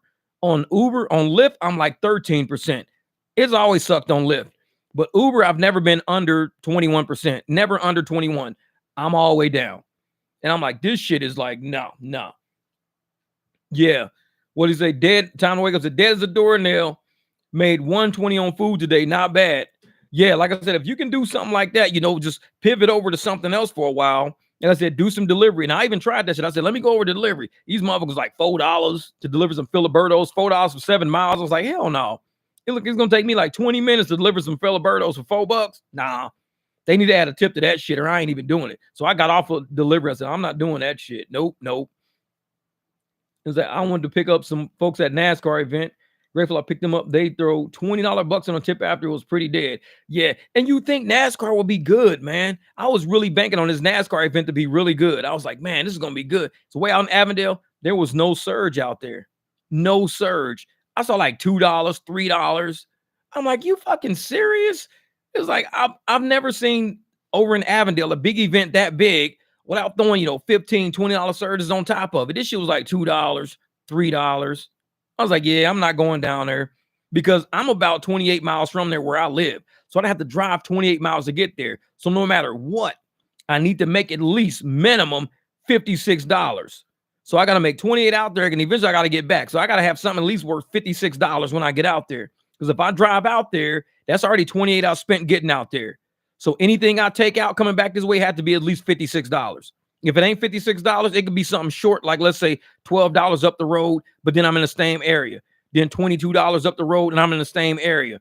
Maybe $15 I'm in the same area. But if I got to come all the way back, I need at least $56 or else I just went all the way out there for nothing. Because if I drive out there 28 miles, pick up somebody, bring them right back 28 miles, and they give me, let's say, $28, then I just made like 50 cents a mile.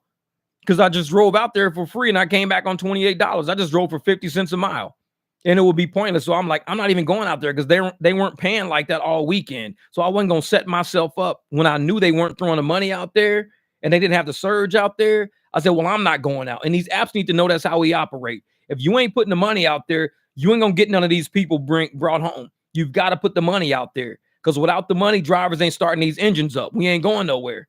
We'll just stay in our area, stay in our region. You got a big ass event out there. Where the drivers at? Nowhere. Because y'all ain't paying nothing. So that means people got to find other ways to get home. Whether they're going to use Uber, whether they're going to use a friend, use a shuttle service. They use something. But they ain't using like Lyft. I'll tell you that much. They ain't using Lyft because Lyft ain't putting no money out there. So nobody's doing Lyft. When they had Lux, shit, it was easy to get a $56 ride. I was getting $63 for going 13 miles on Lyft. I had Lux running $63, 13 miles. Then I had another one that was like 60 something dollars for like 14 miles. Easy on Lyft to do that when you had Lux. Without Lux, nah.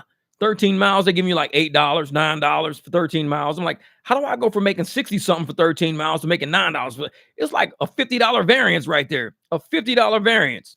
I'm driving for $50 less for the exact same distance in the exact same car. I'm the exact same driver. And you giving me $50 less? Shit, decline.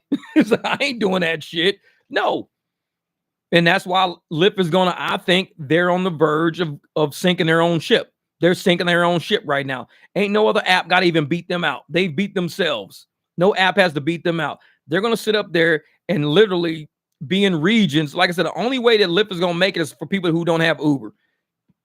Excuse me. If you don't have Uber, you don't have Spark, you don't have Instacart, and you have to rely on Lyft. I can see Lyft making money with those drivers, but they won't be able to sustain themselves with only that small bank of drivers. Those drivers might start eating a little bit better because they're going to have to start putting surge out to keep those drivers on, but Lyft's not going to sustain themselves with that. So you got to, I say throw another app on your phone. Throw a delivery app, Spark, throw something on there. Because like I said, every time I go to Walmart, it's a ton of drivers sitting on the side of Walmart. They just hanging out.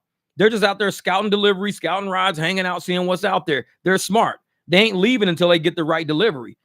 a bunch of the shit deliveries, you can see people pulling in, getting those deliveries and taking off. But I come out of Walmart, same drivers are standing there because they're scouting. They're smart. They're like, well, we ain't leaving until we get the right delivery. And they'll get that banger. They'll sit there and get a $42 delivery for like 6 miles. They'll get it. I actually did a shared because it paid well. Oh yeah, Silver Fox, I do that shit. I've done like maybe 4 or 5 shared rides, but they have to pay me like $3, $4, $5 a mile. Otherwise, I'm not doing it. And it's always like it says 1 seat, but I pick people up and it's 2 people. I'm like, you little cheapskate motherfuckers. I'm like, you pay for 1 seat, but it's 2 people. I'm like, all right, I see how y'all doing. Y'all think y'all slick. Y'all going for the low rate. I see what you're doing. Yeah, GoPuff. He said GoPuff is a joke. Yeah, I have GoPuff, but I haven't taken none either. And the thing about GoPuff is this: they're at independent warehouses, so you have to drive to the hub, get what you got to get, then leave. So I don't know if it's like an Amazon deal where you pick up like 4 or 5 orders, then leave, or you got to keep going back. So if you keep going back, that means you're doubling your mileage. Because if you're going to go do a drop off, that's like me, I live 12 miles from the hub. So I got to automatically drive 12 miles to get there. Not bad. I'll chalk that off. But then if you got to do a $5 mile delivery, you do a 5 mile. Then if you got to go back, so that's really 10 miles. You go 5 miles out, 5 mile back. Or like you said, like Silver Fox said, it's like Amazon. So you can load up all the deliveries you want in your car and just do a big ass circuit, then go back. Now that I could see something like that, but I like to know how big those circuits can get. And with me driving at night, man, and I know it's mainly alcohol and stuff like that at nighttime, man, I'll be driving around doing these drunk people all night. Hey, bro, you want to come in and do a shot? I'm like, nah, man, I'm cool, man. I'm working, motherfucker. You sure? You want to hit on my vape? This vape right here has got the chronic in it. Nah, man, I'm cool, man. I'm cool. I'm just doing deliveries, dog. You motherfuckers always trying that shit on you. Sure, you guys can't party when you're working? No, I wouldn't want to party while I'm working, motherfucker. I'm working. Fucking around high, driving to a goddamn brick wall and shit out here. It's like, these motherfuckers always on some shit. One time I was driving these girls off one night, and they were like, hey, you want to come up for some shots? I was like, motherfucker, I'm drinking. How the hell I just dropped y'all off. Y'all just left a club drunk as a motherfucker. Now you trying to invite me upstairs for shots? I'm like, motherfucker, I'll run into a goddamn brick wall. You want to come upstairs for some shots? Oh, we got this, we got that. I'm like, nah, I'm cool. You sure? I'm like, I'm positive, motherfucker. And I'm past the point of sure. Sure is here. I'm positive. I'm way up there.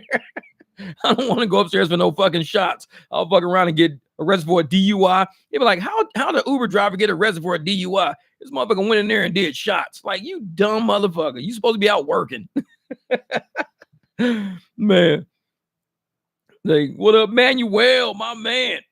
He says, it would kill to make $10K a month. Yeah, man. You know what? Is $10K a month realistic in Phoenix?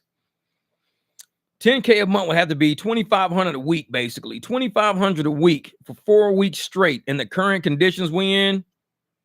I mean, you'd have to basically work over 80 hours a week. You'd have to work over 80. I would think so. I mean, because I can make like $1,000 during the busy hours. The time that's not busy. The thing is, I love driving when it's surge out. I love driving when it's like busy as far as the type of rides I like, which are short hops from bars to houses. In the daytime, it's harder to make money like that because you got trucks in the way, you got buses in the way, you got school buses, you got, box trucks, you got people going to work, you got flatbeds and shit everywhere. Traffic is so jammed up in the daytime, you're not going to be able to move fast enough to make that much money. Not. Because like I said, day driving, you're going to spend more time sitting at stoplights, sitting behind, 18 cars at this light. You might get a light for 2 cycles because the traffic is so built up. Then you get trains. Most trains don't run at night. Trains run in the daytime because there's a noise ordinance after like 9 or 10 o'clock. You can't run a train through a neighborhood at night when everybody's asleep. So you're going to have trains all day. So now you got trains all over town locking you in places, and it's locking other traffic in places. So by the time you get there, a train just left, but traffic is way backed up. Monorails are backed up. Everything's backed up. So to make $2,500 in Phoenix, it'll take, especially with the rates they're paying right now, no surge, little to no surge, no lux. It'll be hard. Even at the events they're paying right now, I drive at events and it still sucks at the events. So I can tell you right now, the apps are not paying shit. This is not COVID times. This is not right after COVID. This is a shitty market right now. It's shitty market, very shitty market. And it's kind of hard to make money. So, looking at $10,000 a month, I wouldn't even consider that. I look at how much money can you save a month, not how much can you make a month, but how much can you retain from smart driving? Because yeah, you could probably make 10,000 a month, but you're going to spend a lot of money on gas, a lot of money on the road. You're going to sleep maybe 3-4 hours a night because you're going to be up driving the other 21 hours. Because you're going to be trying to run 2 apps at the same time just to see if you can make $2,500 that week. So you running 80 hours, almost 90 hours in that week, barely sleeping, filling up your tank all the time. Probably get potholes. Like I said, you putting knots in your tires, hitting shit, got a, dent in the back, tail light missing and shit like that. It's going to cost you more to make that 2,500 than what it's really worth. The smart thing is to do is say, how much profit do I need in order to make it? How much profit do I need? And you base your life on that profit margin, because basing your life on a gross, anybody can make that gross, but your profit is going to be so low, the gross ain't going to be worth it. You'll make more just trying to trying to profit what you profit. Yeah, you have better success long and short in the market, Bitcoin and Ethereum. Real shit. You would have better ignore all streaks. Oh, no, that's funny shit. Ignore all streaks. Yeah.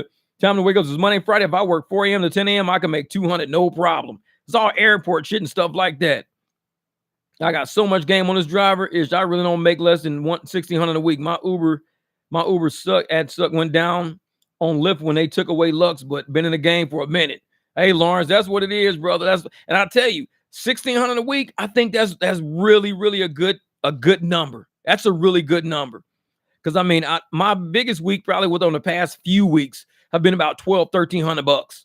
And it was like kind of easy, not really easy, but it was like not stressful. Let's say it wasn't easy. It was just not stressful. It was a really planned, well thought out $1,300. It was really, and it was high profit. It was really high profit. And so I was happy with it because I can make 2,000, but I'm going to be driving at the hours I don't want to drive. I'm going to be putting more gas in my car, having probably more issues, more people jumping in and out. And it's like, I don't need that much. I think 12 to 1,300 is cool for me. Because imagine you working a W-2. Imagine working a W-2 and you getting, $1,200 a week at your W-2, $2,400 every 2 week paycheck hitting, $2,400 every 2 weeks. You be happy. Man, I'm getting $2,400 every 2 weeks. That's 5 G's a month. 5 G's a month is about $60,000 a year. $60,000 a year in the market when people are making $35,000, $40,000. You making $60,000. So I think $60,000 is a good amount to make when you're not spending that much to make it, because you can kind of live off the profit margins of that. Yeah, a whole different class of people in the daytime. Daytime, you get old people are awake in the daytime. Old people ain't awake at night. So when you get senior citizens involved, you get people that move a little bit slower. And you have to slow down for them because you can't, speed it up like little kids jumping in and out, ripping and running, shutting the doors and taking off. No, older people move a little slower. So that adds up over time. They come out to the car a little bit slower. You kind of get out the car a little slower. You got to take your time with them a little more. And that eats up into your clock. So that's why I said day driving is a whole different speed than night driving. It's a whole nother animal. And that's why I always said, and I stand by my shit. I hope the apps ever fucking listen. Excuse me. I'll say day drivers should be incrementally paid more than night drivers. Night drivers, we can fend for ourselves based on efficiency. We can fight for ourselves with efficiency if they paid better surges and shit like that. We could fight for ourselves better at night. Daytime, the elements are fucking you up. The elements are eating up your time. The elements are eating up, your efficiency. So why do day drivers make the same rate that night drivers make? I think it's unfair. It forces everybody to want to drive nights because days are not that lucrative based on all the hours you got to put in just to make that much money. Shit, how many nights we be out there, we'll crank out 2-3 hours, make $150, $200 in 3 hours. I'm like, damn, do you work 3 hours and all you already made like a damn near $250, $300? Yeah, because it's night. It's night. Day drivers, they got to work almost twice that amount of time to make that. It shouldn't be like that. They should be able to do the same thing we do at night, which means they've got to kind of get their rates up a little bit for day driving because you got a lot more elements to deal with. You got, like I said, trains, big ass flatbeds. You got school buses, school zones. We don't have school zones at night. We don't have to slow down to 15 miles an hour. You have traffic backed up all the fucking way down the street because everybody's got to go 15 miles an hour. Then people got to go through this school zone. You got to go 5 miles an hour. We don't have school zones at night. We're moving around. We're very efficient. So day drivers are not paid in my opinion, are not paid what they should be paid based on having to deal with way more elements than we have to deal with. And plus, day people are, in my opinion, unless they're working conferences and shit like that, they're less likely to tip the amounts we get at night. We get $100 tips, $50 tips, $40, $200 tips because people are drunk having a good time. They at the casino, they winning fucking money and shit, leaving the casino. It's got a big ass bonus. They're having fun and shit. It's a whole different energy at night. So if you don't pay day drivers the amount that they deserve, everybody's going to start driving night. And then we saturate the night market. Now the night market is saturated. The day market is not saturated. So you got to pay day drivers better. I hope like I said, these apps need to be listening to drivers, man. And like I said, the professor was right about it. They do not listen to drivers. They're trying to talk to too many representatives of drivers. Talk directly to the fucking drivers. Get on these motherfucking live streams. All these motherfucking people at these companies need to have, like, hey, you know what? I got a YouTube account, and this is such and such. My name is David Rich. I have a YouTube account. I just jump on random live streams and just chat with people, and I get involved with people like 15, 20 minutes. I might patch into somebody's live, talk to 15. Motherfucker, your job is rideshare. Why are you scared to talk to rideshare drivers? Your job is rideshare. Why are you scared to talk to us? We out here making all this fucking money for your yacht, for your fucking helicopter, for your motherfucking boat with the 4 fucking motors on it. We making money for you, but you won't speak to nobody? It's like, we're the ones who make your company even a possibility. Your company would not be a possibility if not for motherfuckers like us. And you won't even come speak to us? That shit don't make no sense to me. And it's like, you go to even when I was in any casino you go to, when I was with, Paul O'Neill at Caesar's Palace back in, 1998. Paul O'Neill at Caesar's Palace was actually Pat Riley. Pat Riley with the Miami Heat. They were best friends. These two motherfuckers was best friends when they was kids. And Paul O'Neill was like my buddy. This is weird. I refreshed your stream and I was unsubscribed from your channel. Damn. That's crazy, man. I don't know how that works out. They're up to that shit again. So Paul O'Neill, he was the Caesar's Palace CEO. And I was working in General Ledger as CEO. I would talk to Paul O'Neill all the fucking time. One time I sent him an email. Funny shit, I sent him an email. That's back when we only had Cleopatra's Barge at Caesars. That was a little club we had. So I sent Paul O'Neill an email. I said, hey, Paul, you know what? Because I'm young. I'm like 24 at the time, 25. I'm all in Vegas doing my Vegas thing, living my Vegas life, young accountant. And I'm like, hey, Paul, you know what? You should probably look at getting a nightclub put in Caesar's Palace, man. This would be cool. It would be so. And I wish they could go through the service to find this fucking email. So I sent him the email. And Paul, he emailed me back. He was like, you know what? We've thought about nightclubs before, but that's just not the type of clientele we want here. We're looking for a more upscale clientele at Caesar's Palace. We're looking for people to pay. He says, but I appreciate your enthusiasm. And I'm like, dude, but you don't understand, man. We be at Raw. We be at all these clubs all over town, man. These casinos be popping because people gamble when they done partying. He's like, no, that's not what we do. Why is when Paul O'Neill left Caesar's Palace, the next president came in, put Opium in there. Opium was one of the biggest nightclubs in Vegas for the longest time. All the stars was at Opium. And I was like, motherfucker, I told Paul O'Neill to put a goddamn nightclub in Caesar's Palace. And he said no. And now Caesar's got the biggest nightclub in Vegas. Paul O'Neill, you short bus motherfucker. I try to tell you, man. I try to help you out. But it's like, that's what it was back then. When you don't listen to people who are with the shit, when you don't listen to people who are involved, that's why if you don't listen to drivers in rideshare, you missing the boat. You putting yourself above reality. And when we sit here and we're drivers and we're talking about the reality of rideshare, the depths of rideshare, the truth about rideshare, and these high level motherfuckers be like, oh, we don't want to talk. You won't listen to you. I could have saved Paul O'Neill's ass. All he had to do was say, you know what? This young ass dude down here keeps telling us to put a fucking nightclub in here. He keeps saying, there's other clubs around town, other casinos are putting these nice ass nightclubs out here. And he's saying we need to put a nightclub in here. So let's look at it. He says, no, we don't want that type of clientele. We're good. Paul O'Neill said that shit. Caesars had one of the best fucking nightclubs. When he left, Caesars opened up Opium, and that started the whole new trend of mega nightclubs. When Caesars opened Opium, that was mega nightclub shit. That's when stars used to come in. Paris Hilton used to come there. The Kardashians used to be there. Everybody was there because it was Caesar's Palace. It was Opium, the new big nightclub. Tried to tell that motherfucker, man. Sometimes we don't listen to the people that's in that environment. We're in that element, and drivers are in this element. That's where we are. We're in the element. And you got motherfuckers like David Richard and all these other people. They're not in the element right now. Oh, I drive through Napa Valley. Motherfucker, that's wine and cheese, crackers and shit like that. This ain't real shit. We in these motherfucking streets, man. We had events. We picking up students and shit. This is real. Or I go pick up somebody after they ate some cheese and crackers and shit. It's not good enough, David. It's not good enough. Not good enough.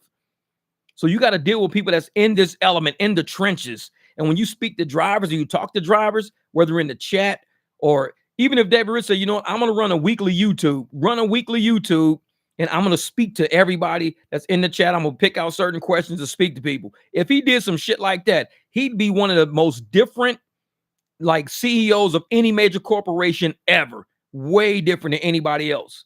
Because nobody's doing it. Because nobody's brave enough. Nobody's brave enough to talk to fucking drivers. Nobody. Paul O'Neill, he was brave enough to talk to all the employees. He talked to me. He would come to the big conventions and he would talk to people at the conventions all the time. Whole stadium full of people. Paul O'Neill would talk to everybody. And he was a real tall dude. He walked through and everybody's like shaking his hand and laughing. He was like the most down-to-earth CEO. You could stop him in the hallway. He'll talk to you right there on the spot in the hallway. He don't give a fuck who you are. He'll just talk to you. Like, hey, Paul, you know, hey, I was down at the employee down there. He'd stop his walk and start chatting with you. That's one thing I loved about him, man. He was a high up motherfucker, but he didn't act like it. He never acted like he was too good to just chop it up with a young motherfucker. Never too good to chop it up with somebody. Even if he didn't agree with you, he would at least stop and tell you why he didn't agree with you. That was his shit. But with these new CEOs, they're too high up. They're too high up. They don't want to speak to people. They're too high up. They can't talk to a normal person who's actually, we're the drivers out here generating the billions of dollars they make. We're generating the billions. You think this app is generating billions? No, this app ain't generating billions. They can have this app all they want to. If no driver ever drove on this motherfucker, they'd have nothing. And we be out doing cash rides. We be driving for Hum, Re-Rides, InDrive. We be driving for every fucking body else other than these apps. And they be like, well, we need drivers. No, you don't need us. You motherfucker said those apps were making you some money. Let those apps make you some money. Oh, it was the drivers making money. Now you see what we saying now. It was the drivers making you money. Man. No. This is Logan said, hey, it's funny how you and the professor had a disagreement but still be bigging each other up. Man, shit. Hey, look, I'm going to tell you something, man. Even if I disagree with motherfuckers on certain aspects of life, you know, sometimes you get it right, you get it right. And there's a lot of shit that he's saying that, you know, he's got a much bigger platform than all of us little channels and shit like that. But he's actually saying some right shit, some shit that I would say. He's saying things that are logical, common sense shit. And I mean, you got to call it what it is, man. I mean, he might have his issues with some of the drivers and shit like that. And I think one day he might clear that shit up. I have a way to help him clear that whole fucking thing up, but I'm going to share that with him in another day. Because like I said, I'm going to leave that whole fucking thing alone. But some drivers feel bitter about him and shit like that. But I'm like, you know what? There's a way you can clear that up, and I'm gonna tell you one day how to do it. But for the meantime, you know, he's at least he's on the back end, right? And he putting that on the back end, but he's still fighting, you know, to get these motherfuckers to listen to drivers, to understand the point of rideshare and that we are important aspects of rideshare. And I'm like, you know, so you gotta give him credit where it's due, for real. And I know sometimes, you know, motherfuckers might say some sideways shit to me, this and that. Like I said, me and Dash and Trader, same thing. I've said some shit to Dash and Trader. Dash Trader said some shit to me, and we back and forth or whatever, but we ain't got no ill will for each other. There's just opinions. Everybody has opinions about somebody. I'm cool with that shit. I tell motherfuckers, everybody don't like me. Everybody, but it's like we all respect each other in a different light. We got to respect each other in a different way. So it's like, motherfucker, you ain't got to like me because I probably don't like you either, but we have respect for each other. That's the biggest thing right there. We have enough respect for each other to say, hey, if you doing something right, at least I'm gonna fucking have your back on that shit. And I even said it before in some of my videos. You know, if me and Dash and Trader got a fucking disagreement, we can have a disagreement right here at motherfucking Circle K. I may not agree with him. He may not agree with me. But if somebody walk out of that Circle K and mush him in his fucking face, then that motherfucker's gonna have to fight me and Dash and Trader at the same time. Because no matter what, I could disagree with you, but you still my brother any fucking ways. So motherfucker walk out, mush you in the face. It's just like mushing me in the fucking face. So now this dude gonna have two motherfuckers stomping his ass. You got a DoorDash motherfucker and a Lyft driver whooping your ass in the parking lot. And that's just how. And then when we leave, I'll still disagree with him, but I'm not gonna let nobody disrespect him like that. That's some dirty shit right there. I ain't gonna be like, oh damn, man, dog just mush you in the face. What you gonna do? It's like, fuck no. You don't mush my homeboy in the face like that. Fuck that. You don't mush my brother in the face. I don't give a fuck. I fought my real blood brothers and sisters before. I fought them before, like physically fought them. And we still brothers and sisters with respect. So it's like, you can have a disagreement with somebody. You ain't got to like me every day. Sometimes I don't even like me every fucking day, and I live with me every fucking day. So I ain't got to like me every day. So it's like, shit happens, man. You just move the fuck on. Hopefully shit gets better over time, because ain't nothing gonna always be bad forever. At some point, you're gonna turn around and things are gonna start getting better. Yeah, Megan, you're right. We all fighting the same fight. And even within that same fight that we fighting against the apps, we may have differences with each other within that fight. And it's cool, because those fights are going to have to end one day. And one day we're going to have to clear up shit. And one day we're going to have to, like, just reconcile on that shit anyways. So I can fight with anybody on anything. And at some point, the fight's got to be over. We got to reconcile. We can come to an agreement, to a disagreement, a solution, a resolution. We can figure shit out. But until then, we keep fighting these fucking apps. And we can put our other shit on the fucking back burner. We got bigger fish to fry. We got drivers that ain't out here getting the best money they can get, knowing we getting fucked over.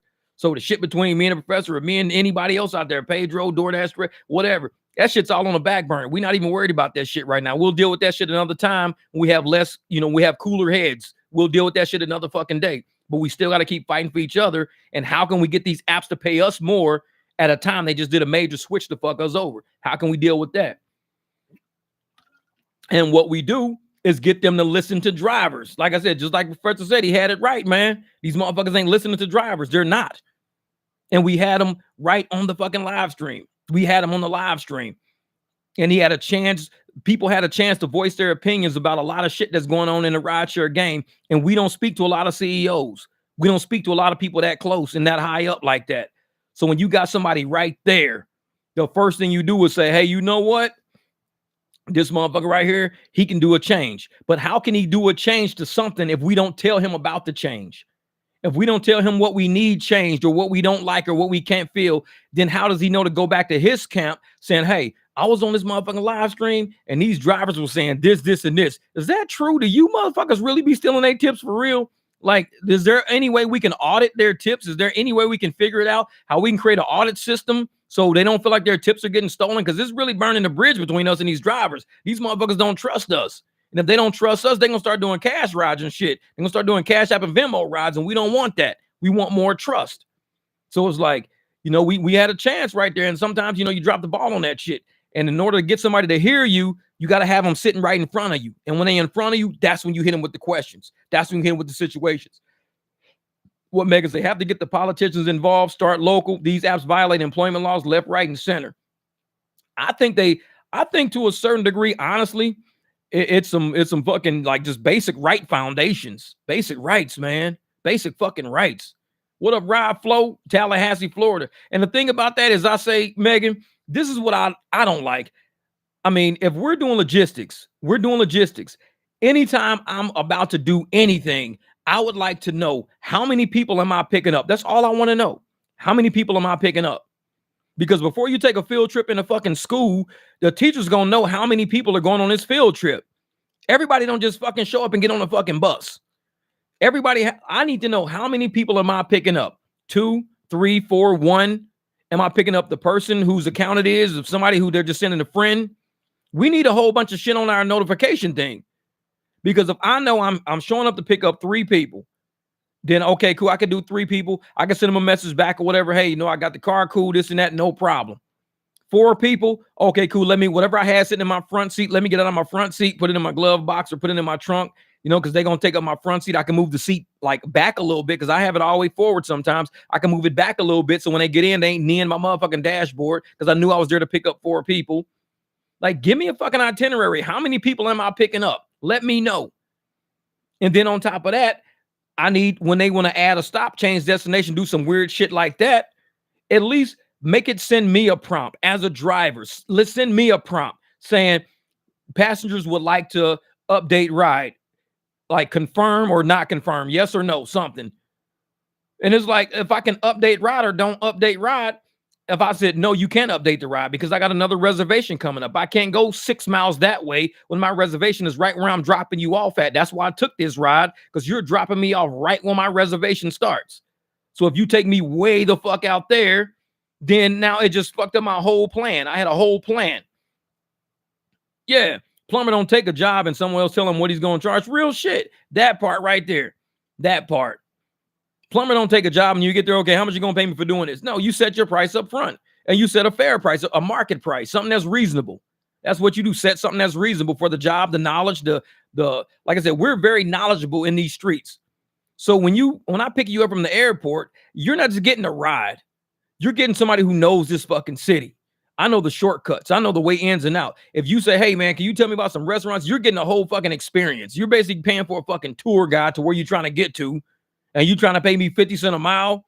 I done told you where a nice restaurant is. I done took you the shortcut way so you have to sit in fucking traffic. I done took you to the right place because you put the wrong place in the goddamn app. So I done took you to the right place. And you telling me that's worth 50 cents a mile, but the app's going to keep all the fucking money. Like the app is really doing something. The app ain't doing shit. The app is a travel agent. You're a travel agent. So how does the travel agent get more than a cruise ship? That shit don't make no sense to me. It don't. Yeah, and a ride for 4 shouldn't be the same price as a ride for 1 because you're kicking my mats around. You tearing my fucking mats up back there. So you tearing my mats up. You sitting on my leather seats. You fuck on my door handles. You breathing on my fucking windows. So I got to Windex all my windows because you motherfuckers breathe in your car too many goddamn days. You got 30, 40 motherfuckers a day breathing in your car. If you ain't rolling with the windows down, you got to Windex the inside of these motherfuckers to get all that breath off your fucking car because you see breath on your windows. You see breath. Because motherfuckers, when your windows are looking hazy and glazy and shit, and you can take your finger down a window like this and you clean that motherfucker, that's breath on your fucking car. You got to get all that shit from inside of your car. So you got to Windex all your window because I'll do that shit. I'll open up my back door. I'll do like this to the window. If I can see my fingerprint going down the window, it's too much breath been on my motherfuckers back there like mouth breathers and shit back there. Driving around like that. Like, motherfucker, close your fucking mouth when you're in my car because now I got to wipe my windows down. You fucking mouth breathing motherfucker. You back like shit. Go back there and do like this. Like, yeah, I need to Windex all my windows. Because I want the next person to get in and be like, man, this car smells clean. It smells good. It don't smell like nobody's fucking breath in this motherfucker. It's like, shit, I done clean the windows off, motherfucker. Shit. You got these mouth breathers in this bitch. So I got to clean the whole back window, my window, front down. I don't like no haze, no glaze on my shit. I don't like that. And I notice shit like that because I'm on account. I'm detail oriented. If I get in your car and your shit looks kind of milky fuzzy, you don't have milk fucking mouth breathers in your shit riding around. You got all these motherfuckers in your car back there. Like, close your mouth, motherfucker. It's like, breathe out your fucking nostrils, goddamn it. You either talking too much or breathing too much. One of the two. I know, Ride Flow, you stupid. Ride Flow started. He said, that shit's dumb. Yeah, exactly. Man. That shit's stupid. But I take care of my car for these motherfuckers. You telling me that's for 50 cents a mile? We got knowledge and information on these cars. You get into one of these driverless cars. Imagine getting in a driverless car and this motherfucker been driving around all day, picking up motherfucking mouth breathers. So I tell you, get in your fucking car and just do your windows like this. I guarantee you see a line down that motherfucker. That's all carbon dioxide, carbon monoxide. That's right, Lawrence. Motherfuckers are sick too. Man. He said, Lay J Man says, Jeff, you hell, fam. You hell, fam. Yeah, leaning their heads into the glass, touching the glass with their fingers. Yeah, you gotta, and like I said, a driverless car, I bet you get in that motherfucker and you just do a finger like this. You're gonna see your fingerprint gonna be clean as a motherfucker. All that hazy shit, that's breath. All in your motherfucking windows, straight breath. And motherfuckers, who gonna clean that shit? That's why you get in my car. You do that shit, the window gonna be the same color because I cleaned it. I Windex all my shit inside and out. Clean out the whole, I wipe down the doors, everything. Because I don't want people to get into the car and feel like they've been the only motherfucker in there. And that's why I think we deserve the money. We are the service. The apps are not the service. The apps don't clean my window. They don't clean my seats. They don't clean my floors off. They don't clean the door handles. They don't wipe down the dusty ass shit all over my car. Car come down the street looking like I just drove through a motherfucking charcoal pit. Should be dusty as a motherfucker. So I gotta wipe that shit down like every few rides. The app don't do that. The app is not the service that does that. We are the service. There's a lot of shit we do to these cars. And 50 cents a mile, I mean, I could drive up in a car with no motherfucking hubcaps. The motherfucker ain't been washing 4 months. Windows all hazy on the inside. Bitch ain't vacuumed. Got Cheerios in the seat from somebody's kids and shit. And they got to sit on that shit and ride. They're like, how come you don't clean this car out? Because I'm only getting 50 cents a mile. The fuck I'm going to clean this shit out for? You don't even wash your car? Why? I'm only getting 50 cents a mile. What the fuck I'm going to wash this motherfucker for? You ain't paying for no upgraded service. Call the app. Tell the app, hey, man, I just jumped in a dirty-ass motherfucking car. App calls me, Jeff, why your car so dirty? Because you motherfuckers don't pay enough. Fuck, I want to clean my car for these people for. Y'all give me 50 cents a mile. It's like the app is taking all the money, but the app ain't doing shit what we do. We do, like I said, we do service on these cars. We do service. Yeah, driverless cars better wear a Tyvek suit. Yeah, exactly. Leaving Whataburger at 6 a.m. Yeah, man. And it's like we sitting here, we doing everything we can do to make sure we earn this money while we out there. We're doing it in a a hygienic, clean. Drivers be taking showers and shit. Like I said, sometimes I'll have to take 2 in a day. When it's summertime and shit like that, I got to take 2 showers a day, which means I go through 2 prep. My laundry basket fills up super fast in the summertime because I'm not driving around all day in sweaty motherfucking clothes. I'm not going to sit there and sweat, getting in and out, doing delivery and stuff like this. I'm going to shower again before I start my second round. So, okay, cool. Let me take a break, go home, shower, cool your core off, clean yourself up a little bit, jump back in the car. And that's what we do in rideshare. So when all these service fees and shit be hitting, we're doing this fucking service. What are all these fees for if we doing all the services? What the hell the app do? The app ain't do nothing but connect us to a rider. That's it. All they should get is a finder's fee. We found you a fucking ride. His name's Jeff. Finder's fee. A finder fee can't be no fucking, $15, $20. No, your finder's fee is about $5 or $6. That's it. That's your finder's fee, $5 or $6. Because for you to sit up there and be like, oh yeah, we're gonna charge somebody $28 for a ride, but we're gonna get a driver $8 or $9. What's the rest go to? All the fees we need. Say, wait a minute, all the fees? It's like, hell no, you ain't charging me all of that. No. Yeah, wait until somebody throw up and the next rider get in the driver's car, they're gonna be asking for a driver. Exactly, a manual event. And that's what's gonna happen, man. The moment some shit happen in one of these cars, it's going to be funny because they're going to end up putting this shit on TikTok or it's going to go viral. And the first thing they're going to be like is, oh, man. I say, Jeff, holla at me. I really want to get you in. I have a great idea. Cool, Lawrence.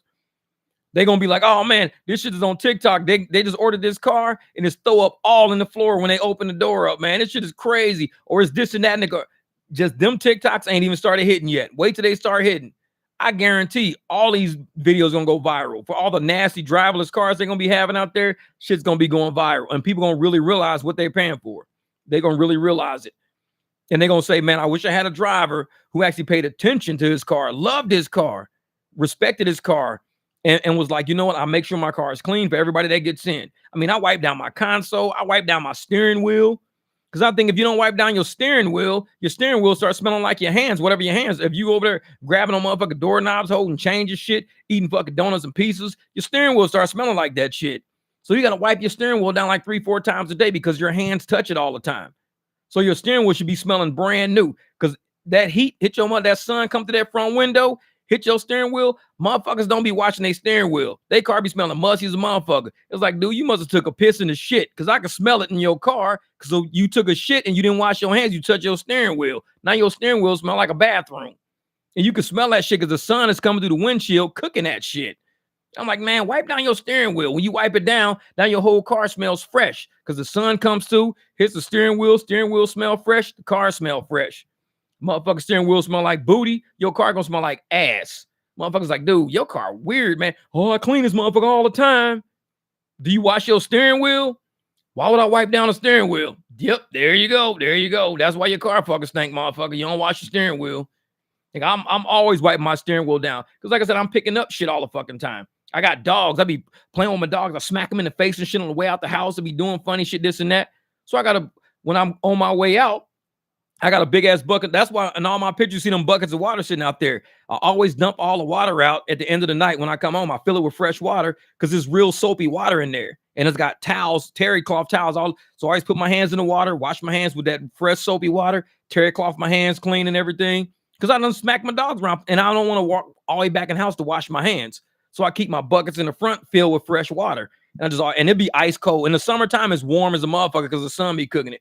But now this should be ice cold. I'll be like, whoa, shit, it's cold as motherfucking that water. But you want to wash your hands because you don't want your steering wheel smelling like that. Motherfucking Kip said, wash your steering wheel 3 times a day. Exactly. You get it, man. You get it. You got to wash that shit like 3 times a day. Get some wet wipes and just run that shit around your steering wheel. Ain't nothing wrong with that. Because you be tying your shoes up, wiping shit off your shoes, touching shit, hands on the counter at places and stuff like that. And all that shit ends up on your steering wheel. Your steering wheel be like a motherfucking hazmat. You like, nah, clean that shit off, man. The motherfucker be like, hey, man, you want to drive my car? I'll be like, did you wash your steering wheel? What? Yeah, I don't want to drive your car then. If you ask me what, motherfucker, I ain't driving your car. Why the fuck you wash your steering wheel? That's dumb. Yeah, I ain't driving your car, man. Fuck that. I'll catch the bus. The driverless cars, they'd have to put hard plastic seats in there. We'd be like riding. These motherfuckers riding the back of a police car. Exactly. That's just funny as shit. They be riding a police car, got a cage and shit in the front. These motherfuckers, like we took a Waymo with a cage in it. Like hell. No, but I tell motherfuckers, man, and that's the accountant in me. Accountants pay attention to like the small details, but that's why you see stuff. Like even my vents in my car, like dust will settle on those vents and won't come out because sometimes you get condensation coming out of the vents, so it makes dust stick to your vents. So I'll just get wet wipes and just kind of wipe my vents like this. So that way, when the air is blowing out, it smells like the wet wipe stuff and not like the dust that settles on there. Now I can go to my Escalade right now because I don't drive it that much. Guaranteed the vents are covered in dust. Guaranteed. So before I take it somewhere, I have to clean the vents off real quick, just wipe the vents out, and then I can run air or whatever I want to run. And it's not just about the look. It's what is that dust? Where does it come from? It's like dust from all over the city. Dog piss done dried up on this dust. Spit done dried up on this dust is just floating around, is landing on everything. So this is not clean dust. Dust stinks. Walk into a house that nobody lived in for a long time and just let it be dusty. You're going to smell how that dust smells. Dust stinks. So you got to wipe that shit out of your vents, off your steering wheel, off your console. Like I said, and it's just a part of being clean. This is why I don't understand why people don't understand the importance of rideshare. When you get in a clean car, we didn't buy these cars like that. These cars got 70, 80,000 miles, 100,000 miles on them. We didn't buy these cars this clean. People are taking care of these cars. So when you tip a driver, you're tipping them for something that they did. They did a service. They did something to make sure that this car is clean as a motherfucker when it shows up. It's real clean when it shows up. It's like you the first motherfucker they drove today, but they done drove like 15, 20 people already. But it's so clean when you get in. And a lot of apps, like these apps want to charge service fees. I'm like, what fucking service are y'all doing? Why are y'all getting so much of the money? Do you know what we do to take care of these cars? Why are y'all getting such high service fees? Because we jump in and we know how this car got to the condition it's in right now. We know why it smells like nice, clean, fresh leather in here. We know why. We know why, it's got a nice wax coat on it. Why the wheels are black and not fucking brown from dust.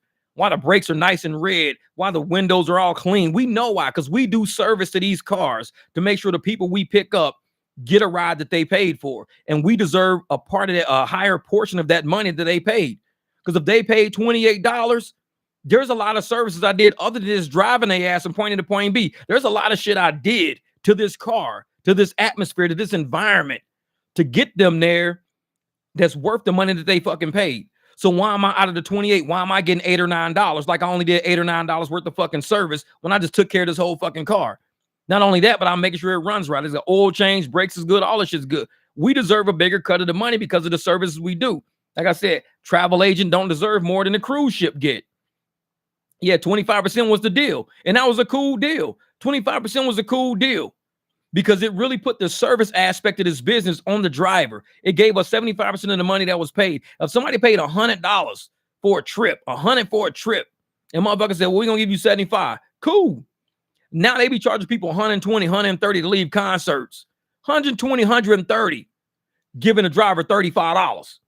I'd be like, wait a minute. This motherfucker just said they paid $120 to leave a Beyonce shit, and I'm getting $35 for like 6 miles. Yeah, they paid 120, 130. So I'm getting $35 for 6 miles. This motherfucker paid 120, 130. What the? Oh, service fees. Service fees. What the fuck are y'all servicing? Like, what are y'all doing that constitutes service for what this is going on? I mean, you can charge an app access fee.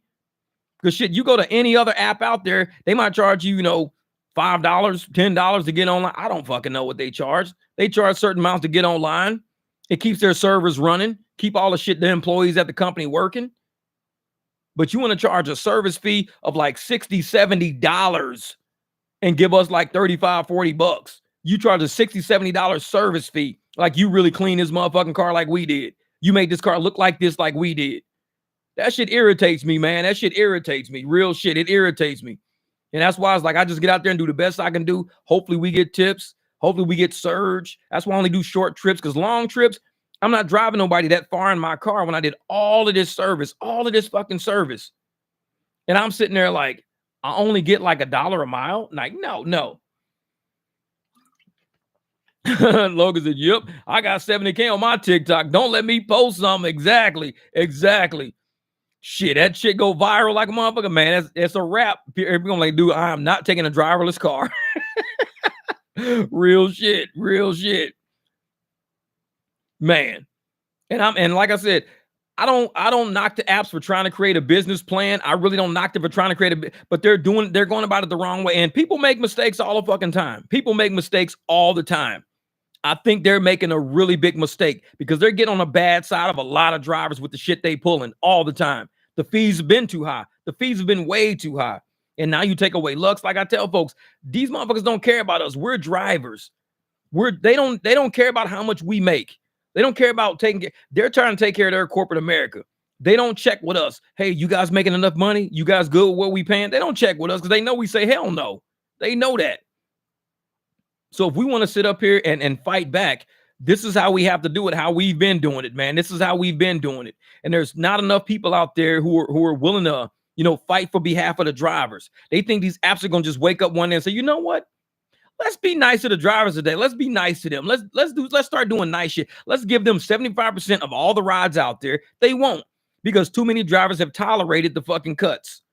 When you tolerate the cuts and they get away with the cuts, it's a stealing fee. All right, Emmanuel, a stealing fee. That's what they're doing. They're tolerating the theft. And when you tolerate the theft, you know you got somebody by the balls. And you sit there and you go, oh, wait a minute. So we taking all this dude's money. We're taking, we're not giving him his tips or a portion of his tips. We're reclassing all of the shit to a service fee every time he get a surgery, and he's still driving for us. Like, he's cool with that shit. Decline. That's why I decline like a mother. If the money ain't there, decline. Because I'm not trying to be out in these streets driving around for these people, knowing damn well we doing all the work. They sitting at laptops at home and shit like that. We doing all the work. And yet we don't get a fair cut of the money. And we're the revenue generators. Every ride we don't take is money they lose. It's potential money that they lose every time we don't take a ride. It's money. And then it's not only that, but it's a rider that they were trying to sell that monthly subscription shit to. A rider ain't going to buy no subscription if they can never get a ride anyways. Why would I buy a subscription from you guys? I'm never getting rides any fucking ways. I'm never getting rides. Yeah, exactly. Then they're going to have to look at the drivers. Hey, why are you guys not solidifying these transactions? Declinology, baby. That's the college we go to, the school of declinology. Shit. Logan, you wild, man. You wild. Fritz said, I left the planet and back and you still rapping. Y'all know it, shit. You done been to Mars and Neptune and we still here, baby. We on planet Earth holding it down. Yeah, but if we gonna sit up there and let them treat us like that, like I said, Logan said, declinology. You gotta learn how to decline shit. Be done with that shit. Be like, nope, we're not taking these rides. Talk to the drivers. Hey, why aren't you guys taking these rides? You're not closing out these transactions, man. What's going on? What's up? Nobody wants to talk to the drivers. You never see anybody from corporate, whether former or current, anybody from corporate ever say, I need to start getting on rideshare channels and talking to these drivers. We need to start. No, these motherfuckers will talk. They'll get on the news and talk to, oh yeah, we're doing all of this for passengers and for riders. We're making it safer for passengers. We're doing this for riders. We're doing this and we're going to make sure that our riders are, and we're doing all this. Motherfuckers never say the word driver. What about for drivers? Yeah, well, we're going to pay you guys by the second. We're going to make sure that when you get deactivated, we like look into it now. It's like, how about me just not get deactivated on some bullshit? How about that? Let's start there. Don't say if you get deactivated. How about say we're going to stop deactivating drivers when there's no evidence supporting the fact that they should have been deactivated to begin with. We need solid evidence, not he says, she says shit. We need solid evidence. What this driver just said something to me? Did you get it on record? No. Do you got it in writing? No, he just said it to me. Oh, well, we're going to unmatch you from him. He'll never say that shit to you again. We're going to unmatch him. Okay, good, because I don't want to be matched with him again. Perfect. Now you're unmatched. But instead, what do? We're going to deactivate that driver so we can't take care of his family. We're going to make sure we hurt him in any financial way we can. Does that make you feel better, Ryder? Yes. I would like him to not have a job, and I would like whatever it takes for him to not have a job. It's like maybe that's the only reason why they doing that shit is so this dude don't have a job. That driver probably never said shit to this person. They just don't want him to have a job for whatever hating ass reason. But they don't ever ask for evidence like that. I just tell a motherfucker, we'll unmatch you. That's it. We're not deactivating anybody unless you have evidence, solid, concrete evidence other than he said, she said shit. solid concrete evidence. Otherwise, we're just going to unmatch you. You'll never see this person ever again in your fucking life, ever. We'll make sure even anybody in your fucking circle, we'll unmatch them from them. We see you ride with this person and you don't took, we'll unmatch them. So you ain't never got to see this driver ever again. You should feel okay with that. And if somebody's not okay with that, then they just a hating motherfucker that's trying to do something that's just evil. That's all. They just trying to do something that's evil. And we see that shit all the time on videos. Oh, I'm going to get you fired. I can't wait to get you fired. Fired for what? Because you talking to me sideways and I just asked you for extra napkins and I'm going to get you fired. How about just go to another fucking restaurant? How about that? Instead of trying to get somebody fired, just go to another restaurant where you get treated like you want to be treated. I mean, just do that shit. I'm tired of this cancel culture shit.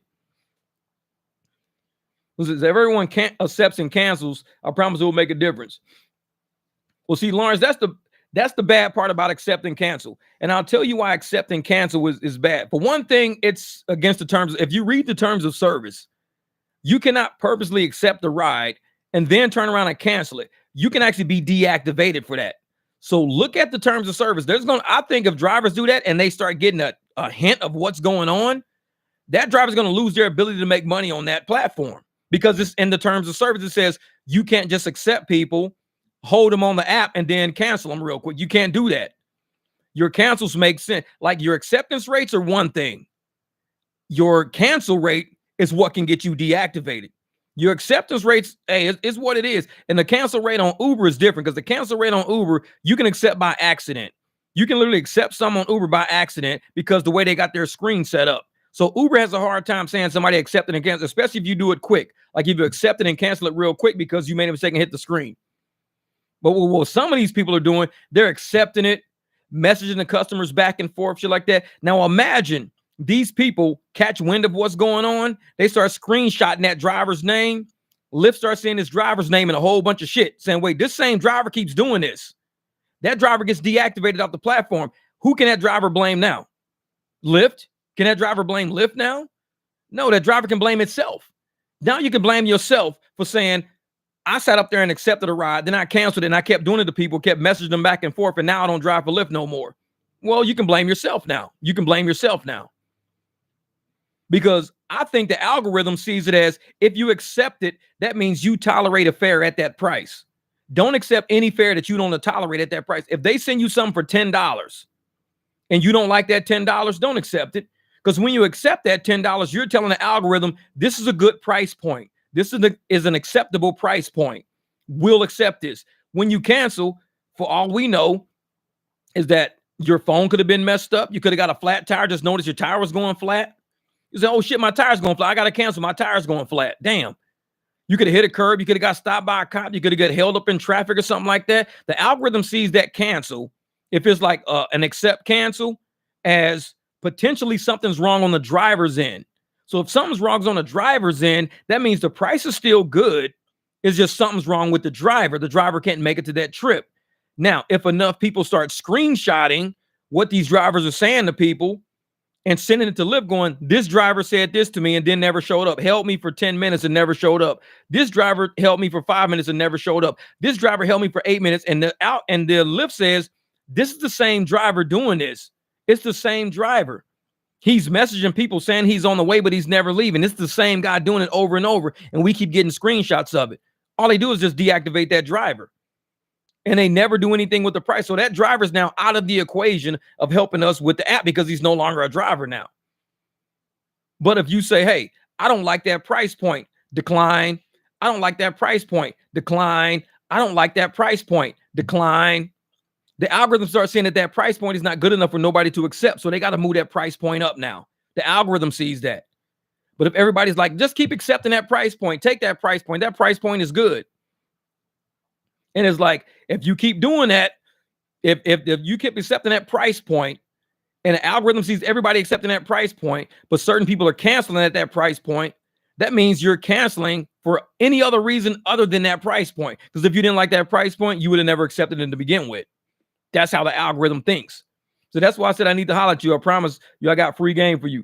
Cool. When I got time sometimes, because brother, I tell everybody, man, I'm only one guy. I'm only one guy. And I'm the same way, dude. I've been driving my ass off. I've been out here working on this car. I'll be editing my videos. I'll be working. Everybody want to talk to me, this and that. I don't talk to a lot of people because I don't have a lot of time. And I'll just keep it 100 with motherfuckers, man. If I had to talk to 50 people a day that want to talk to me every day, 50 people, and I'm only awake for, let's say, 10, 16 hours a day, and I'm usually driving most of those hours, I'm never going to get shit done. And that's just me being real. I tell people, a lot of people want to talk to me. I get emails all day. Hey, man, I need to talk to you. Here's my number. Hey, man, I need to talk to you. Hey, man, I need to meet up with you. Hey, man, call me about this. Hey, all day, every day. And I don't call nobody. I don't talk to nobody because I got a lot of shit to do. So I don't mislead nobody by saying, hey, I'm on call you. I'm gonna holler. I don't mislead nobody. Motherfuckers don't hear from me because they'll see me online. I'll drop a video. They'll catch me in public when I'm working, this and that. Because if I get knocked off my grind, then I'm off my grind. I got to stay available sometimes to make this money.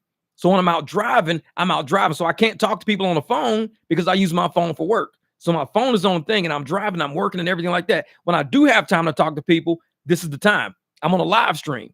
So I'm on live streams talking to people. People comment back and forth. We talk, we chat, we hang out. This is the barbecue. Get 4 hours of hanging out. It's cool. Videos. I go through all my videos. I got to answer all my comments because it's a lot of good information in my comments. So I go through my comments. I chat with people in the comments because there's good info there. Then I got to go clean up all my emails. So I go over to my email, clean up all my email. I don't open TikTok. I rarely open Instagram because I just don't have enough time to do all that. Because I still have a 21-year-old son, 15-year-old son. So I got to deal with their text messages. I got to deal with them. They got 3 big dogs in the house. Got to deal with them all the time. To go outside, my neighbors across the street want to holler at me. Hey, man, you know this and that. So we chatting with the neighbors across the street all the time. It's a lot of shit, man. Like I said, I know people see me and they think I have a lot of time, and I really don't. I really don't. And so that's why I tell you, if you got something to say, email it to me. Talk about it in text or comments in it, because I rarely talk to people. I'll show you my phone log. I don't call people. And when people do call, I don't answer. Because I'm like, if you text me first and tell me why you're calling, then I might answer. But when people just call me, I don't answer. Because I don't know why they're calling. I've always been that way. I've been that way my whole life. And a lot of people that don't know me, like people that know me, know me. My sister, she's only 3 years younger than me. My sister don't even call me. She don't. My sister will text me and say, hey, Jeff, if you got time today, call me, this and that, because I got to tell you about this. She'll tell me why she's texting me and everything, and I'll call her back when I got time. These are my like real family members. Nobody calls me because if I had time to talk to people, I would. I just don't have time to talk to people that much. And I sleep most of my days, so I'm up most of my nights. And when I am up at night, I'm actually working and driving. Like I said, and I tell people, don't take that shit personal. It's just been who I've been my whole life. It's been who I've been. And I think people see me, they think I'm like brand new. I'm not really brand new. I've been like this my whole life. Even when I was corporate, I worked in my office. Anybody in corporate will tell you, this month I put a big ass black piece of construction paper in my window because I had a double pane window in my office. I put a black piece of construction paper in my window so it looked like my lights was always off in my office. Until somebody figured out that it was construction paper in my window. But it was cool like that for the longest time. Nobody knew I was in my office because I'm busy all the fucking time. When I was corporate, they was like, hey, man, motherfucker, Jeff is never in his office. Somebody was like, I just saw him walk in there. They always thought my lights was out because I had black construction paper in my window and you couldn't see through it. So it's like, that's been me my whole life. And a lot of people, I get shit. Hey, man, call me later. Probably not. Hey, man, I got to talk to you about, shoot me an email. Like I said, I don't have a personal assistant, so I use my email and my text message. That's my assistant. I don't have nobody doing none of this where I do all my own edits, all my own video. I do all my own mechanic work. I take care of my dogs. I gave 2 of them a bath already. I got 1 more. I got to give the husky a bath. I just cleaned my pool out the other day because even in the winter, you got to clean the swimming pool out because that shit turns to a green lagoon that smells like a fucking lagoon. So I had to go to the store, buy a ton of chlorine, come home, dump all the chlorine in the pool, clean all the algae off the sides, run the fucking skin. It's running right now. My pool is running right now. In the middle of winter, my pool is running right now. But that's what I do with my time. That's really what I do with my time. And I know a lot of people be like, dude, you don't have a lot of free time. Dude, like, no, I don't need a lot of free time. It's like, it's only one me. I don't got to deal with a lot of people. I just don't deal with a lot of people. And it's not a mean thing, dog. I'm telling you, it's not a mean. It's just how I am. So when people say, hey, man, I got to holler at you, email me, shoot me an email, shoot me a text. But a phone call, it'll never come through. I don't answer my phone. I'm one of them people that's wired like that, man. I've been wired like that for a long time. I don't answer my phone. And people always say, hey, call me. I'll see the phone ring sometimes. I don't even put names in my phone because I'm not going to answer it any fucking way. So I don't need to know who it is. It's like, I see a phone number. I'm like, if they say their name in a text message, then I'll know who it is. Otherwise, I just talk to them in general. Because a lot of, like me, if I text somebody, I'll say, hey, what's up? This is Jay Watts. Because I want them to know who I am. because they might not have me logged into their phone. So I say, hey, this is Jay Watts. I'll text them back. Some people, I got messages all through my phone. I have no idea who the fuck these people are. People been texting me for the longest time. I have no idea who they are because they never said their name and I never asked. It's like, if you assume that I know who you are, fuck it, I'll talk to you like I know who you are. But if you want me to know who you are, say who you are. It's like, it's that easy. Say, hey, man, what's up? This is Jay Watts. I'm like, oh, what's good? What's good? And now I know who you are. Because people will send me pictures. They'll send me like cars and shit, send me this and that. I have no idea who these people are. No idea. Because they never said it and I've never asked. And it's like, and it's easy like that, man. Yeah, and it's easy because it keeps my day free and it keeps it open because I might wake up and be like, oh, man, I got to go do this real quick. Shit. Because if I plan on doing too much with too many people, it boxes me in. And I was boxed in when I was corporate for a long time. I was boxed in. I always was on somebody else's schedule because I made promises to people. And I'm like, well, shit, I got to do this at 4 o'clock. Oh, fuck, I got to do this at 5 o'clock. Damn it. But now I just wake up. I eat motherfucking pancakes. Today I woke up, I ate ice cream. I made my biscuits and my sausages and shit and stuff like that. I mean, I live a pretty easy day. But once I get breakfast in my system, shit, dog in the bathtub, let that dog dry when I'm in the backyard, scoop all the dog shit out the whole backyard, clean the whole backyard up, run out front, let the car windows down, clean all the whole car out from the night before. Car's completely cleaned out, take the Jeep top off, use that to transport, move shit around back and forth, make sure the Cadillac starts up so the battery don't die, fire that fucking thing up, move cars out the way. I mean, that's basically when I wake up, it's all go. It's all gas. So, and if I have a video to edit, I have these headphones on when I do my edits on my phone because I have it plugged in, or either I'll Bluetooth it to plug it in. So I'll be doing my edits as I'm cleaning the pool or I'm doing something. I'm listening because I got to watch the whole video before I send the video out. So I watch the whole video as I'm editing it while I'm cleaning the pool or scooping dog shit. And so I don't have a lot of time. Like people be like, dude, you always on the go. I'm like, that's how you get shit done. That's how you get shit done. And anybody I got to deal with, I'll shoot them an email. Like my sister, I'll shoot her a text. I'll shoot like my other brothers. I'll shoot him an email. I'll attach something to it, send it to him. When he gets time to answer it, he can answer it and send it back to me because I'm never in a rush like that. And it's like, if I was really, really in a rush, I'd message him and say, hey, man, I'm trying to get in touch with you, man, about this, this, and this, and this. So hit me back as soon as you get this message or whatever. But I'll let him know why. I've gotten messages on my phone. People be like, hey, hit me when you get this. And that's all they say. I haven't called those motherfuckers ever. It's like, hit me when you get this. Nope, because I don't look for no problems. I don't wake up looking for no problems. I don't know people like that. If a motherfucker say, hey, man, hit me when you get this message. Nope, I'm not doing that because I have no idea what I'm getting myself into. But because like I said, I was a corporate dude. You always when you send somebody correspondence, you say, hey, hit me when you get this because blah, blah, blah, blah, blah. You prep their ass. You warm them the fuck up. You warm them up to what they getting involved in. If they want to be involved in it, cool. I'll hit you up later, man. I was just thinking about that. But when motherfuckers hit me up, like, hey, man, hit me when you get this. Nah, I don't get involved in that. Because I know what is, like I said, I'm 50 years old. I've been through a lot of that. Hit me when you get this. You hit them back. Hey, man, I'm running short on rent, man. And I know, man, if you hit me up, man, I'm like, dude, how the hell you going to say hit me when you get this? I'm thinking you really want something and you hit me up because you short on rent. I've been through that too many decades of my life. I've been going through that shit since I was like 20 years old. Now I'm 50 now. So I've learned my lesson. Do not hit a motherfucker back. If they say, hey, hit me when you get this, do not hit them back. Don't. It's for your own benefit. It's shit you learn in life. Anybody that really wants something is going to tell you what they want when they message you. Hey, man, hit me when you get this, man. I'm looking at my car right now. I'm trying to do these brakes, and I don't think I can get the calipers off, man. Now I know what I'm dealing with. I can hit them back. What kind of car you got? Oh, I got a 2019. So I'll come sit in front of my laptop, pull up a 2019 real quick. I'll hit him back. Hey, I got the schematic up on my screen. What's good, man? What's good? Oh, man, I'll say, hey, well, you got 2 pins in the back and you got a T40 in the back. You got a T40? No, I'm just using a regular Allen. No, you need a T40. You can't use an Allen. You got to use a T40. Oh, thanks, brother. Oh, no problem. And I end it and we're done. But if it just hit me when you get back, I never know to go sit in front of my laptop. I don't know what car they're working on. I don't know what schematic to pull up. So when people hit me up, I build motorcycle shit. Somebody can hit me up. Hey, man, I got this motorcycle. We're trying to wire this motherfucker up, this and that. I'm saying, well, LEDs have to be wired a certain way, man. But I have to know this shit when they hit me up. Because if they hit me up about wiring a motorcycle, because my bikes all have LEDs. So if you're going to hit me up about how to wire your shit with LEDs, I'm going to tell you right off the bat, first test positive, negative. And you got to link them positive, negative, because LEDs don't work if you reverse it. They're not going to work. So people, man, I just got these new LEDs. They don't work. I'm like, well, maybe you're not wiring the shit right. I mean, if you're using a toggle switch, make sure your toggle switch is right. Make sure it's like, you got the center thing. And I'll just walk them through the whole thing. And sure enough, oh man, just had it wired backwards. I'm like, exactly, easy shit. But I get calls like that all the time, man. Like I said, and that's the reason why, because even when I was just an accountant, I got calls from all walks of life, because I do a lot. Like I said, I ran my own mechanic shop for 6 years. I get messages all the time about cars. Even people that still know that I work on cars call me all the time. People that know I deal with bikes. People that want to deal with business stuff, do websites, because I build website. I deal HTML coding. I get calls all the time. So I have no idea what I'm getting myself involved with when somebody says, hey, hit me back.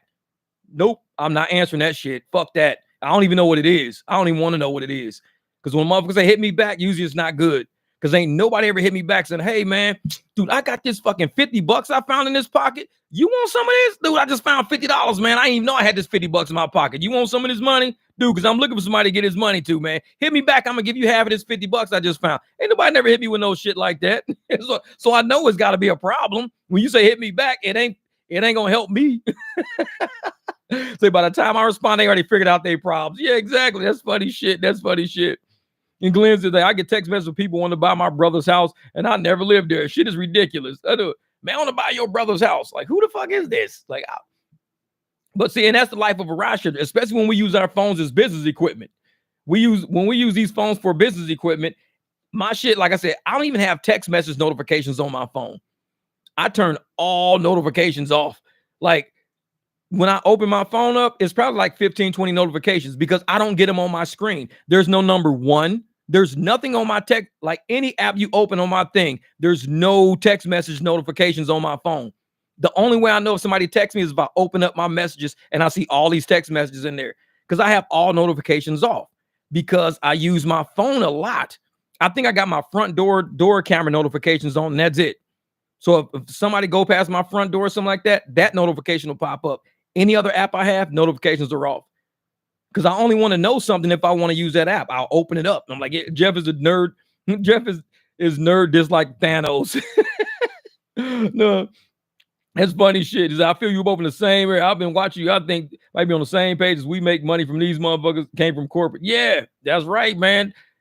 And like I said, and I'm one of those people that, like, if you open my phone up, like my text notification thing is just a little blue envelope. That's it. And it looks like there's nothing there. But when you click open, all my text messages are in there. Because I'm like, I turn everything off. Because I'm like, usually in today's world, notifications are controlling people. You got Facebook notifications, YouTube notifications. You got all these notifications all over the place. And it's like, it kind of gauges your day and it guides your day. But when I wake up, I don't want to know shit. I don't have no notifications on nothing I have. Nothing. Even like my YouTube. The only time I see notifications on YouTube is on my laptop, which is why I use my laptop and not my phone. So I'm sitting up there going, okay, I wake up, I make my breakfast, hang out with the dogs for a minute, walk outside, put the car covers off or on, dust them off, get them ready for the day. I haven't seen a single notification yet because I don't even know if anybody contacted me. I don't have notifications on shit. So when it's time for me to sit down, then I'll open up my phone and be like, okay, my son asked me a question. And usually it's like 3 hours later. Like you said, it's always 3 hours later. I'm like, hey, Dad, can you? It's like he's probably in class by now. Forerunner forever. I can see you, brother. I see you, brother. He says, I'm sure you're looking for a geekhead that can do what I'm looking for. Yeah, man. Like I said, a lot of people out there, people's area of capabilities are extensive in what we do, because a lot of people don't think drivers have like skills in something. We all got skills in different shit. And the main thing about me is, like, a lot of my neighbors around here know that I work on cars because they see me build all my shit around here. They see me outside welding shit all the time. So they'll come knock on the door. Hey, man, my cousin's got this car. We can't get it started. Is there any way? I'm like, all right, I'll come around there in a minute. They'll usually break me off like $20, $25. I'll get the car started. Like, damn, how'd you know that was the issue? I'm like, dude, I've been doing this shit for a long time. We never thought of that. I'm like, yeah, it's simple shit sometimes, just simple shit. But it's like, this is, read my last one is very useful. It's probably up a little higher. I don't know where it is. There. I don't see where it is. Damn it. Now I gotta, let me hit this button here. This is, read my last one is very useful. Does any of you see my messages? That's the only message I see. Does anyone see my messages? I don't see any other message you sent for a runner. That's the only one I saw on there. Yeah, but nah, man. And that's the one thing I love about rideshare, because when I was corporate, I was on a schedule. And for people to ask me to go back to corporate or go back to a W-2 to be on somebody else's schedule will be very hard for me to do. Very hard. Because we've had the freedom to be able to wake up and do what we want to do, act how we want to act, be where we want to be. And I'm one of those people that just, I'm like I said, I got my 1111 tattoo. I'm very into energy. I'm very into the universe. I'm very into, if you absorb the energy around you through like osmosis, if you're around positive energy and positive people, you're around money making energy, money making people, it becomes you. Your energy becomes you. When you're around negative shit, people always got problems, people got issues, people always like, it becomes you. Do just osmosis. You absorb all of that shit around you, and your life becomes just like the people around you, just vicarious. That's what I always say when you meet a girl and shit, the girl be like, all her friends is hoes, but she's not a hoe. All her friends are, but she's not. She's the good one. Oh, I'm wifey material, but you hang out with all these hoes though. It's like through osmosis, you're a hoe too, because you hang out with 5 hoes and you act like you housewife material. But it's like that shit don't make sense to me, because you become like the energy that you're around all the time. Why would a housewife type lady hang around 5 hoes? What would the benefit be? What are you, like their mom or something like that? Like, what's the deal with that? And so that's why I always, felt like you don't put yourself around people, around situations that you don't want to be associated with or affiliated with. You don't get 5 guys who sleep around on their wives and cheat on their wives all the time, but you're the one good guy that don't do that shit, but you hang out with these guys all the fucking time. You're like, oh yeah, I don't cheat on my wife, I don't sleep around on my wife, but you hang out with everybody who does all the fucking time, but you don't, because you're the good one.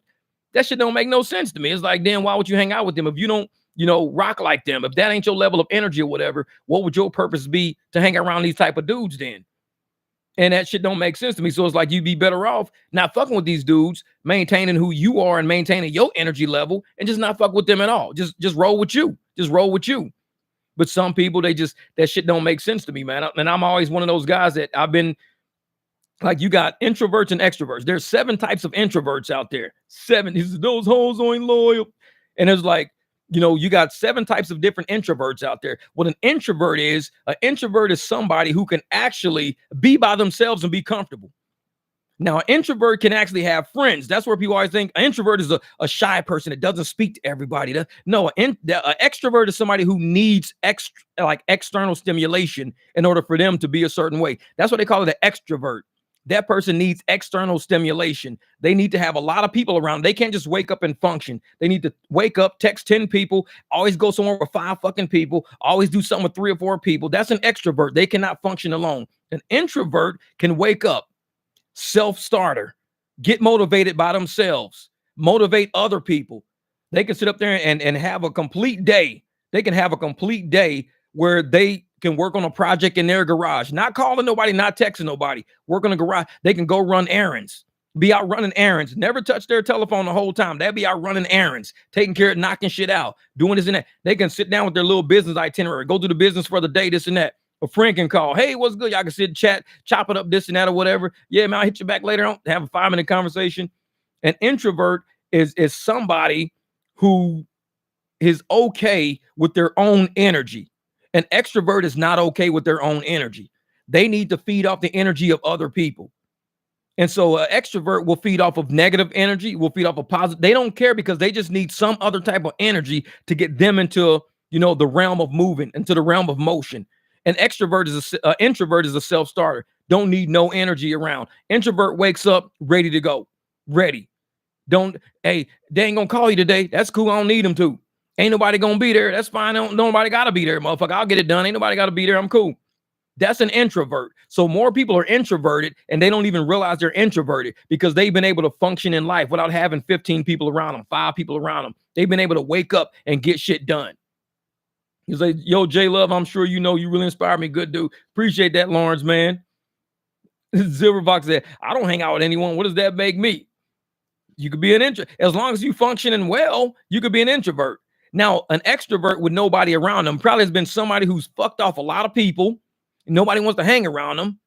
And now they're by themselves, and they're looking to do something. They're looking to be well. So they're looking for a new group to go be a part of. That's an extrovert, always looking for a group to be a part of, because they can't function on their own. And sometimes, so if you can hang by yourself, don't mind being by yourself, cool by yourself, then you're probably an introvert. But if you're by yourself and you don't want to be by yourself, you're always like, man, I need more people, man. I need people around me, man. I need to go find me a group. I need to be a part of it. Then you're probably more of an extrovert because you can't function. Now, to be a part of a community, and a community of introverts is probably one of the best communities to be a part of. And I'll tell you why. Because each person is going to be true to who they are before they try to become a part of the group. An extrovert will be fake as a motherfucker just to be a part of a group. An extrovert has to be fake because they have to be a part of the group. An introvert is like, I don't give a fuck if you're here or not. I could care less.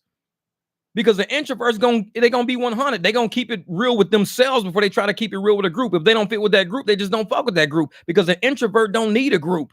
An extrovert does. So an extrovert's gonna be fake, phony, try to fit in, try to act like some shit they wasn't even last week just to fit in. I just gotta be with y'all. I gotta hang with y'all, man. I need somebody to hang with. So they're gonna be fake as a motherfucker. I love hanging around introverts. Because introverts, they may agree with you, they may disagree with you. No matter what, they're going to keep it real with you because it's internal. They're internal. They're into loving who they are and not having to change to be who they are just to hang with you. Because if they don't rock with you, they just don't fuck with you. Like, you know what? I just don't fuck with you, man. It's cool. I just don't. Cool. No problem. No problem. It's all good. And they just know everybody's not going to be like everybody. Extroverts think everybody has to like them. Everybody has to roll with them. And if you don't like them, they'll get up. Well, why don't you like me? What's the problem? How come you guys don't like me? Why can't I hang with you guys? Why can't I just be a part of the group? That's extrovert mentality. An introvert is like, give a fuck about y'all group. It's like, motherfucker, I got shit to do any fucking ways. That's introvert mentality. So I love to hang out with people like that because those people are always going to get shit done. They don't need 5 people to get shit done, 2 people to get shit done, 3 people to get. They'll get it done. And they'll let you know, hey, man, I fucking knocked that shit out yesterday. That shit's done. 300. I'm out the way. I ain't even fucking nobody yesterday. I just had to get out there, get that money, get this, get that. Then you go, the people at the airport, a lot of them are more extroverted because they have to go to the airport, hang with a whole group of people, get worked up and get ready to go fucking make money. And it's like, they can't just wake up and start hitting the streets and going out there getting that fucking money. What Logan say, especially being in the streets, I've learned to be cool with myself for a long time now. Yeah, man, you learn. Because an introvert is more in tune with energy because an introvert has studied himself, studied herself, understands the energy that they encompass. They understand the value that they bring to a circle, even if they wanted to be a part of a circle, because they've been by themselves so long. Like, I'm like, motherfucker, I can build a fucking car. I can pull an engine out, throw an engine in. I know what I'm worth. I know the value that I have because I've been by myself a long time. And more introverts have worked for themselves. More introverts have worked to the point to where they know their own capabilities because ain't nobody ever gave them shit. They've had to earn everything they've had, whether by themselves or as a collective. They've always had to earn their shit. Extroverts, they always riding somebody else's coattails. They always doing that shit. What up, Doc? I appreciate that, brother. True words, Jeff, but honestly, we were not designed to be alone, which is why a lot of animals travel in packs. That's right, Doc. 504 Doc. Hey, I got 3 big dogs, man. I got my pack. Because they got some good energy, man. My dogs got good energy. And every time I walk in, they act the exact same way. They know they run, they greet me first, and then they run and stand by the fucking treats. I know they little greedy ass like the back of my hand. I know exactly what they're here for, and they are true to the game. They're like, Jeff, we're really happy to see you, but we'd be much happier if you gave us one of the motherfucking treats on the table. We'd be way happier if you just did that. They keep it 100 with me. I know they don't give a fuck about me, but they know I am the key to the treats on that fucking table. So let's go greet this motherfucker and show him what's on the table. It's like, Jeff, there's something up there. You might want to look at that. So my dogs is real. They keep it 100 with me. When they go outside, it's time to throw the ball. So they run, they grab a ball, bring me a ball. They're very systematic. They're very systematic. And I like my dogs because their energy is natural every day. They're happy as hell all the time. Very natural energy. Some people you deal with, they get up, they get on Facebook, they get pissed off. So they're pissed off on Facebook. And you just roll up to them like, hey, what's good, man? What's good? What's good? The fuck you all happy for? Like, the fuck you mean? I'm always happy. Yeah, man, I'm just, man, motherfuckers always, like, see, you was on Facebook. You got your energy shot. Your energy got fucked up because you jumped on Facebook, started dealing with Facebook, and now I walk up like, what's up, what's up? And you're like, why the fuck you so fucking happy? Can't fuck with people like that. Can't fuck with people like that. There are animals and there are bald eagles. Yeah, the bald eagles soar up high, man.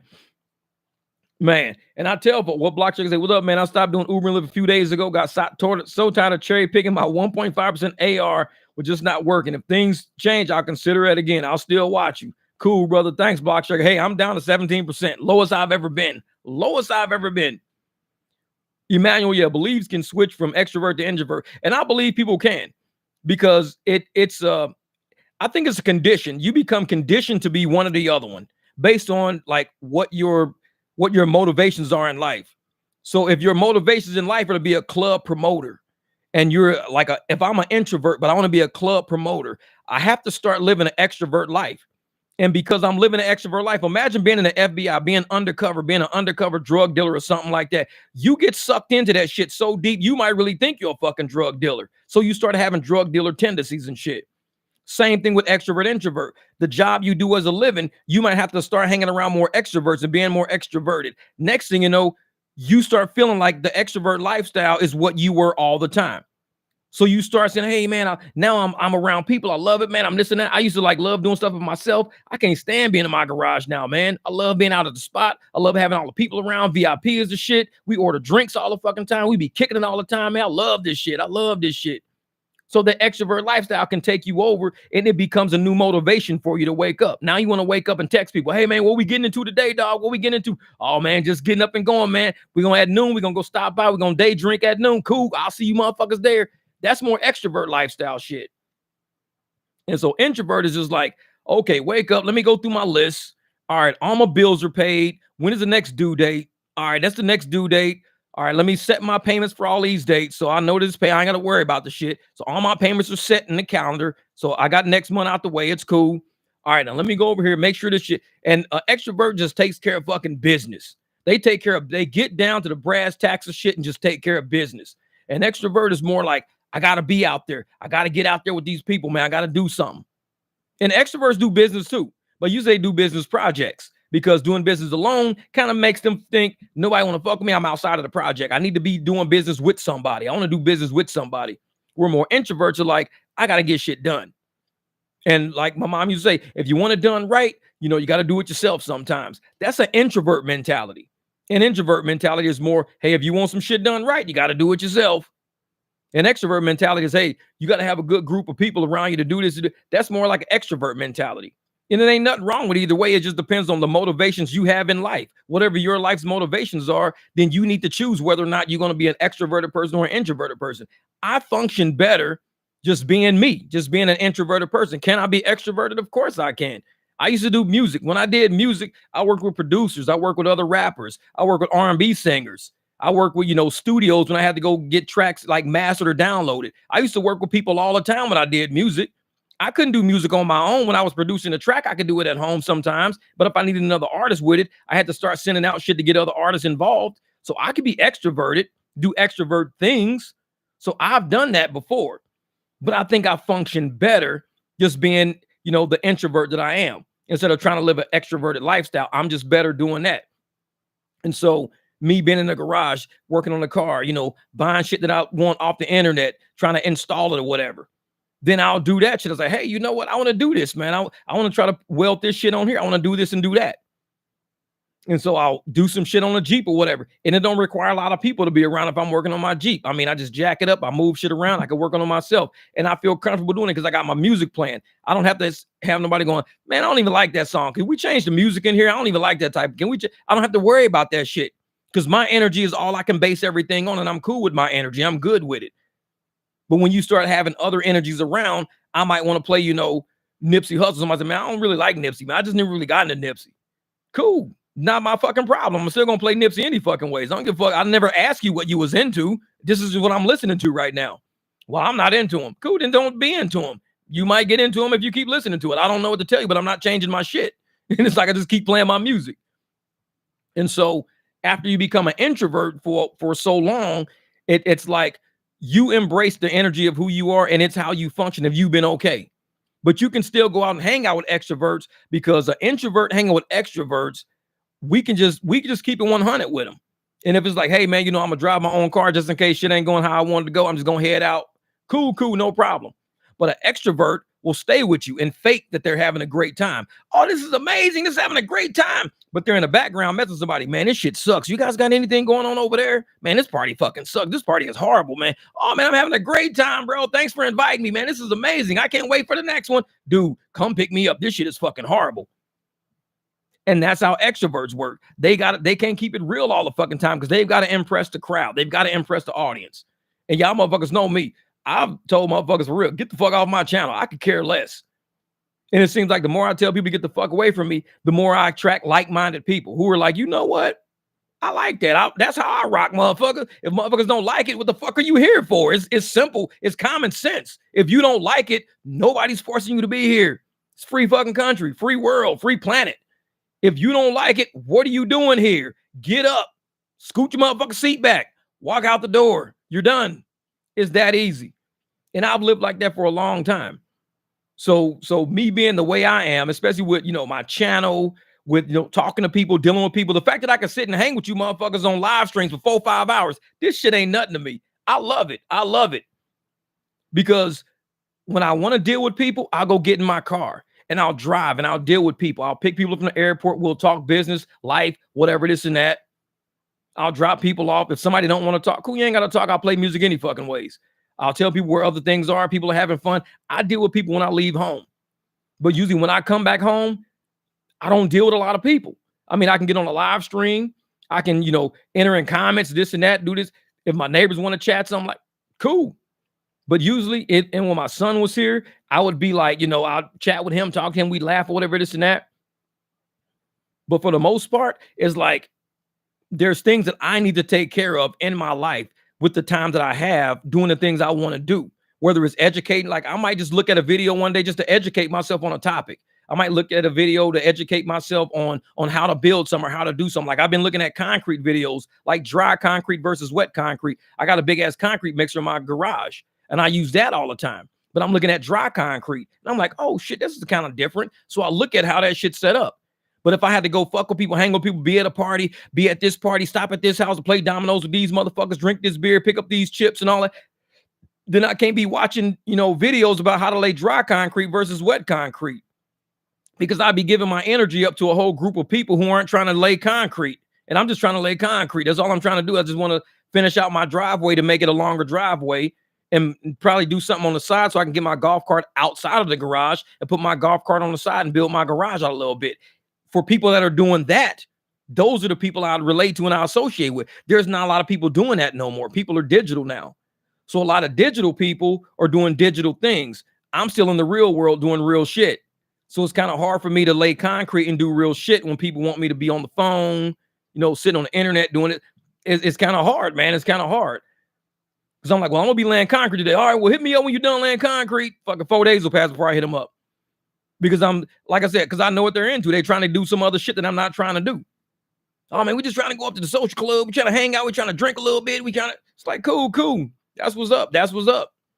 They ask me what I'm doing. My neighbors pass by. Man, this house really looks fucking nice, man. This house was a shithole before you moved here. This house really looks nice. You're really taking care of this property. Bringing up the property values of my neighborhood with my spare time. I bring up the property value. This used to be a rental. It was a rundown fucking rental. I said, I'll move in. I'll take care of it. Don't worry about it. I got time, motherfucker. They're going to give me a 30-year fucking loan. It'll be done. It's like, shit, it'll be done. I'll get it done eventually. But yeah. Forerunners, Jeff admitted you were an introvert most of the day, but on YouTube, you were nothing but. You got your guys here. That's right, brother. Hey, we have fun out here, man. And see, the thing is, I think we're a group of introverts. We're a group of introverts because we can stay true to who we are within our own bubble. We can all stay true to who we are, and we can relate to each other's bubble. An extrovert puts everybody in one big giant bubble and says everybody has to be the same. And it's like, we're not all the same. Some of us are night drivers, some of us are day drivers, some of us, drive electric, some of us drive gas cars, some of us drive SUVs, some of us drive little cars. Someone's driving big markets, small markets. We're all different and independent, but we trade back and forth. We trade information, we trade strategy, and we trade tactics back and forth. And it only makes the circle a lot better because imagine if all of us were exactly the same. If we were all exactly the same, we wouldn't know any more than what we know. We'd be in one bubble of comprehension. That's as far as we would make it. We wouldn't make it outside of that bubble of comprehension. So in order to make it outside of the bubble of your own comprehension, you have to add other bubbles of comprehension outside of what you think, outside of what you believe, outside of what your comprehension even expands to. You have to let other people with other levels speak, and you have to let them give input. You have to, let them deal with the back and forth and the controversy and the no conversation and stuff like that. Because the only way you can even expand your own comprehension, because you only know what you know. That's as far as you know. But if you want to expand your comprehension, you have to go to areas and talk to people that know shit that you don't know. And you have to kind of understand, okay, I see why you do that in that small market. I see why you're doing that. And Mega says, love watching videos and Instagram of different rigs and mods. Wanted to put my Tundra iForce Max V8 in my 4. Yeah, everybody wants a V8. I want a V8, goddammit. That's right, a bunch of smart motherfuckers here. And that's what it is, So we trade levels of comprehension with each other within rideshare, but not only that, within life. And we understand that, that's why it fucks me up when I hear people talk about, well, drivers don't have any skill. You guys aren't skilled laborers. You don't have anything. You're just a bunch of rejects. You guys can't work anywhere else. They have no idea who the fuck we are because they're trapped within their own bubble of comprehension. If they ever sat and talked to a group of drivers, the drivers might talk their ass into a virtual circle. Because a lot of us are probably way more intelligent than a lot of employees out there. And I don't say that shit in a mean fucking way, but there's a reason why certain people don't ever become supervisors. Reason why certain people don't ever become managers. Why they don't become trusted people to run shit. We all run shit. We run our own business. We got to run our own maintenance. We run our own expenses, our own revenues, our own schedule. We run a lot of shit on our own because we're independent contractors. We have to run shit on. We have to supervise ourselves, discipline ourselves, run ourselves. So when I talk to a fucking driver, I'm talking to a different level of person other than just someone who takes orders all day at work. And there ain't nothing wrong with taking orders all day at work because I did it my whole life. It's cool. I've gave orders. I've taken orders. It's what it is. But I understand hierarchy. And when you have a W-2, there's a hierarchy. You have to play a role. You're a role player in a company. When you're an independent contractor doing gig work, you're a role player in life. You're not a part of a company. You're in real life. This is real life shit you are a part of every day. You make it, you break it. It's all on your back. But yet in the corporation, you could put that shit on another department. You could put it on a policy. Well, the policy stated that I couldn't. You could put it on a policy. You can put it on the fact that the company just doesn't do that. There's a lot of reasons why you can put failure on something else when you're a W-2 worker. You can shift blame to anybody out there. But when you're a contractor, everything falls on you. And that's a lot to carry. And you got to be courageous. You got to be strong to trust yourself or no, not to go get a W-2, not to say I'm a crack and I need to go do what everybody else is doing. No, but to do this shit every day, to know you walk out that door every day, you got this.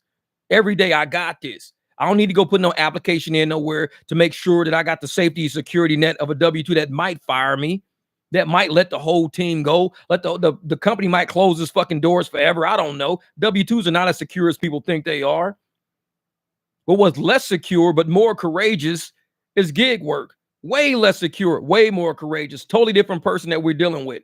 So when I talk to a driver, I don't look at somebody who's, skillless or, you don't do nothing. I look at somebody and say, damn, man, you a brave motherfucker, man. You brave as a mother. This is all you do? It's all I do.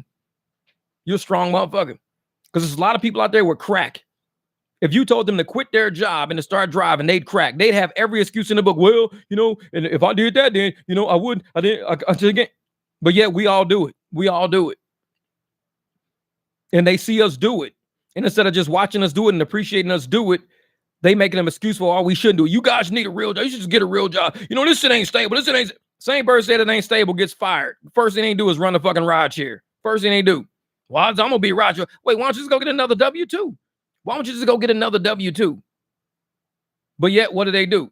No, they run the ride share because they've seen that we're still here 4 or 5 years later. We're still here making better, if not more, different cars, better houses, different strategies, moving around the way the apps move around.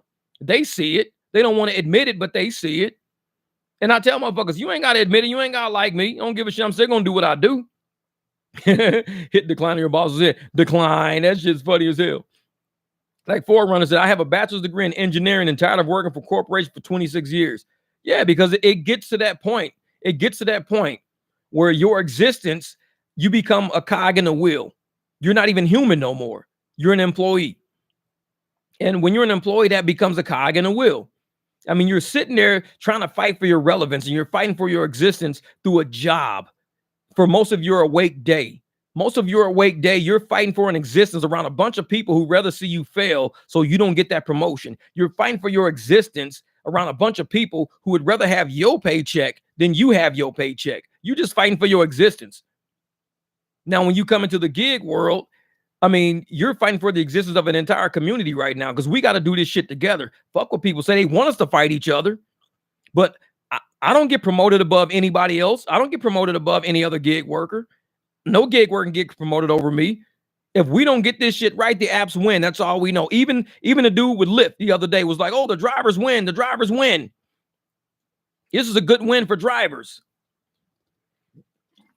Nigga Logan said, "I quit my job after my first week doing gig work." Yeah, the dude was like, "This is a win for drivers." Why didn't he ever say this is a win for riders? This is a win for all parties. This is a win for the corporate, because he know we ain't on the same fucking team. That dude ain't stupid. Freudian slip. Freudian fucking slip. This is a win for drivers. It should have been win for everybody. Why does somebody have to lose in order for drivers to win? Because if it's a win for drivers, that means it's a loss for the apps. So if the apps have been winning the whole time, that means the drivers are losing. Freudian fucking slip. I can see right through the bullshit. So if you want to sit up there and say something is a win for us, then that means we're not really partners. That means you're using us. We're not partners. Because if drivers win and we're a partnership, that means everybody win. That means the partnership wins. The partnership wins. If we're driving partners, the partnership should win every time the driver wins. The partnership should win if the app wins. The partnership should win. These motherfuckers never talk about the partnership. It's always, well, the apps win. The drivers win. The riders win. I mean, you got a three-headed fucking snake. But it's like, we don't even act like we connected to the same body called rideshare. You got one head always trying to bite the other fucking head without realizing, dude, we on the same body. We all share the same body called rideshare. This is the economy of rideshare. Why you trying to snap at me, app? Why the riders trying to snap at me? What the fuck? It's like, we're a three-headed dragon. This is the economy called rideshare. So there's no way one head could win, but the other head loses if rideshare is winning as an aggregate. So, man, Jeff got that third eye open, though. He see all the bullshit. I see all that shit, man. So for somebody to sit up and tell me that shit, oh, yeah, this is a great win for the drivers. You're not part of the three-headed dragon. You're a completely separate fucking dragon than what we are, is what you're saying. I think in rideshare should be a three-headed dragon. The body is the economy of rideshare, the gig economy. Then you got the riders as one head, the drivers as one head, the apps are the other head. We all fight the enemies together. What is the enemy? Bills. Expenses. That's the fucking enemy. Making sure we all fucking can make it through. Making sure we all profitable enough to make it somewhere. Making sure riders got enough to afford to ride. Because if the riders can't afford to ride, the drivers don't get paid. If the drivers don't get paid, that mean the apps ain't gonna get no income because drivers ain't driving for shit when they ain't getting paid. We a three-headed fucking dragon. We all in this shit together. So don't tell me the drivers won. That means you don't fucking like us. You don't fucking like us. That means you think the drivers are on the opposite team of what you're on. Which tells me the truth about these fucking apps. What I always say, man, fuck these apps. Because they say the same shit. When they don't pay you a surge, they saying fuck you. When they don't give you the right fare, they saying fuck you. When they don't give you the fare at all. Because I've seen people say, I did a trip and I didn't get my fare. I'm still fighting for my fare. That's when they saying fuck you. That's when they saying it. When you get deactivated for some dumb shit, they saying fuck you. They don't got to tell you fuck you to your face. They could just say it through actions, lack of actions, the way they do shit. And there is no such thing as a contractor line. Jeff, like, hey, Al Jarreau, we're in this love together. He's stupid. We're in this love together shit. And I'm sitting there saying, you know, performers that the last two corporations laid me off after 10 years for no reason. $1 billion profit corporations. Go figure. I have severe allergy to bullshit. That might be responsible for the outcome. And that's the thing, though, man. It's like, if we're going to sit here and have these companies, you know, we're supposed to be on the same team together, but you're telling us we're on opposing teams all the time. Like, we're not going to see it one day. That you're telling us, oh yeah, you know, drivers, you know, it's a win for drivers. So why are you challenging us all the time? Making sure that we don't win, taking money from us, taking tips from us, taking surges from us, never making sure that drivers win. Because if drivers win, your three-headed dragon should win. Drivers can't win and everybody else suffers. If drivers are winning, everybody wins. That's how it should be. But we know it ain't like that, because these motherfuckers, they look at us as an expense that they want to pay as less amount to a driver as they possibly can. Get as much as they can from this rider. Get as much money as they can out of this rider. Pay as less as they can to this driver and pocket the rest, because they view themselves as the service. They don't view themselves as actually doing the work. We do the work, but they view themselves as the service of getting this person from point A to point B. So they decide to get all the money, when really we're the reason why they're getting from point A to point B. And I'd rather sit there and say, you know what? If you ain't gonna pay us right to get people from point A to point B, we just don't fuck with you like that. We just don't fuck with you like that. And I think a lot of people that went over to UberX showed Lyft exactly what Lyft should have seen. Because I don't know, man. I just got this feeling. That this is a test. And they're going to eventually have to undo what they did somehow. They're going to have to win the trust of drivers back, because ain't nobody finna go out there and buy no luxury vehicle now. They're not buying a luxury vehicle knowing that these apps at any minute could just pull a tier. Just pull one. Not saying, well, we're going to Godfather you in. Send us your loan paperwork. When you send us your loan paperwork for the car you bought, we're going to say, well, Jeff has until, March of 2026 to pay this car off. So we're going to give him Lux until March of 2026. He's the only one that's going to get Lux rate till March of 2026. Oh, wait a minute. Forerunner, you got to XL. Okay. When is your loan due? Okay. So you're going to get this XL until 2025. You get to use this till June of 2025. You get XL rates. They never check whatever. I mean, all you got to do is ask us for our loan paperwork. I mean, you got our insurance. You got our registration and shit like that. You get those documents. And they're timed, so you know what day that these documents go. You know when my insurance expires. You know when my registration expires. Find out when my loan on this vehicle expires that I bought to do this rideshare shit. You could easily find that out and say, hey, Jeff's loan is not up until March of 2026. He bought this car in 2022. We've already canceled Lux already, but we should probably find some way to make sure he could pay off this car up through 2026. What can we do for this driver? You really think they give a fuck about drivers? You really think? Because I mean, it's not hard to do. That's not hard to do. So you go, okay, this is what I want to do. We're going to take all the people that we had on Lux, and we say we're going to kick off Lux. We're going to pay you at a different rate. We'll call you Extra Comfort. That's cool. But we're going to pay you at a different. We only call you Extra Comfort because the app shows Extra Comfort. But we're going to pay you at damn near the same rate we was paying you until, because some people loan is they got 6 more months left on it. Some people might got, another year. Some people got 2 years. So they're godfathered in until that loan is done. Once that loan is done, then they can say, okay, our partnership is done now. You can now be a Lyft driver and whatever other tier you got, but we no longer have to pay you at that other rate because our partnership is done. Because when we bought these cars for the partnership that we thought we were having, we bought these vehicles, only be told that this ain't really a partnership. We just kind of tell you motherfuckers what to do.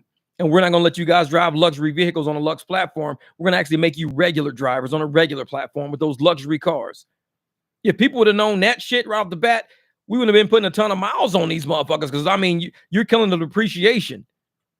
There's no trade-in value. There's no trade-in value on these vehicles now because they got so many miles on them driving for the Lux platform. So you driving for the Lux platform, you try to go trade it in, you upside down $15,000, $20,000. You don't got $15,000, $20,000 sitting there to cover the depreciation. You don't got it. What? Wedding are for women. Courthouse, man. I know it for real. Got to make bread for that savings. Do the courthouse shit. You have a big reception and a big honeymoon. The wedding don't need to be a lot of people there. The wedding, you can just go to have the wedding on Sunday when everybody at church. That way it's everybody already there any fucking ways. So you ain't got to do shit. Say, hey man, while we're here and everybody's here at church, can we get married while everybody here? It's like, wait a minute, what? Yeah, we just want to get married while everybody here. Can we just play the wedding song? We're gonna walk down, we're gonna do all this shit. No rehearsal. We're just gonna get married right now today. The pastor's sitting right up there. You can marry us, right? Right? Motherfucker, it's Sunday. Let's do this shit. And that way you get a free wedding. You didn't have to pay the courthouse. You already have your marriage life. You say, hey, I got the wedding certificate with me already. So you just walk in with the wedding certificate, give it to the dude at in the front, the pastor or whatever. And it's like, oh, holy shit. You was already ready for this shit. I'm just waiting for people to hear it Sunday, man. Damn, it's in India. The reception is in India. Man. We all going over there, man. Let's go. I say we all go with Nick over to India and have a big ass reception. Let's do it. Call it the rideshare reception. Man. Megan says, I've begged over and over to get back in the queue. They don't care. I'm a lot lizard to save gas. My vehicle is always thirsty. Thank God I love cheap 87 octane drinks. Yeah, exactly. Exactly. And that's me. Like I said, I tell people all the time, man, if we're going to be out there as rideshare partners, we got to start getting rideshare partner money. Because right now we're being kind of told what to do. And I think a lot of us are doing the smart thing. A smart thing. And all we're doing is saying, hey, decline shit that don't make sense to you. Don't be doing no nature hikes if the money ain't there. And that's how we fight back. Right now, that's all we could do. Y'all all invited. Let's go. Oh, I like that. Them trip radars been glitching on me lately. Been clicking on it several times, not getting any trips. The old me would have stressed. Yeah, and that's the thing. I had that happen the other day. I was clicking on trip radar. Like I said, it happens all the time. Like I'm like, are they gonna give it to me? They're gonna give it to me and just spin. Sometimes I can click on two of them at the same time, and I'll get one, but I don't know which one it is. I'd be like, shit. So which one is this? Is this the $17 one or is the $9 one? I don't fucking know. It's like I'll find out when the trip ends. And I like to think about Lyft on Lyft when you can, even if you're on a trip and you're at a stop, you can move the app. You can swipe the app up to see which trip you took because it'll say the dollar amount at the top. So I'm like, cool, I know it. Uber, you can't do that. It won't tell you what it is. You'll be like, damn, which fucking trip is it? You don't know because you click two of them and now you're just sitting there waiting like, oh shit, which one is it? Damn it. Man, holy shit, man. It's like 5 hours and 15 minutes. I just saw that shit. I looked up, I'm like, 5 hours and 15 minutes. We've been on this shit for a minute. I love it though, man. Like I said, we can sit here and chat all day about everything, man. Like I said, this is the rideshare barbecue, god damn it. Next time we need to go get our plates of food and everything. I'm out of juice. I done drank both my juices. Shit. I need to bring some barbecue up in this motherfucker next time. I'm gonna bring some ribs. Next rideshare live, I'm gonna bring in some ribs, some motherfucking potato salad. We're gonna sit there and have a real barbecue and shit. No, I can't eat while I'm online. I don't like that shit. Motherfuckers be eating while they online. I'm like, that's kind of weird. But people do it all the time.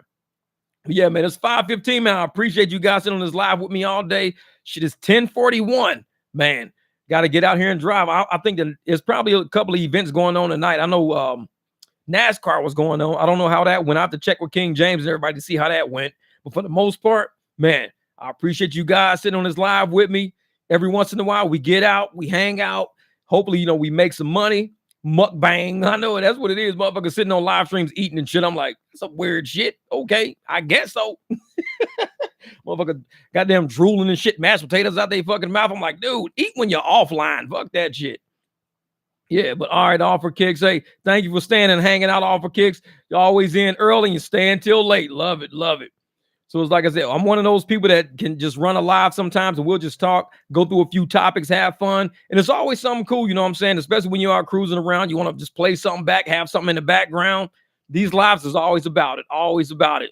Thumbs up. All right, forward and forever. I appreciate that, you guys. Hey, and like I said, I got 91 thumbs up. I just saw that shit. That's what's up, man. I appreciate that. I wonder if I could click it. Nope. Man. All right, Miss Megan, you have a great night. She's like, I'm going to go have me a beer, goddammit. Hey, Megan, next time you come out to Arizona, you know what I'm saying? Bring that forward. We're going to take you out to the desert and see what that thing can do. I think Juan Vargas is out right now in his Tundra. He's out camping right now with the Tundra and the big-ass camper and everything. So I'm going to see what his pics look like. I'm going to see if he'll send me some pics. That way I can put them in a video. Be like, this is the kind of shit Juan Vargas be doing. All right, y'all. Peace, man. I appreciate you guys. Hey, much love. Y'all be safe out there. Let's have a lucrative week. Hopefully, everybody paid rent. So this week, we can make a little more money. I had a shitty week. I got to edit my videos. Probably had that shit out within the next couple of days. So y'all can see how bad it really was. So don't feel bad if you did bad. We all probably didn't do too well. A few of us probably did okay. But for the most part, it was pretty ugly out there this weekend. It was pretty ugly. But like I said, it was a rent weekend. Everybody had to pay rent. This coming up week, we'll get it. We'll get it. All right, Matt. Hey, I appreciate that, brother. He says, great sermon, Jeff. This is a Sunday sermon. That's what we need to have, the Sunday sermon in the rideshare barbecue. Let's get it in. I'm just kidding. All right, man. You be easy out there, brother. I'll check y'all later, my man.